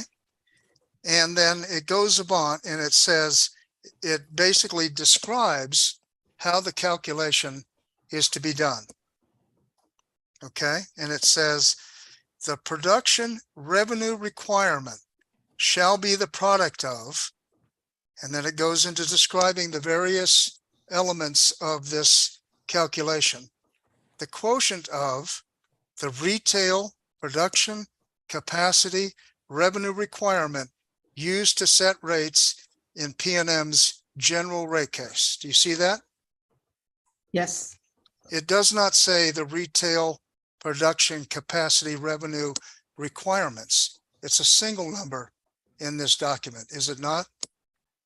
it is singular. And then it talks about the sum of all retail production capacity coincident peak demands used to allocate the retail production capacity revenue requirement to rate classes in the P&M's general rate case. You see that? Yes, It specifically states the coincident peak demands. Isn't that accurate? It doesn't Yes. say net peak demands, does it? it is not, coincident peak demand is not defined. I It- mean, in my well, report, You claim that, but let's go. We'll I'm show you. sorry. Hearing examiner, can you let my witness finish her answer? Mr. Gould continues to interrupt her. it is, if you read my rebuttal, we say that coincident peak demand is not a defined term. And the revenue, the production revenue requirement, while it's a singular in this D2, but what our argument is that it is production revenue requirement has two components. The ESA allocated production revenue requirement and the production revenue requirement from other resources. The two sum up to be the production revenue requirement. I think that's something that you already said, we don't agree, but that's our position, that in this contract, the retail production capacity revenue requirement and coincident peak demands, they are not defined. And in my rebuttal testimony, I lay out the reason that we believe that the ESA should be allocated on the coincident peak demands at different hours than for the other resources. Mr. Because, Hearing Examiner, I'm asking about the language here. I will get to her rebuttal. Can I just have her respond to my specific question? We're going to get to your rebuttal testimony, but I'm asking you about the language in this particular document. And I asked you if it was singular, and you stated it was, and then yes, so but I understand your position, but I'm trying to get an answer based upon the language in this contract. okay, it So is maybe, singular. go ahead, finish. Yes, it is singular, but I Okay. think that is not the absolute answer because the singular is two components make up the singular. Is there anywhere in this contract that you can show me specific language that says that there are two components to this calculation? No, There is no express language, you would agree with me, that would allow you to take this calculation and turn it into two separate individual calculations, is there? no explicit. That's what I asked, so thank you. And then when those two numbers are divided by each other, they are then multiplied by the sum of the customer's production coincident peak demands. Again, the language is coincident peak, not net peak, not off peak, coincident peak. Isn't that a fair statement? It is coincident peaks, and we can talk about that later when we Okay. get to We will, calculation. we will talk about that. Wait, Mr. Gould, Okay, I apologize. Okay. And then the next line says the production revenue requirement offset shall be the product of, and then it goes on, the quotient of the retail production capacity revenue requirement, and that is stated as a singular noun, used to set rates in P&M's general rate case. You see that? Did I read that correctly? Yes, Divided by the sum of all retail production capacity coincident peak demands during all months utilized to allocate retail production capacity revenue requirement to rate classes. right? Did I read that correctly? Yes, And then, so it specifically states coincident peak demand, and we'll get to that. Multiplied by the sum of coincident peak production for all renewable energy facilities and alternative capacity projects, collectively resources, deemed to have capacity value at the time of each P&M general rate case, utilizing the methodology set forth in section D. Coincident peak production. Do you see that? yes, And that multiplication includes any storage agreements, does it not? Because they are included within alternative capacity projects. yes, And then it goes on, the contribution to production component, this is the component E in rate 36B, shall be the quotient. Again, quotient is singular, is it not? yes. There are not two quotients that are indicated in this language, are there? Not in this language. The production revenue requirement minus the production revenue requirement offset. Do you see that? Yes, And then divided by the sum of the customer's annual billable demands, provided, however, if the production revenue requirement offset is greater than the production revenue requirement, then the contribution to production component will be set to 0. Did I read that correctly? yes, Okay, so the purpose of this calculation is to determine the entire value of the resources that the rate 36B uses from the system, and then the entire value of the renewables that they provide.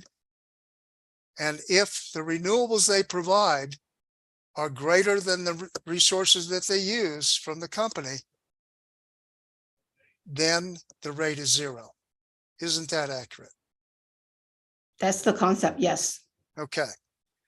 So how in the world do you accomplish that if you take out some dollars from this retail production capacity revenue requirement and do a separate contract and come up with another number? How do you net all of that out? Okay, as you pointed out, this is the intent or the purpose of this section is to come up with, first of all, the customer's responsibility, revenue requirement responsibility when the customer uses P&M's production system. So in this case, when you look at the production, we provide the function through our called traditional production assets, but we also provide some production function through the ESA that we acquire. Okay, so that is 2 sets of resources, production resources that provide service. And when you look at it, it is the first time that we are going to have ESA on our system. When we evaluate and do the calculation and look at coincident peak and look at cost causation, we determine that the ESA is not going to be useful or is not going to be dispatched at this fullest to provide production function during the day when the suns are shining.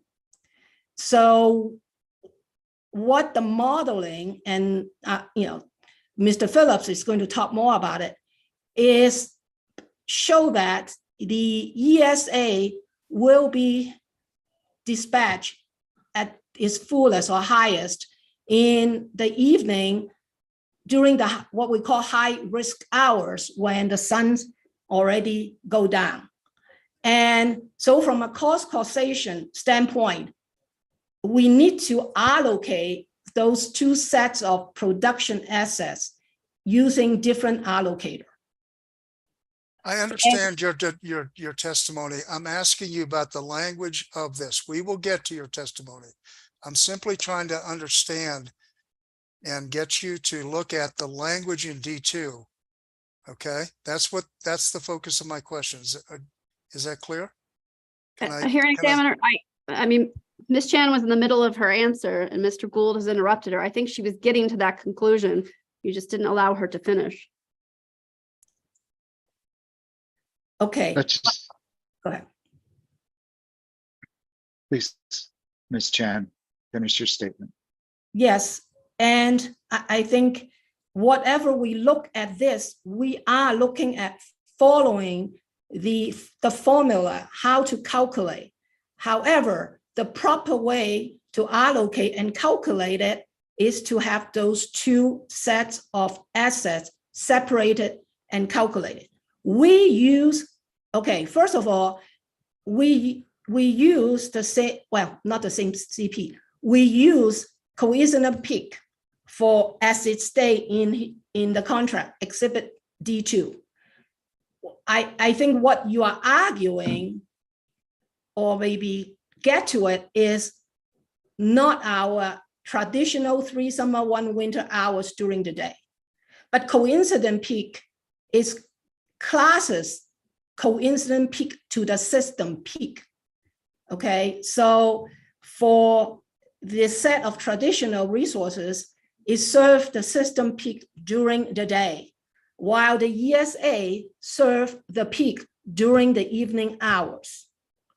But at those hours, we look at each class contribution to the peak. That's the coincident peak to the system.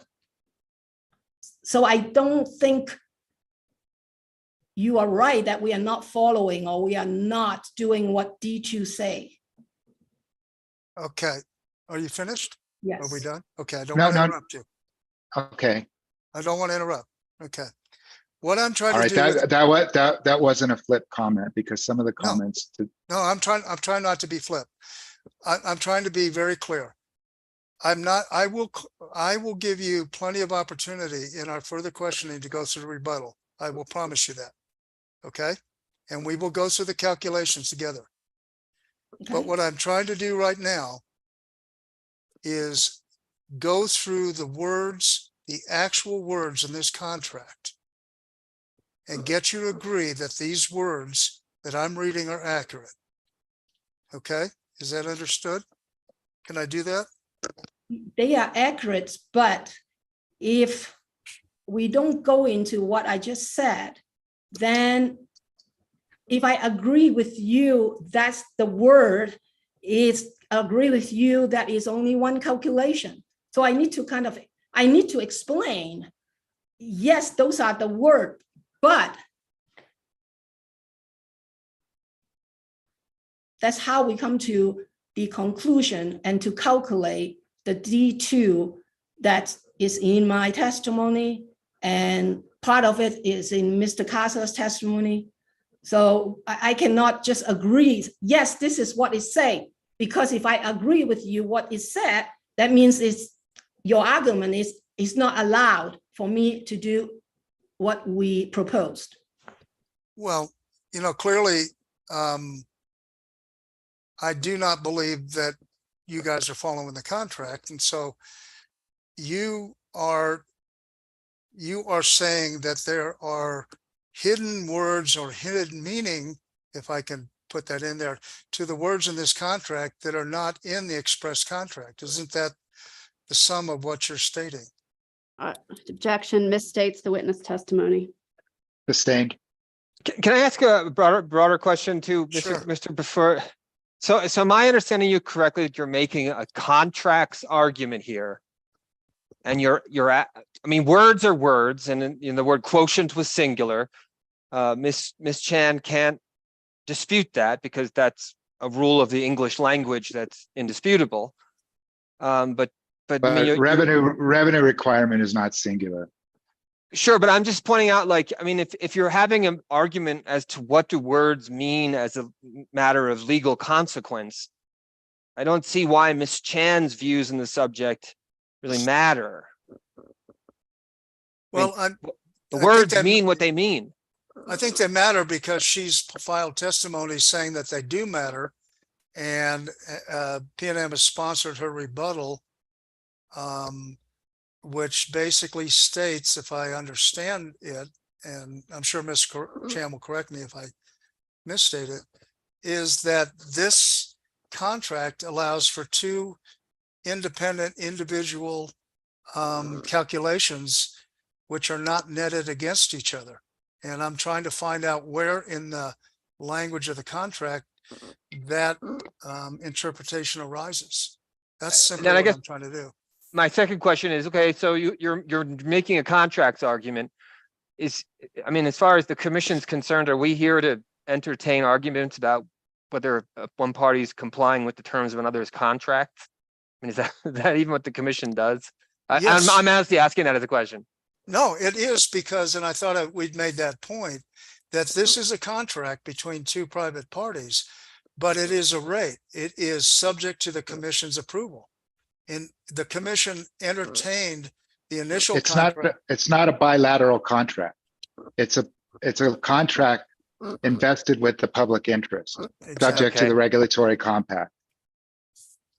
Exactly. And what happened in the three cases that dealt with these issues informs what the commission's role is, excuse me. And it seems pretty clear to me from the terms of the special service contract and those cases, especially the last one, 210031, that the two parties negotiate, but they have to bring it to the commission. If the commission doesn't think it's reasonable, they can reject it. That's my point. Or they Okay, can then modify it. We Right, can or modify modify it. it in this case, couldn't we? Yeah. Well, I think the process is. Or we could clarify it. We could say there's a protection component within the revenue requirement. Well, or my question would be, if And so if the that, law- and that's what sometimes is illuminating about cross-examination. Sometimes it goes in interesting directions. Exactly. My understanding of the process that we've read into the record with the contract is the commission has approved a very specific process, which is first the parties negotiate, they come to an agreement, they bring that to the commission hashes everything out and says reasonable, not reasonable, clear, not clear, doesn't do the right thing. And at that point, the commission, as we read in one of the sections, can say, we'll approve it if you agree to these modifications. So that's the process that I think the commission has approved. Yeah, I Okay. wrote a lot. I wrote a lot this weekend about the iterative processes involved in rate making and in procedure. And we're seeing the iterative process being played out in real time here. Yes. And I do apologize, Ms. Chan. I don't mean to speak over you. I just want to get through and look at the words so one of the things you just said that I want to acknowledge is you believe, PNM believes, I don't mean to make it personal, that this contract can be interpreted to have two coincident peak timeframes that operate independently of each other, right? Okay, once again, to be clarified, coincident peak talk about customer class coincident peak to the system peak. And here it's one customer, But I think correct, Ms. Chan? Yes, It's one customer. Yes? yes. 36B customer. But it Okay. is the system coincident peak. And I'll tie that back in, Mr. Hearing Examiner. But first I want to go to Mr. Casas' testimony if I could, because you mentioned him. Do you have his direct in front of you? Hold on. Let me see. Should be one of our exhibit, right? PNM exhibit.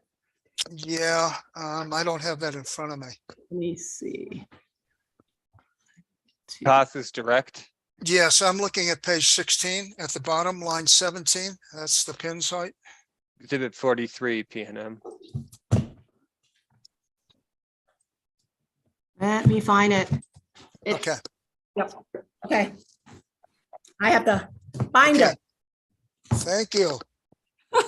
I'm going to read this into the record. It says, how is PNM proposing to Sorry, allocate? what page? What page? Sorry. You're at 16. You're exactly the right place. Page, line 17, the question at the bottom of the page. Okay. And the question reads, Mr. Casas asks himself, how is PNM proposing to allocate each category of functionalized and classified energy storage costs included in the test period revenue requirement? Did I read that accurately? Yes. And then he answers, demand related costs are allocated on the basis that gives recognition to each class's responsibility for the company's need to invest to serve demands imposed on the system. PNM is proposing to allocate the energy storage costs included in the test period revenue requirement using a modified 3 summer, 1 winter coincident peak allocator. You see that? And then Yes. he goes on to the next page. This modified allocator does not apply at system coincident peak. So PNM is referring to this allocator as the modified 3 summer, 1 winter production allocator for energy storage. Did I read that correctly? Yes. And you agree that that testimony is accurate? I don't think that testimony is clear. Okay. Well, You didn't propose to change it in any of your errata, did you? PNM didn't. no. Okay. I want to go back to the NARUC manual, if you could, and then we'll go back to this D2. And I want to have you turn to page 41. Late in Yeah. Let me know when you're ready. the 41, yes.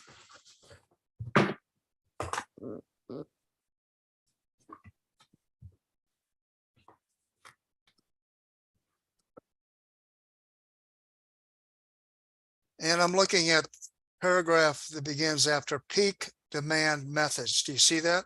Yes. And it states cost of service methods that utilize a peak demand approach are characterized by 2 features. First, all production plant costs are classified as demand related. Second, these costs are allocated among the rate classes on factors that measure the class contribution to system peak.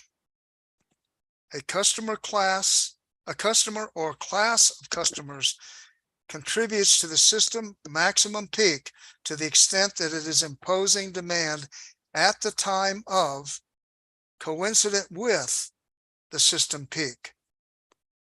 This customer's demand at the time of the system peak is that customer's coincident peak.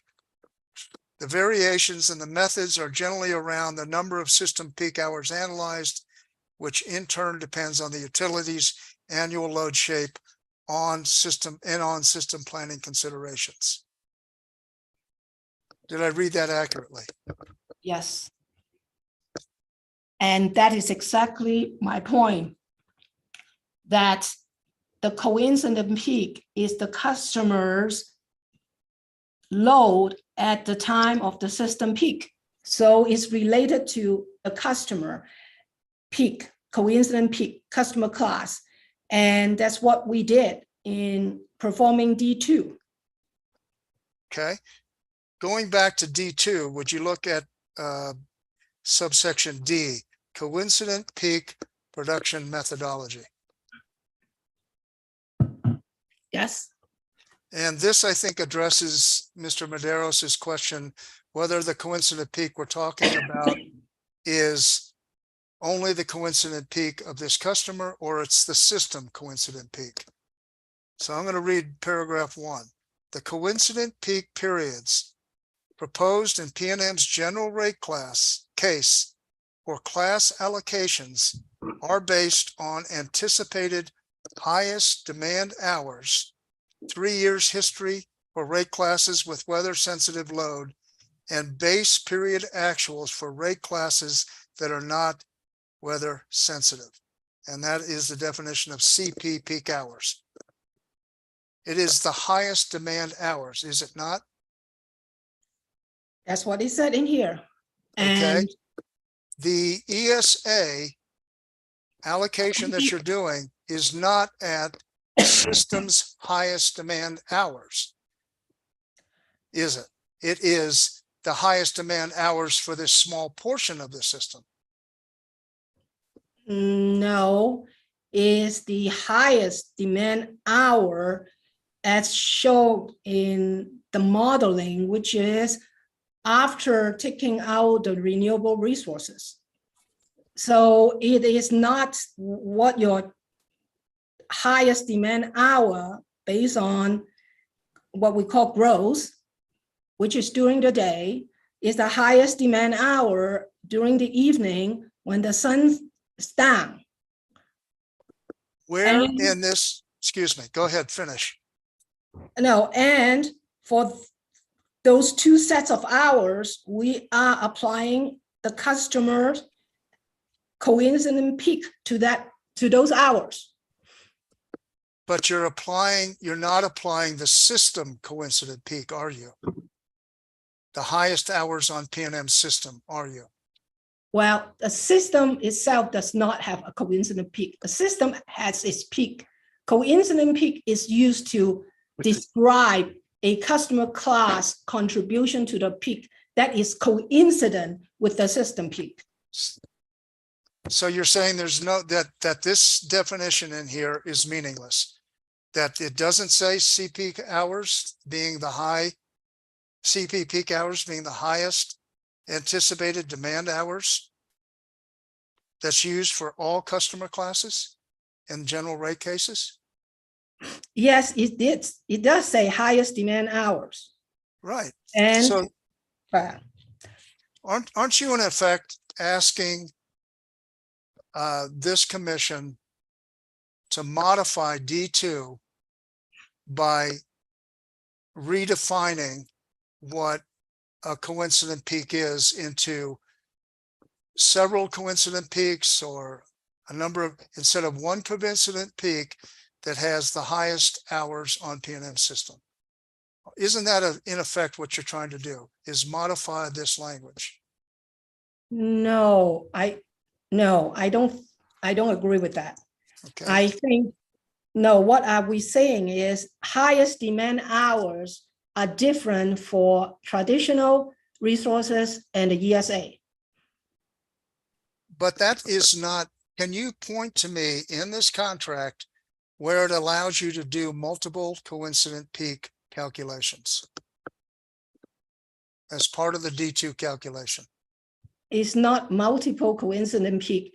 It's one peak for traditional resources and a different set that makes sense, that the peak that caused the investment of the ESA, and we use that and use that hours and the coincident peak that hours to allocate the ESA.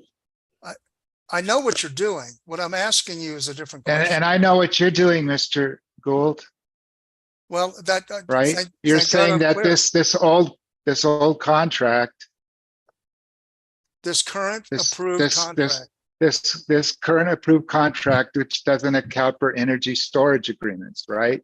No, I'm not saying that. And so if just because it says coincident peak, that means that the rate 36 peak customer is not responsible for any of the energy storage production, That's not what I'm saying at because all. that's what the sharp language of the contract says.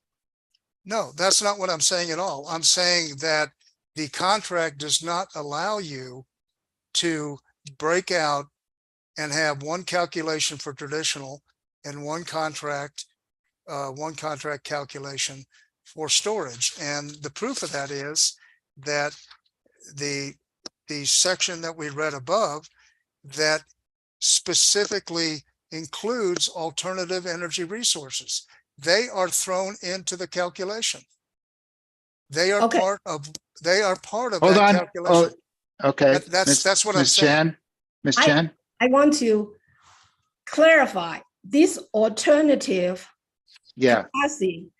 What is referring is the alternative capacity project that PNM acquire on behalf of the customer, that the customer pay for. Okay, it's such as the ESA in the 21 case. That's the alternative capacity project. The one that we're talking about, the ESA in here, is the ESA that PNM is PNM resources, is not acquired on behalf of the 36B customer. That's the it's a system resource, isn't it, Exactly. Ms. Chan? Yes. And the cost of You that.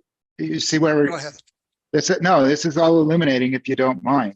No, I don't mind at all. This is what we're going. Because this is what we're here for, right? Is to understand, to get to the nub of the issue and understand it. Right? Yeah. Okay, go ahead, Ms. But School. yes, if you would turn to, go back to, let me see if I can apologize.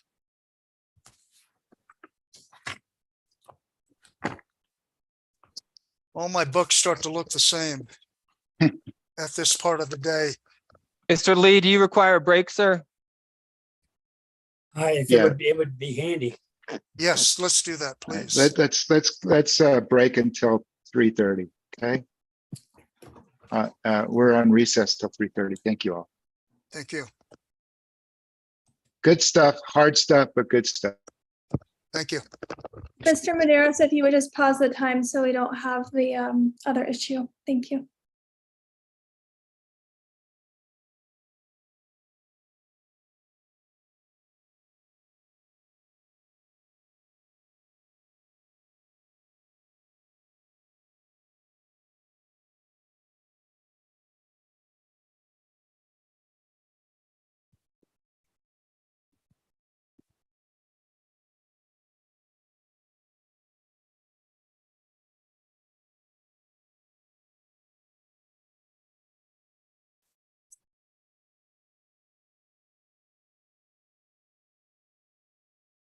Hold on. Wait, hold on.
Did Mr. Gould capitulate? I don't think so. That's not his way. I feel like John Wayne, not hardly Pilgrim. Mr. Hearing Examiner, before we get back on the record, I know I'm going to try to move beyond exactly what we're doing now, but I do have a lot more questions. I want to give the witness time to totally explain her rebuttal. I think I know I'm going to go till at least 5. I hope I don't incite anyone to violence against me. But I'm not at home tonight, so you can't find me. No, but bad joke. But I might need to go into tomorrow morning for a little time. But just to let you know, this is complicated stuff, and we've got several calculations that are done according to D2, and I need to go through those. And that I don't know how to shorten that process. And I apologize that this is dragging on and it's a hard kind of slog. Personally, I'm okay with it because what we lose here, we're going to take out tomorrow. Yes, sir. So we're going to have a shorter time with Mr. Katsas, and we're going to have another witness that comes in, hopefully, after Mr. Katsas tomorrow, so we can stay ahead of the schedule. I would get cranky if we were getting behind, but we're not, right? And I'm hopeful that this will obviate having to have a lot of cross, not at least some. We can get rid of some of the cross of Mr. Katsas, because this circles around some of the work he's done. And she answered a lot of the questions that I had for Mr. Katsas.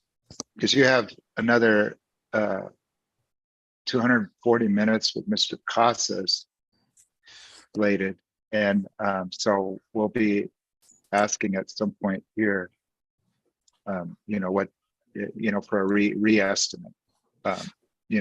Yes, I'm thinking that I will take an hour minimum from Mr. Katsas.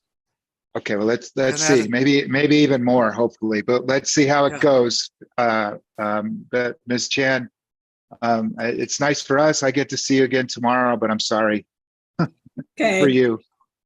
No, it's okay. Stella texted me and All she right. said, can we do this 3 or 4 more days?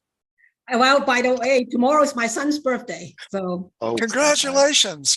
Yeah, but I was just going to say, this is more painful than 28 years ago. Wow. But I wish that were on the record. All right, let's. I think I've just been put in my place, Mr. Hearing Examiner.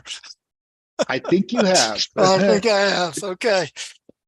Let's go ahead now. I'm starting the clock again. Mr. Gould, would you please proceed with your cross-examination of Ms. Chan? Yes, Ms. Chan, would you turn back to what we covered before in a high level, which is the original Rider 49? Okay, let me get okay.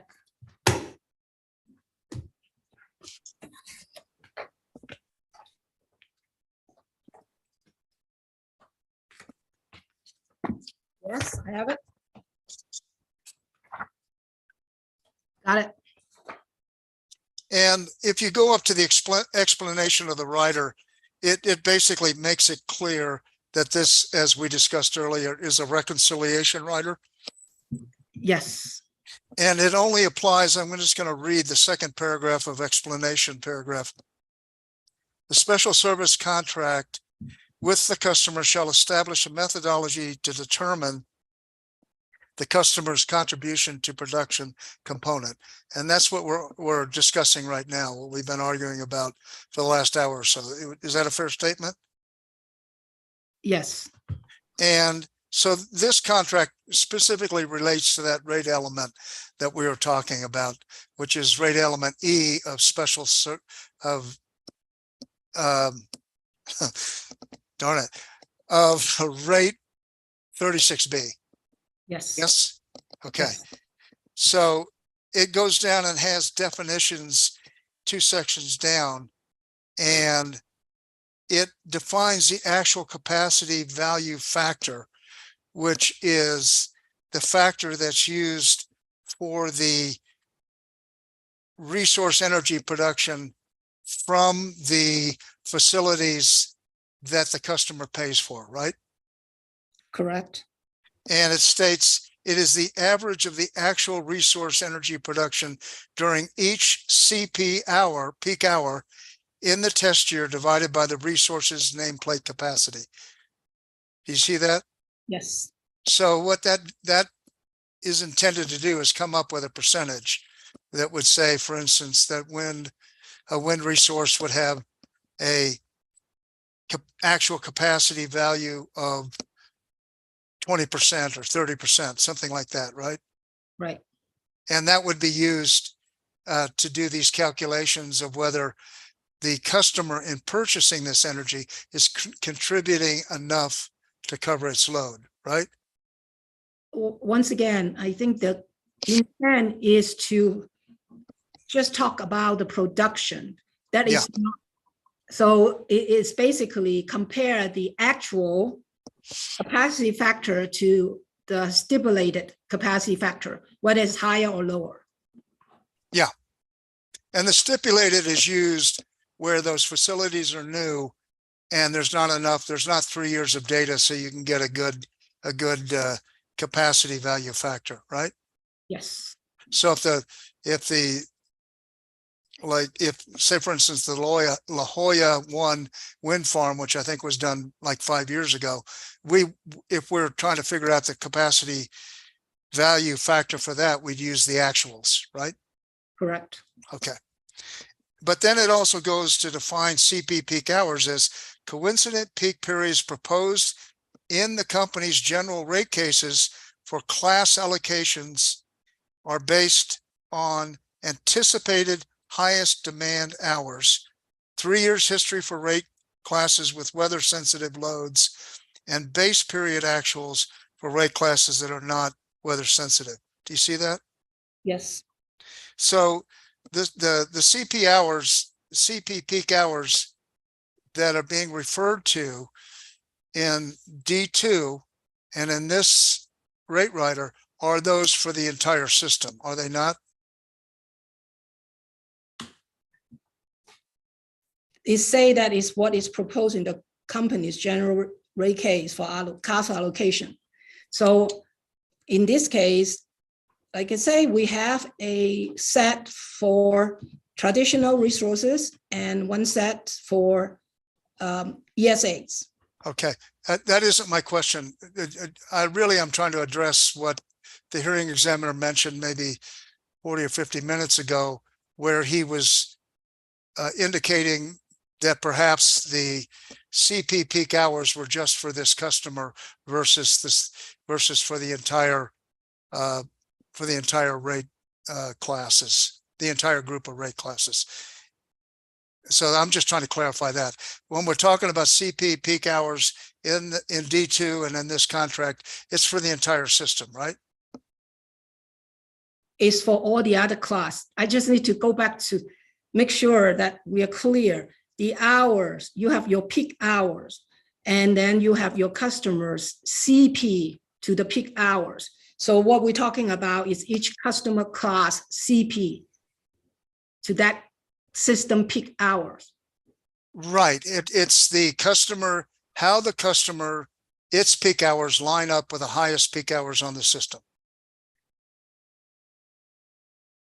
Well, PNM only has one set of, it doesn't have 10 different CP hour allocators. It has one set, and you're claiming that it's only for traditional and it should have another set for these ESAs, but it has one set of peak hours, doesn't it? And that's how it uses to allocate rates. No, that's why we say that in here, we are proposing two sets. I understand. No. We're confusing. When the company sets rates, right? For everybody, not just rate 36B, it has calculated what the highest peak hours, coincident peak hours are on its system, right? For the whole system. No, in this case, the two sets of hours or two sets of. Hearing examiner, please, Ms. Chan is trying to answer Mr. Gould's question, and he keeps interrupting her. This is the third time. Cross-examination is a frustrating and difficult art when you have a good witness. Go ahead and answer, Ms. Chan. You're asked the question, you answer it. I am going to say that in this case, PNM has two sets of allocators, and they are applied to all the customer class. So what we call it unmodified 3 summer 1 winter, we use that to allocate traditional resources to all customer classes. And the modified 3 summer 1 winter, we're using it to allocate cost, the ESA cost, to all classes, not just rate 36B, is for all customer classes. And that's where we get, I think, into the rub here. You have a customer that has a negotiated rate that has been approved by the commission, and you're asking to change that rate to incorporate an allocator that was not approved by the commission. So this is where I understand what your position is, but what I'm trying to get to is what you talk about as a division between traditional resources, and you got a peak hour there, and these ESAs, and you got another peak. That language, that calculation is found nowhere in these contracts, is it? D2 lay out the calculation. Show me the express language that allows you to split D2 into a calculation of traditional resources and another calculation of ESA resources. We are not splitting D2. We are applying the same method, D2, and to calculate the traditional and the ESA. It's the same method. D2 lay out the method, the kind of the formula. Well, we'll get to that, but you are making two calculations, not one, right? Two components make up one charge, yes. Two calculations to come up with one charge, right? Yes. And your claim is that you're following D2 to do that. So my first question is, where in D2 or in any of these rates does it specifically allow you to do two calculations instead of one? Show me the language in D2, please. That's my first question. I'm sorry for interrupting. No, it does not. But like we said before, it does not say we cannot do it either. Okay, so your approach is to this rate is, if it's not forbidden, you can do it. What I'm saying is the way that we handle it is adhere to cost causation is the reasonable way to do it, the logical way to do it. We follow D2, and on top of it, D2 does not prohibit us to do that. So you're saying that there's this 200 to 300 page contract, and if something is not prohibited in that contract, you can do it. Is that, because why don't you turn to your rebuttal on page 12?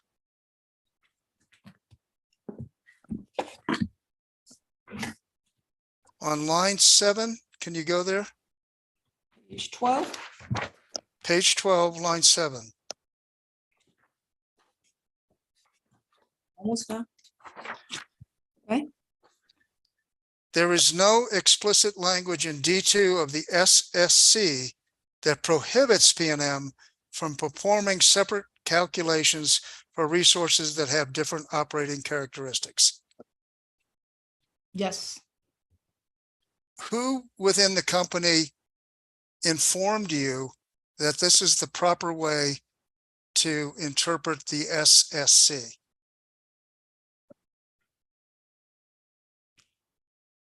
I interpreted the SSC, the way that I see the intent, and it's not prohibited.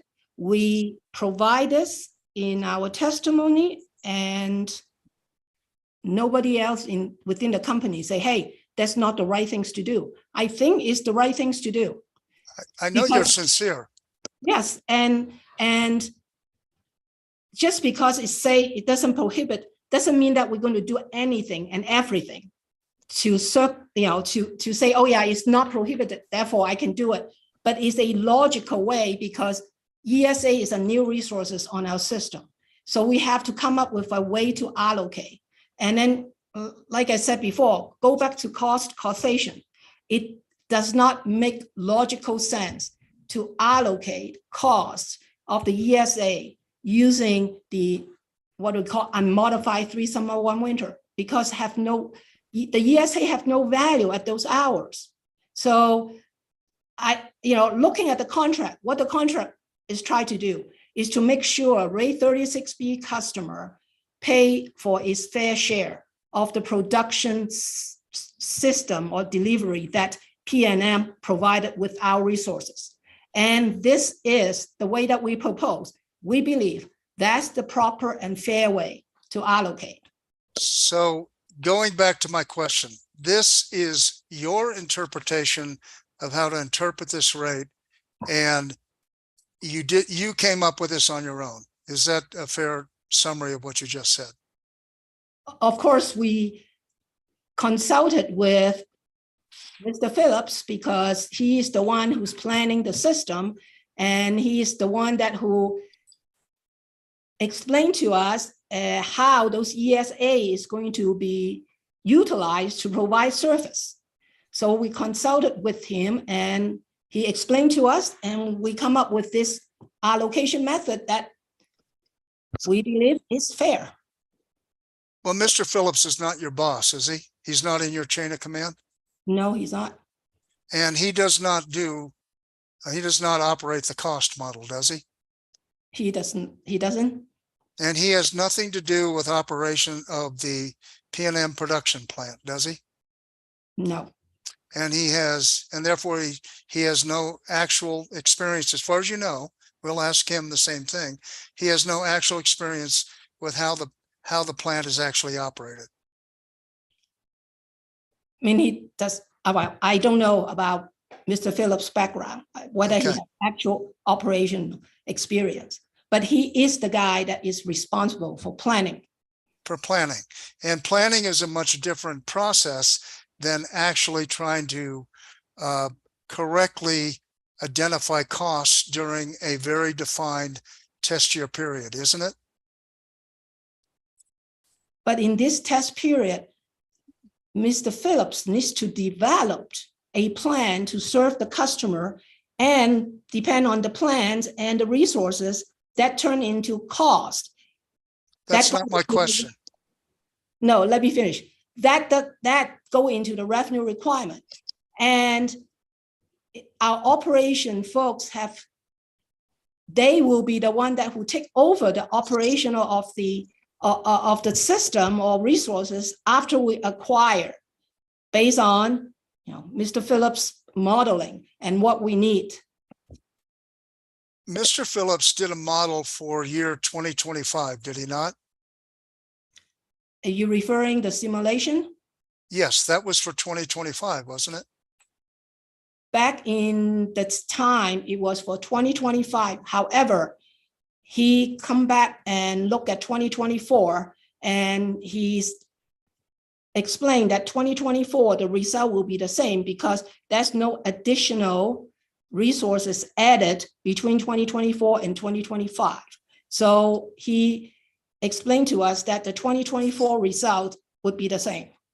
Did he provide you with access to his model so that you could independently verify this conversation that you had?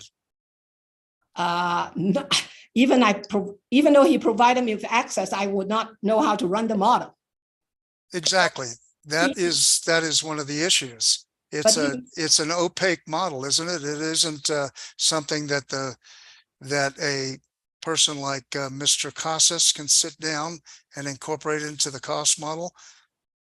Well, Mr. Phillips is the expert, in-house expert, and we trust him with his modeling. I And understand. yeah, go ahead. Okay, but that is not the cost model. That's an entirely different model that's being used for a different purpose, isn't it? Yes, but that model provides us the insight of how the ESA will be utilized. So there was no independent check or verification on Mr. Phillips' work. You just took his word for it. You had nobody on your team that could say these calculations are accurate? No, we don't Okay. have anybody. What I hear you saying and is that you believe that the current D2 is outdated and needs to be updated to adequately deal with these new types of resources on the system. And I know you won't agree with that, but that's what I'm catching from you. You're saying this contract is outdated and should be replaced.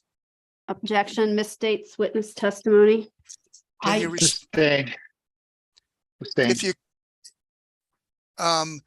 did you ever, you yourself, go to the Meta client and say, there's a problem with D2 and the way it operates, and we need to renegotiate D2 to account for these costs that are outside of the traditional coincident peak hours? Did you ever do that?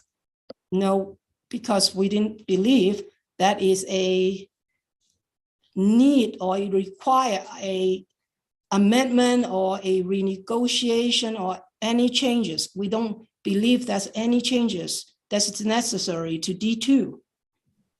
But now you know that the Meta client fundamentally disagrees with how you're reading this contract. Why didn't you, in a cautionary mode, say, look, this may be an issue. Let's go to Meta before we file anything and renegotiate. Why didn't you do that? Well, maybe hindsight 2020 we should have, but to my point, we didn't believe that that is a change in the term of the contract that require the customer's agreement or buy-in. We are proposing a allocation methodology in our rate case. Okay. Now you've stated that you believe that having two separate calculations is consistent with D2. One for what you've called traditional resources and one for ESAs, with two bunches of numbers that added together equal to the 287 million. Yes. Okay. But you claim that the way you've done those two calculations is consistent with D2, right? Right. Okay. But doesn't D2, and let's go back to it,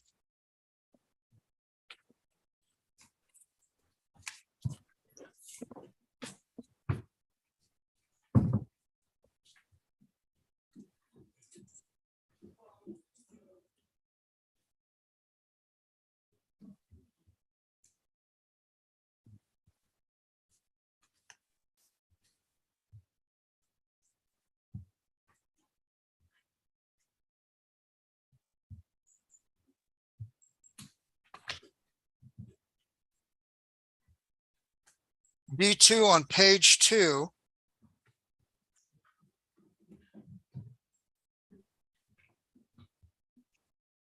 requires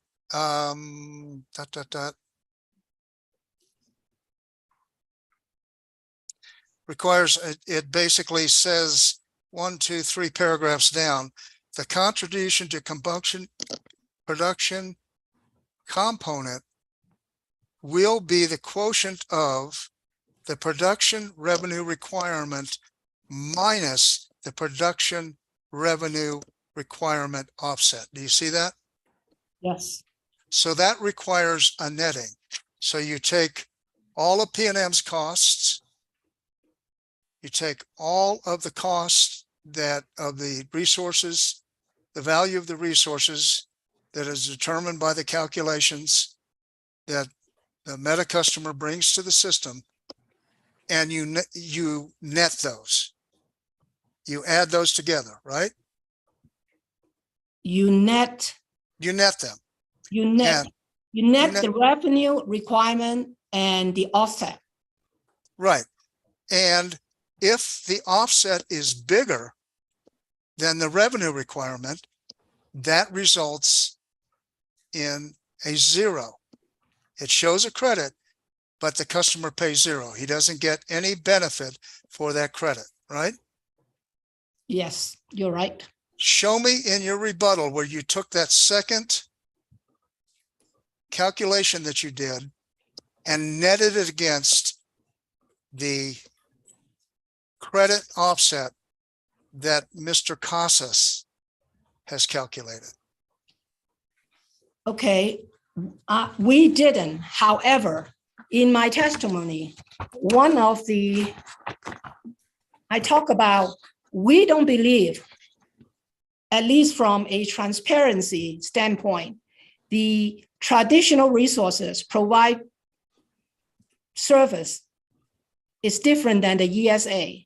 And the 36B customers' responsibility or offsets are different between the traditional resources and the ESA.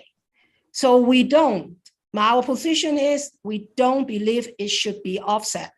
But the calculation on the traditional in Mr. Casas corrected AC5, page 4 or 5, show that is a zero cost Right. contribution.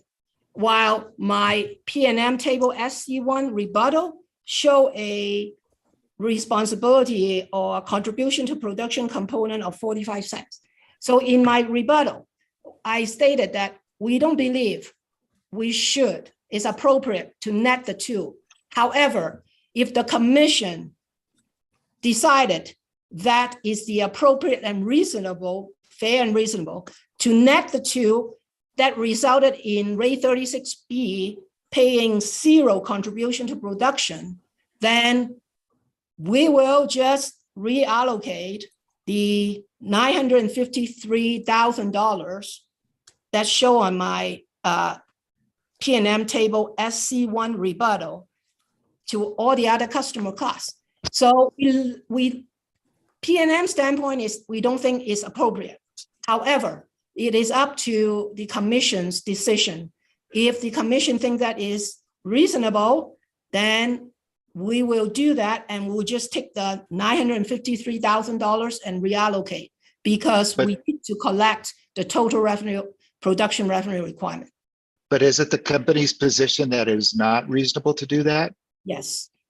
That's why we didn't propose. That's why when Mr. Gould asked where in my testimony that showed the netting of the two, I say, no, we didn't, because we didn't feel that is the appropriate things to do. However, commission have the ultimate authority to decide. And why doesn't the company think it's the appropriate thing to do? Because I think for example, look at, I don't know whether you have Mr. Casas corrected AC5. Yes, I do. Mr. Hearing Examiner, that is page 4 of 5, and that's where I was going to go next. So we're right on the same or parallel railroad tracks.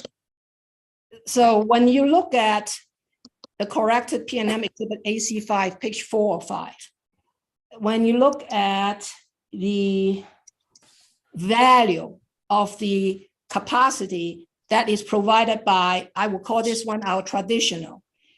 If you look at line 3, I think the quotient of 1 and 2, which is line 3, is $135.92 per kW.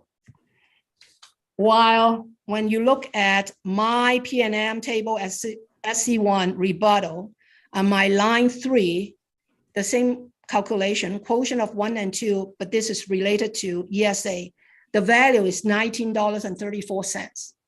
It's obviously traditional resources versus ESA provide a different value to the system.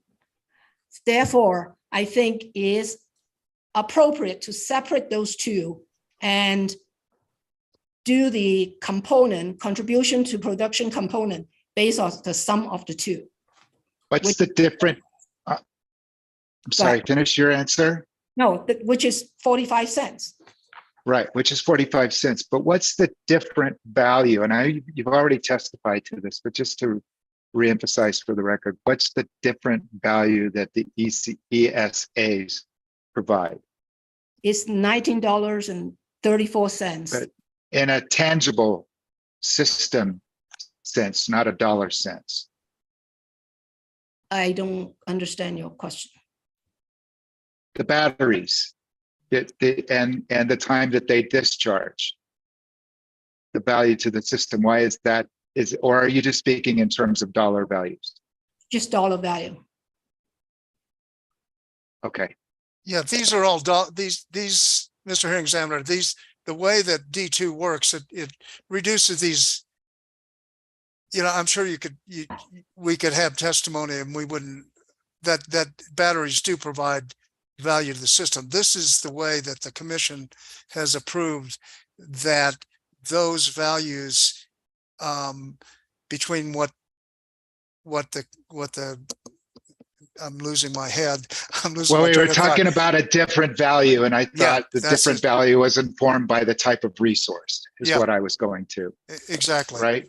Exactly. Okay. This, and Ms. Chan, so we could continue on this line of questioning. Would you we have in front of us the corrected AC5, page 405. Okay. Yes. Now, I have to, we're going to make this into a commission, into a Dropbox exhibit. And so, Mr. Hearing Examiner, I need to explain this a little bit if I could, just for clarity of the record. Because if you look at corrected AC5 that's in the testimony, it's different. Okay. And I'm looking at it. Okay. What I requested Ms. Terwilliger to do, and she graciously did it, was to put the corrections in legislative format. So the red numbers would equal all of the numbers that are in the corrected P&M exhibit AC5405 in Mr. Costa's testimony. The only difference is that it's very clear what the change from numbers are. Great. Okay, so we would like to designate this, and we will label it. There's two ways to do it, and maybe we can talk about it offline. One way would be just to put this in Mr. Costa's testimony as his corrected page. If we don't want to, if P&M is not amenable to that, we could. I'm not amenable to that. Let's label it the next cross-examination exhibit, which is probably 45. Is that right, Yes. Ms. Gould? Or That is. okay, so let's label this NM area cross-examination exhibit 45.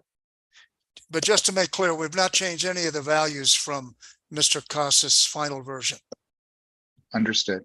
Okay, and these numbers all come from the, I think the third errata, Debria, is that correct? That's correct. Okay. And there's some different numbers, just again to explain.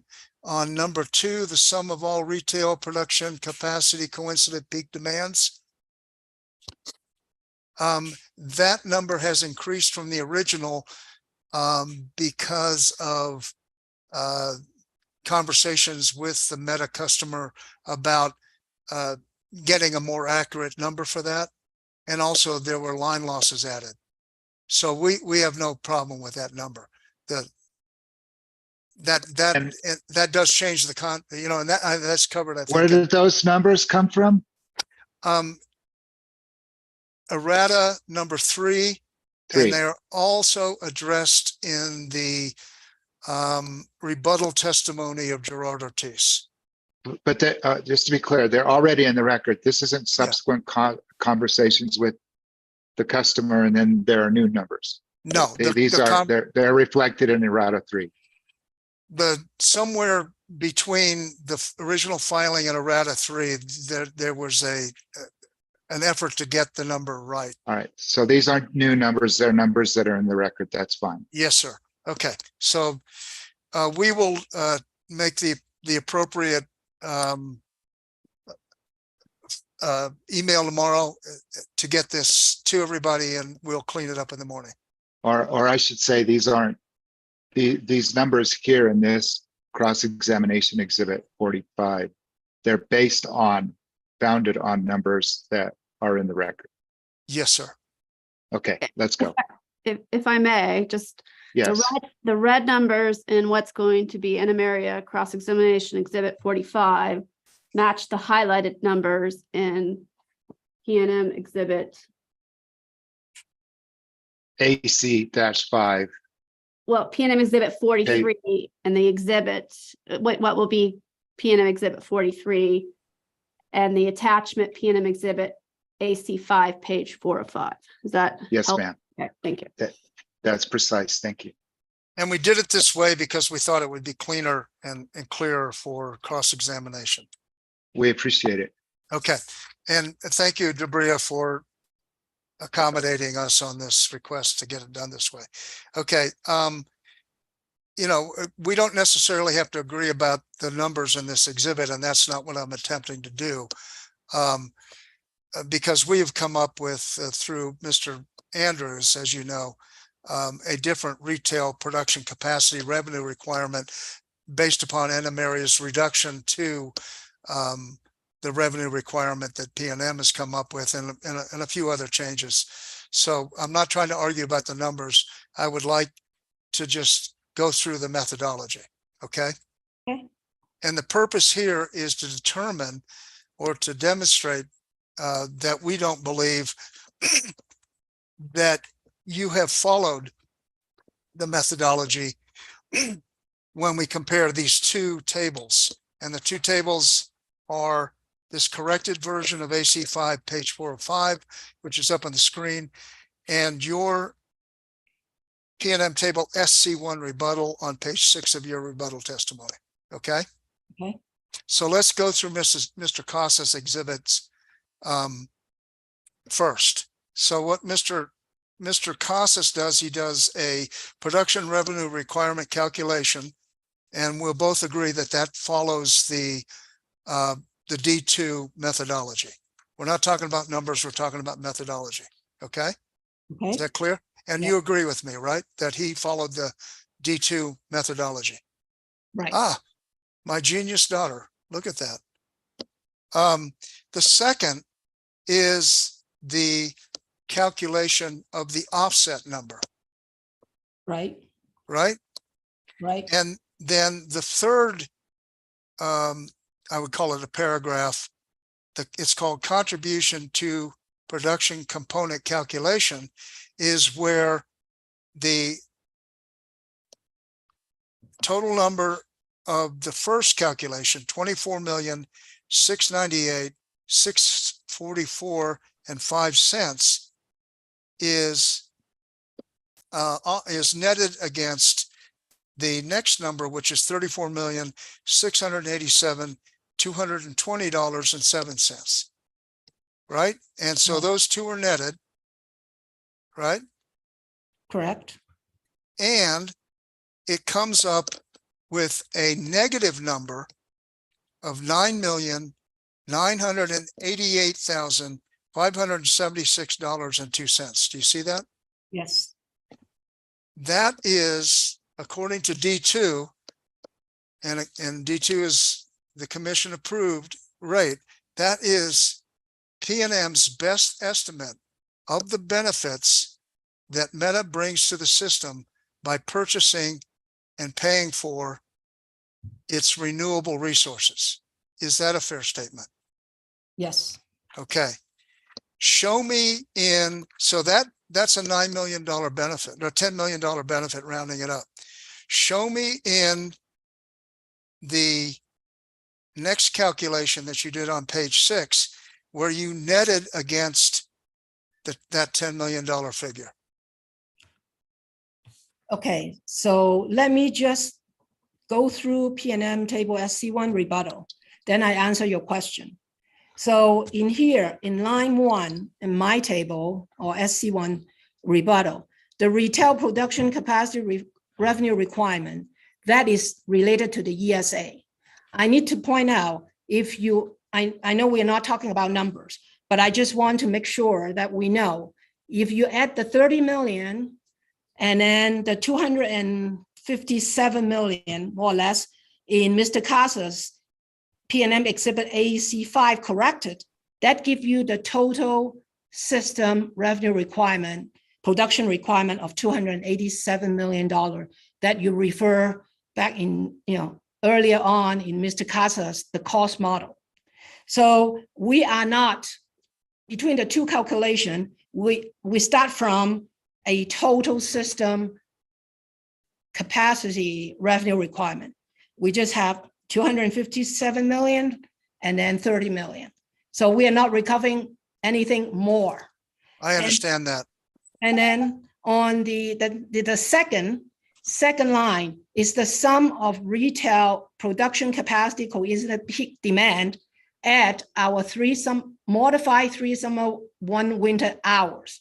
And those hours here is the total, all the customer class, each class coincident peak to those hours. And we sum it up, and that's the number. But there is no offset in table SC1 rebuttal that accounts for the fact that Meta is providing a $10 million benefit to the system that should be netted against the entire production cost on P&M system in that calculation, is there? No, but that's the answer that I gave to the hearing examiner before, because we, P&M, we don't believe that is appropriate. We believe in the P&M exhibit AC5 corrected, it's the Meta's or the customers' contribution, raise 36B's customers' contribution or benefit to the traditional resources yield a 0 contribution to production cost on that. But however, when you look at ESA, they do have on line 15, they do have a $953,000 responsibility. That translates into 45 cents. In my rebuttal, I said we should not net those two together. How can you say that you're following D2 if you don't do the ultimate netting against the total benefit that Meta is providing to the system under D2 against this additional charge? In other words, what you're claiming is that somehow Meta owes you an additional $953,000, but you're totally ignoring the fact that under Mr. Casa's calculation, there's a $10 million benefit. So you're pretending as if on a cost of service basis, they're trying to cheat the system by not paying that 45 cents, aren't you? You're laying costs on other customers by not paying the 45 cents. When in fact, if you net the two, matter of fact, get your calculator, would you please? I just want to object to Wait. the question. It's a very compound question. Okay, let me do this. Forget the question. There, Forget that question. Can I withdraw it? forgotten, Okay. withdrawn. Would you take line 16 from your table 6 rebuttal, table SC1, 953,488, and subtract it from the difference line in Mr. Casa's third calculation of a credit of 9,988,576.02. Yes, What do you come up with? it's a negative 9,035,128.02. So when you net those, Point oh what? Point ahead. 02. Thank you. so when you net those two numbers, it shows that even with that that separate calculation, that Meta is still ahead. It is still contributing $9 million in a credit that it gets zero credit for, but it is contributing $9 million of assets to the system free of charge for all the other ratepayers to use. Isn't that correct? For the traditional, yes, traditional resources with the renewable resources that they are responsible and pay for through Rider 47. And that set of traditional during the day, 3 summer, 1 winter, I modify. Yes. So you don't, okay, have you finished? I'm sorry, No. No, Ms. Chan, you say traditional, but I just searched, no, it's okay. It's Yeah. fine. I think I know what you mean, but I just searched traditional in your rebuttal testimony and I didn't see it. So just clarify what you mean by traditional resource versus ESAs. These other resources besides ESA. Okay, perfect. okay.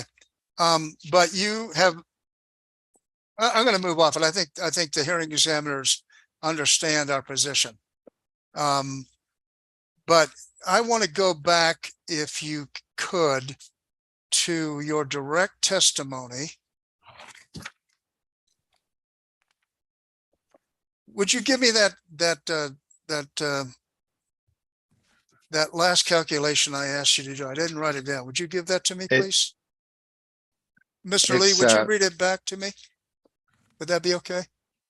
It's 9035128.02. Is that right, Ms. Chan? Yes, that's correct. Okay, thank you. Thank you for that, Mr. Hearing Examiner. Would you go back to Mr. Hearing Examiner? I see that my time is getting down to about 5 minutes. No, it's we're in added time. Okay, that's good. When I'm talking about injury time or added time, I'm talking, those are soccer terms for when you go into overtime. And it depends on what part of the world you are when okay. When you go into extra time. They also call it extra time some places. Okay. Well, I played football, so there was a lot of injury time. Would you go to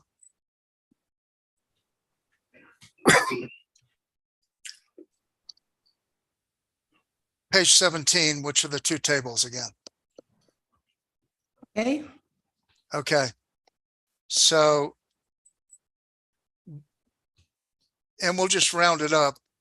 But so if we net your rebuttal table SC1 and Mr. Casas's latest calculation of the contribution to production component in AC5, we have roughly a $9 million benefit, right? If we do that, I'm not asking you to agree with that. I'm just asking you to say that's the result of the calculation I asked you to do, right? Yes. Okay. Then if you look at all the way down to 36B SSR rate. Okay. Under cost of service principles, Meta is providing a 3.962191, so $3,962,191 subsidy to all the rest of the customers. That's what that SC1 shows, right? It shows that if we are going to go to cost-based rate, they need to be reduced their revenue requirement based on the forecasted revenue that we will collect by 3.9 million. In here, we have not really do any spreading or reallocate to any customer class. This is just a point in time to look at what the cost-based revenue requirement compared to the revenue forecast, and to just see what they need to, if you want to go to a full cost-based rate or revenue requirement, what needs to get done for each of the customer class. So we have not do any, moving dollars around or anything yet. Right. And you said this is just a point in time snapshot, but isn't that really what we do in the rate 530 schedules and in the future test year schedules? We take these immovable snapshots and use those as a surrogate for actually what's happening on the system. That's the projection, yes. Yeah. Compared to current. Yeah, because otherwise it'd be impossible. You have to decide on some numbers. And so let me ask my question a different way. The table SC1 is PNM's best estimate of what it costs to serve rate 35B on a cost of service basis in the test year. Is that a fair summary? You say 35B or 36B? Excuse me, 36B. I'm losing it. Yes, Okay, and that line item shows that under the current rates, if we were going to go forward with cost-based rates, Meta would be due a $3,962,191 refund or rate decrease. Not a refund, but rate decrease, right? well, the rate, okay, the rate will be based on 13,335,000. Okay, so they're paying 17,297, and under cost of service principles, they should be paying 13,355, right? Based on the forecast. Okay, so, but you are not adopting that as your rate proposal. What you're doing is adopting the banded rates down in table SC2, correct? Yes. Okay, and if we go again to that same line item, instead of getting any rate decrease that would recognize the $3.9 million subsidy that Meta is providing to other customers, you are adding another $1,366,272 to their rates, right? Under your proposal. Yes, the difference between 18,663,000 and 13 million. $5 million different, 5.3 million. Okay, so under the contribution to production calculation, and let's just do this in, see if I can do this on my phone, because if we take the contribution to production number of $9 million, which is the credit that they don't get credit for, and then we add the 3.96 million that they're overpaying on a cost of service basis. Okay.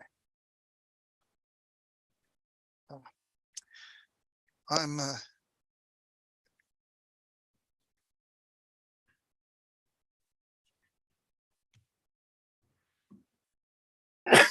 and we add the additional 1.37 million that are in your proposed new rates. That means that on a total basis, Meta is providing a $14.3 million benefit to the system doing that addition. Isn't that correct? I know where you get all the numbers and add them up to come up with your 14 millions, but I just want to be clear that the $9 million that is shown as a benefit, quote unquote, negative number on corrected exhibit AC5, that is not part of this rate case. That number does not go into the revenue requirement at all. Well, I'm taking this totally from a very partisan Meta viewpoint about what they are contributing to the system on a test year basis. And they're looking at it as we're providing a $14.33 million benefit to the system if PNM's rates are approved as proposed. Okay? I'm not asking you to agree with the number, but then you come in your rebuttal testimony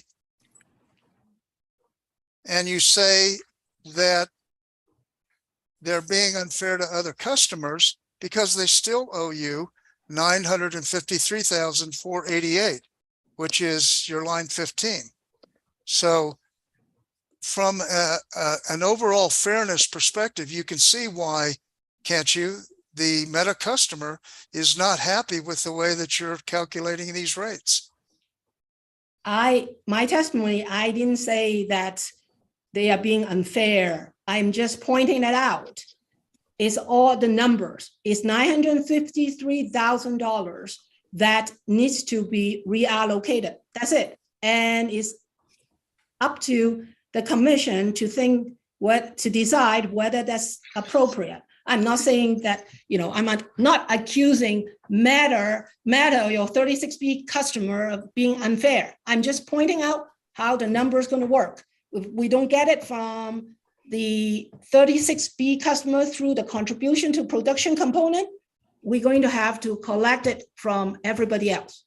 That's how it works.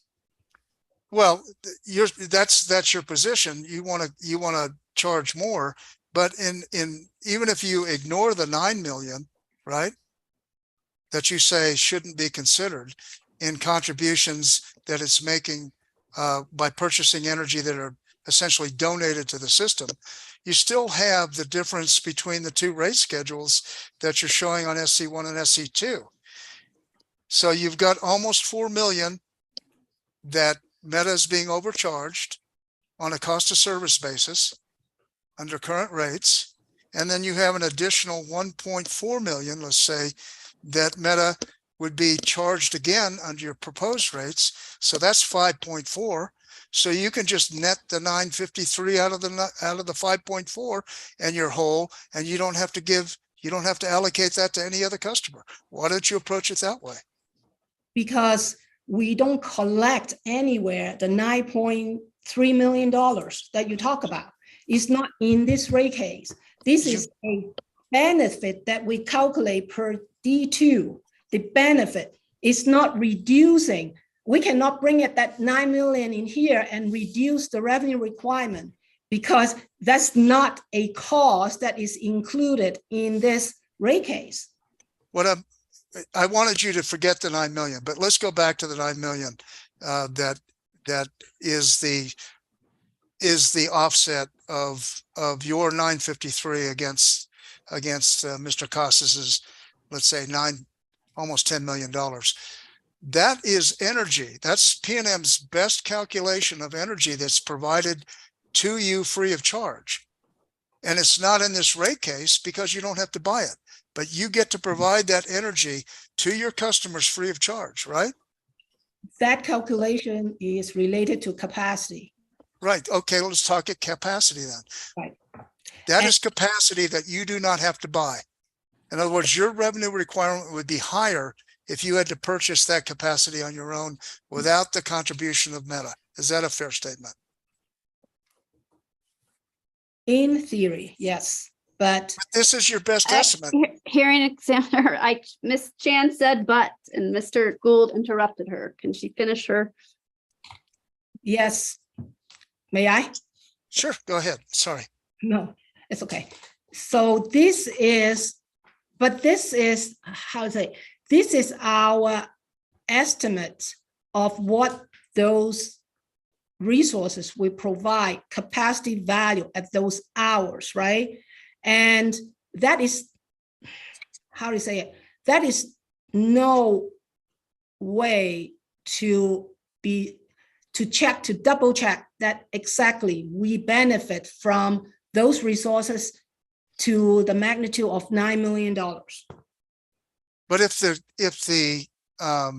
this calculation was reversed and that 9 million was a positive number, you would charge Meta that 9 million, wouldn't you?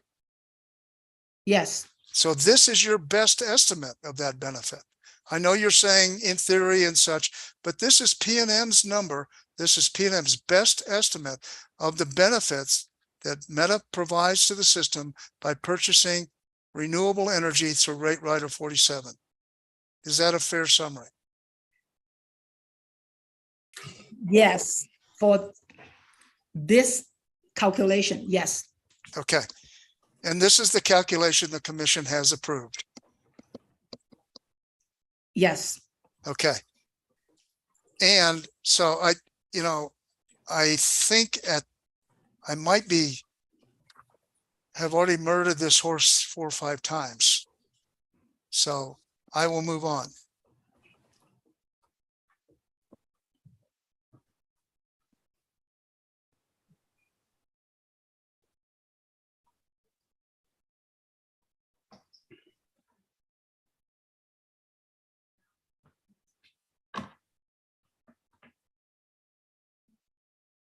Yesterday, we had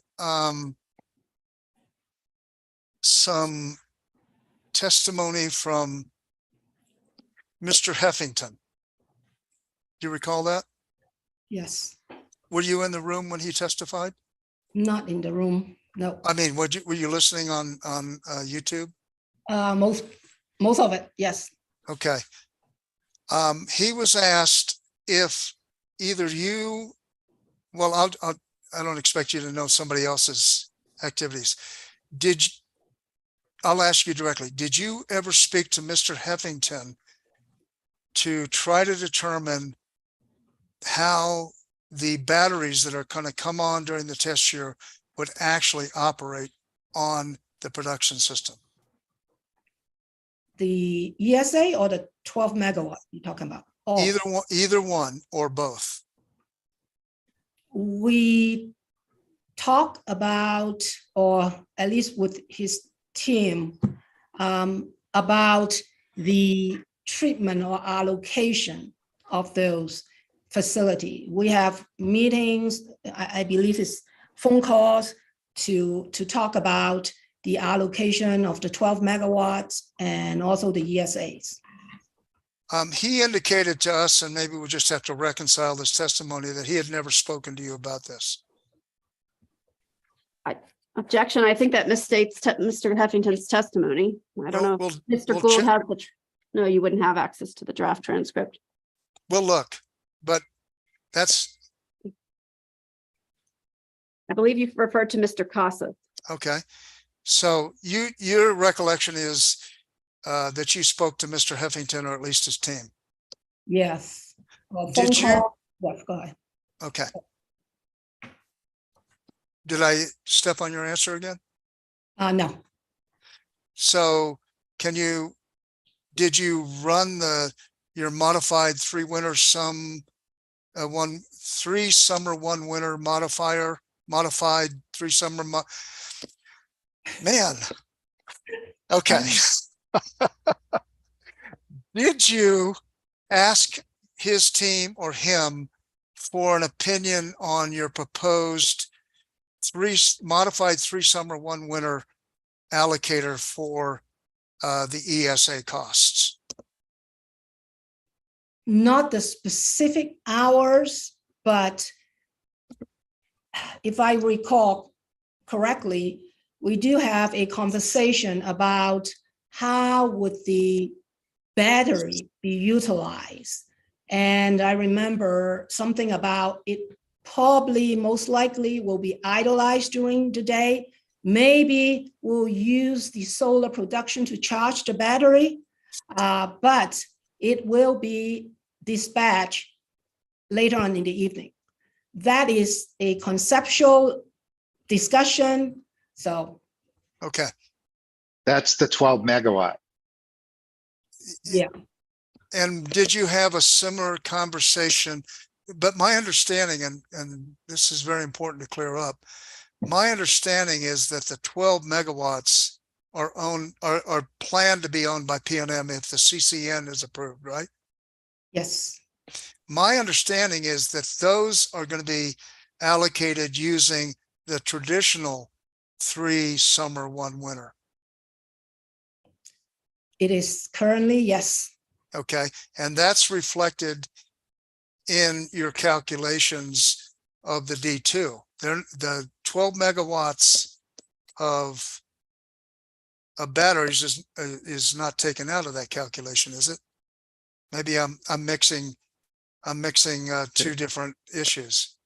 Yes, Okay, go, But go then, ahead. Ms. Chan, is go that ahead, right?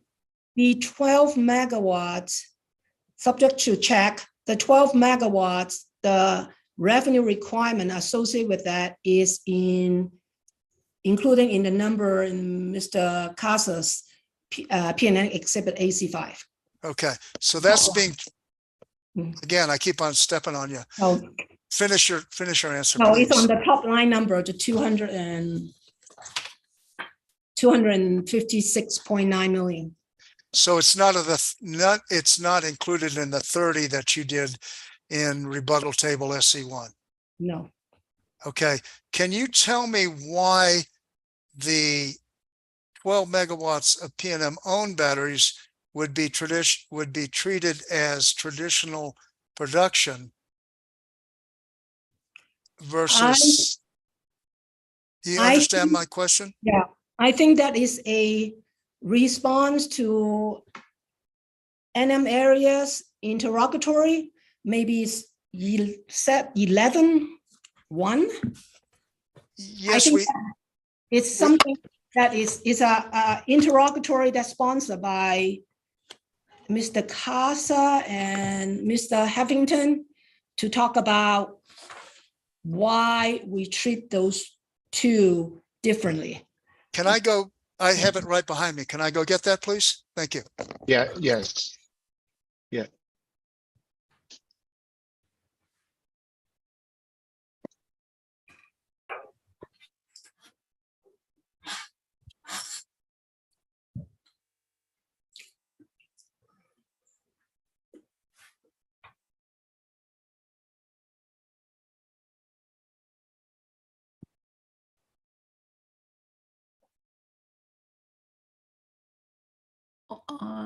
No, it's probably it's another one. I know it's not 11. I'm sorry. Yeah, I think I remember that answer. And if I could, Right. we can go. The answer was that the difference was that one set of batteries was PNM owned and the other was provided by ESA, but that didn't seem to explain that why they would be Okay, hold on. treated differently. Well, Mr. Heffington talked about it yesterday. They're on a different part of the system and its distribution, right? The 12 megawatt. I think they're still they're meant to free up Yes. capacity on the distribution feeders, but I think they are co-located they're not sitting out there on the grid. They're sitting at a PNM owned solar site. Miss Gu, are you controlling the screen here? Yes, she is. So part C, I think that's the answer.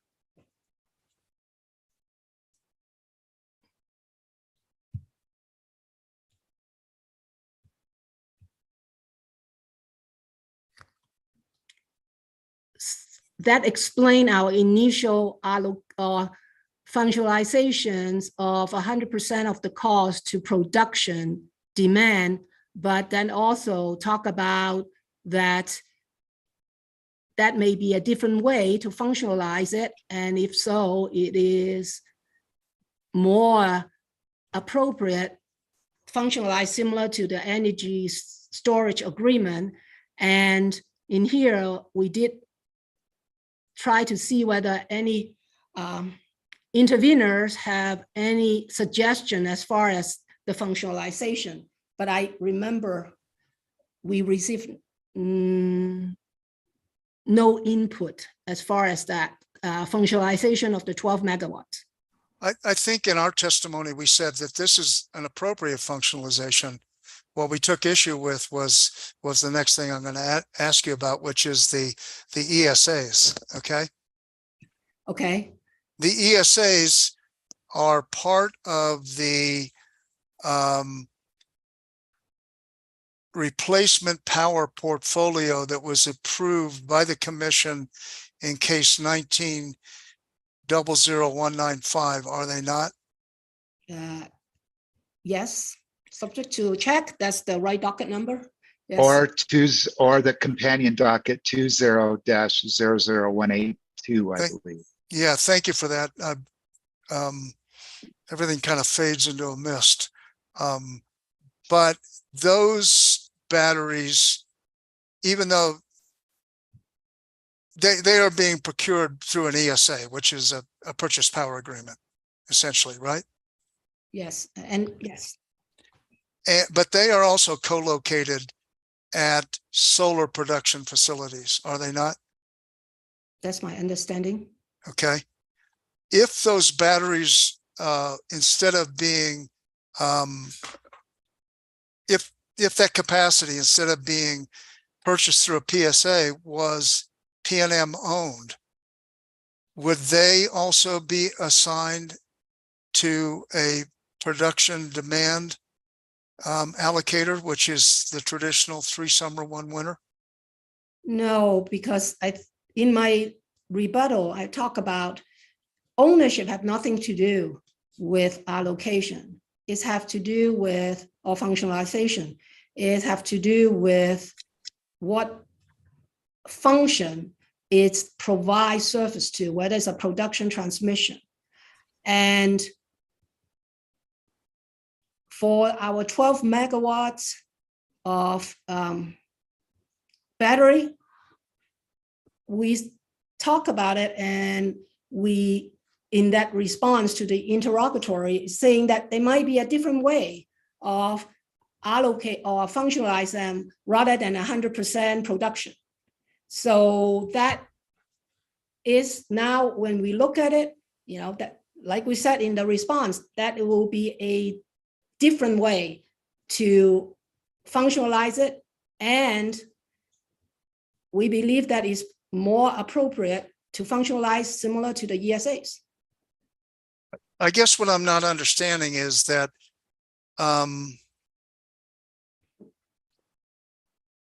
both of these buckets of batteries, the 12 and then the ESA, what is the capacity in the ESA? Do you know? I know I have it someplace, but if you have that. Me too. I have it someplace. Okay, the ESA, let's see. I think it's 620 megawatts, right? The one that I have, and I got that from Mr. Sanders' testimony, the ESA is 4 ESA that included in the test period is 170, 270, 570. I think we came up with a calculation, but just subject to check, somewhere between 570 and 620. I think we did a calculation the other day. They're both the same technologies, aren't they? The 12 megawatts and the 600. I mean, they're different sizes, but they're a battery on the system, right? Right. And they're charged at a certain time. And I would assume that their energy is released after sundown when the solar drops off, right? Well, that's going to system operation and planning that I cannot answer. Yeah, if you know, because I don't want to put you in the position that you're testifying to something you're not certain about, but are they going to be operated in a way that is so dissimilar that the costs need to be allocated in a different way? That's really the point of my question. I cannot answer that. Okay.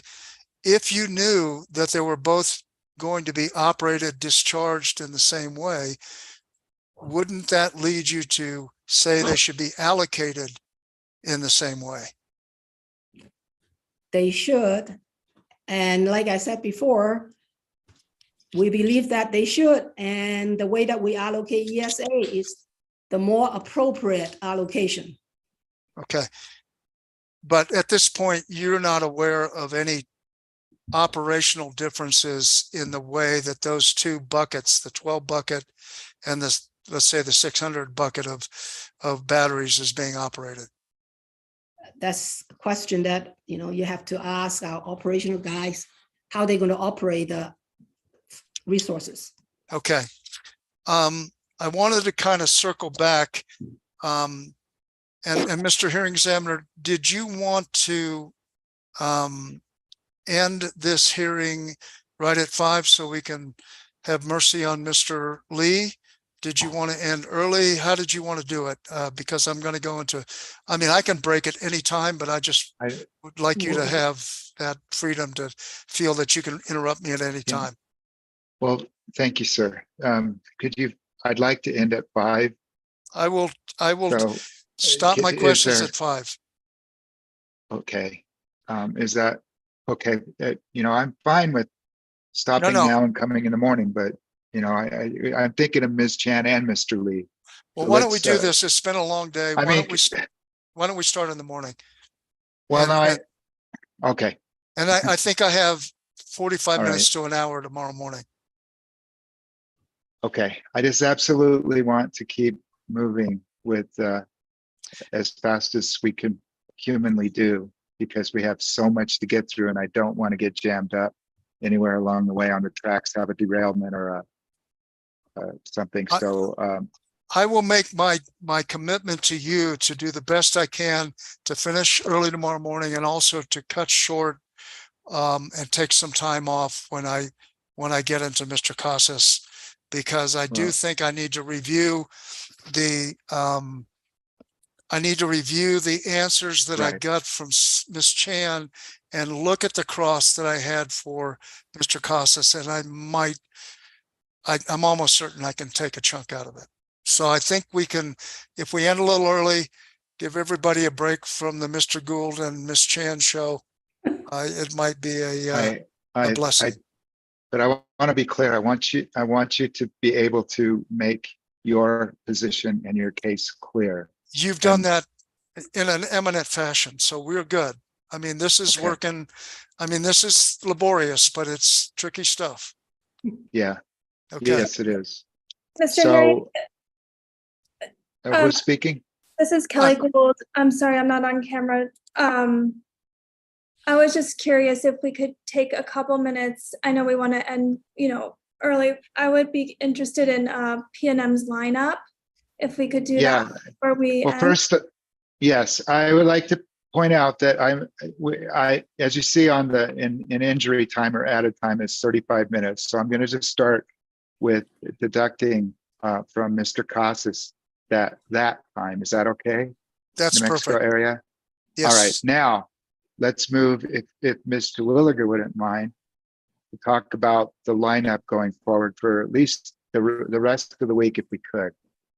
Yes, so we'll do Mr. Casas next, Dr. Pitts, Mr. Phillips. Then I know Mr. Miller is not available until Monday, is my understanding. Okay. So then I think we would move to, if the Water Authority still has questions for Mr. Lopez and Mr. Maestas, we would move to those two. Right. And I think there's Mr. Herman. Mr. Herman, have you evaluated Lopez and Maestas? I haven't yet, but just in the interest of moving things forward, and this is this for tomorrow or for Thursday that we were thinking of bringing them up? No, we're looking at the different cars on the train going into the next week, and we're just trying to evaluate how many we can retire or move around. I was going to propose getting them on Thursday if we don't have too much time for Mr. Casas, and then we could wrap up the end of the week without anything too much. Well, we've got the control over the witnesses right now, and slotting them in is with PNM. So, but I'm inclined to waive that cross. Even if I did want to have it, it would only be about 5 minutes per witness, so we could wrap them up incredibly quickly. okay, so am I hearing that? You do not, because I have 1/10 of an hour, which is about, 5 minutes for both of those witnesses. So I don't want, if you want to do cross of them, you're entitled to do cross of them. You requested it. And I don't want to take that away from you. And you don't need to commit now. I just was wondering, since I saw you, if you had an answer. I don't have an answer right now. I was curious what the proposal was. I might have missed that part. Well, it was, as I have it, it was, Mr. Casas will testify sometime, hopefully tomorrow, starting mid-morning tomorrow, or, well, no, tomorrow. Let's just put it tomorrow. And then we might move up Dr. Pitts and then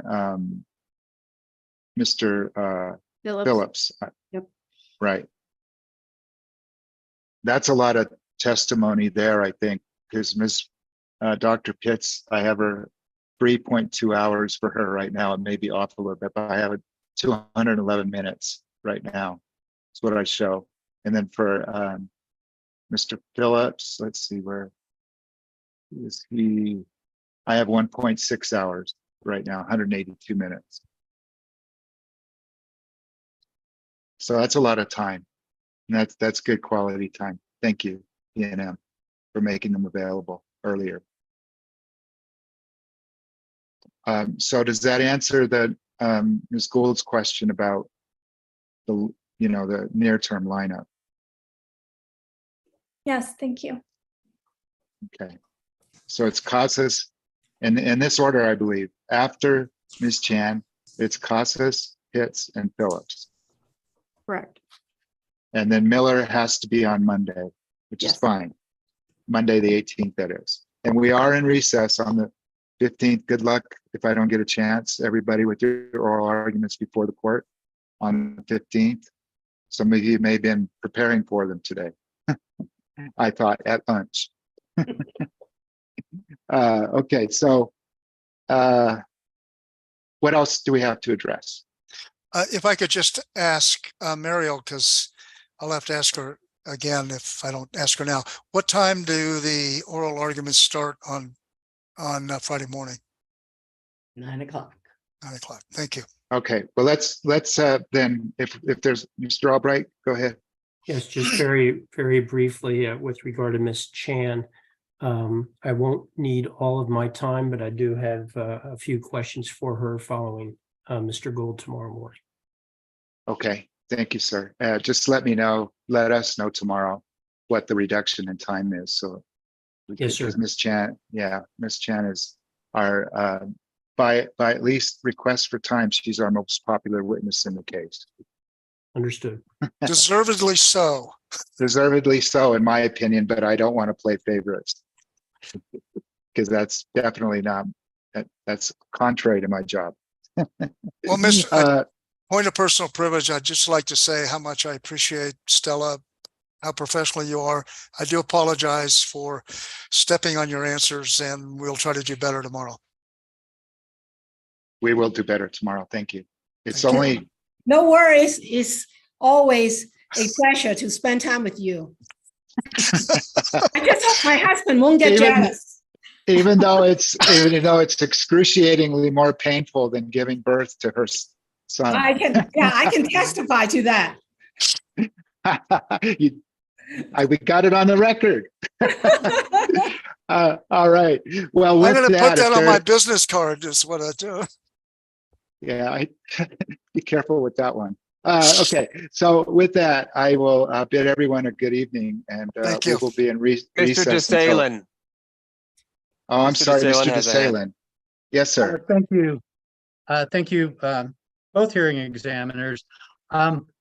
Since we've been talking about the schedule for tomorrow, I want to mention a couple of things. First of all, I have on my second memorandum, pre-hearing memorandum, I have 20 minutes scheduled for Ms. Chan on cross-examination.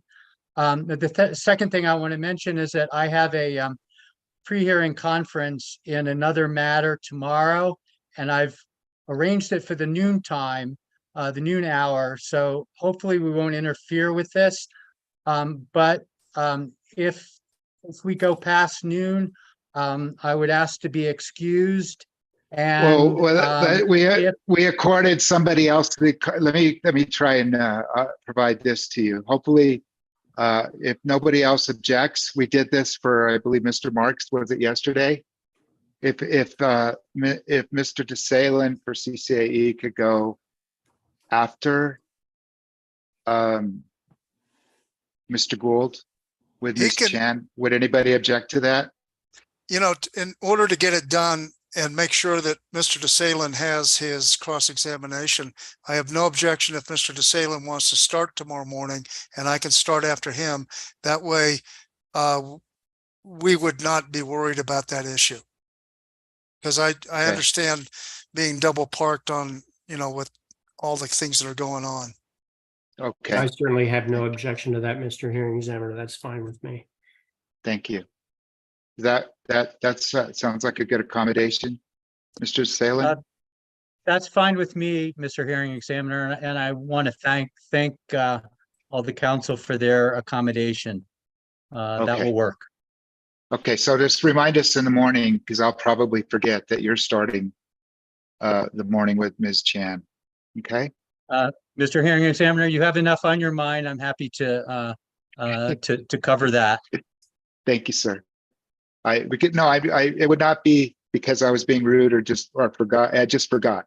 I probably would be likely. Understand. Sure. Thank you. Okay, is there anything else? Mr. Hearing Right. Examiner, I hate to be the last one, but are we looking at moving anybody into Thursday? Well, I thought I covered that with saying that we were going to have hopefully Mr. Casas testify sometime tomorrow and maybe Dr. Pitts move in and then Phillips. So Thursday will be maybe Pitts and Phillips or Phillips. And then if that happens, PNM, just have somebody else, in the dugout next in line, not on deck or, so to speak, but, just in case Well, we I think get we're out- lucky on.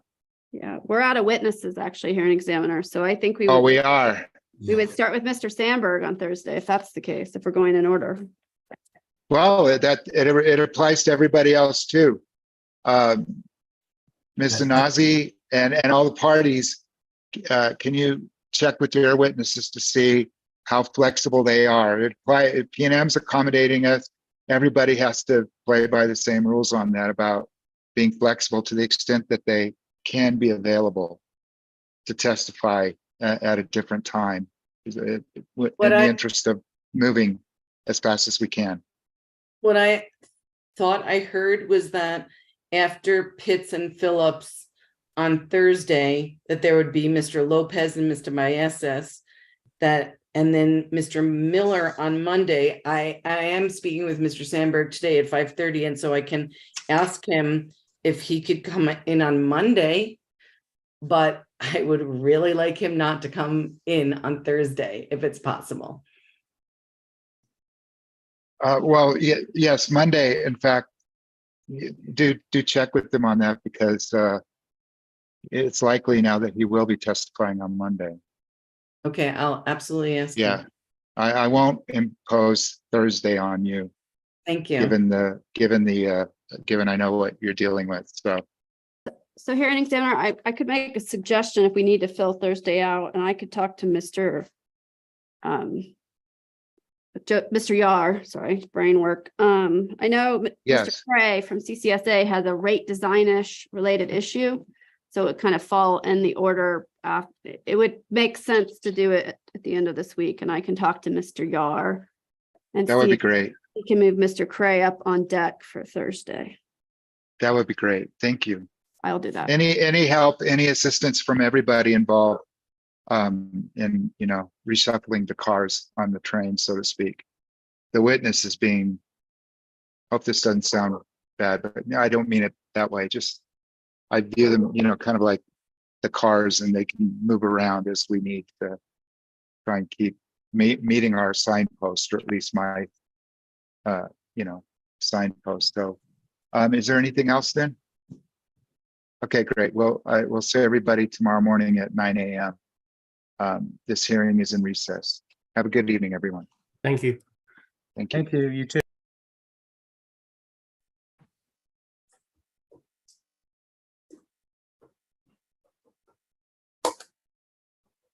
Thank you, Mr. Lee. You bet, Judge. Have a good day. You too. Thank you.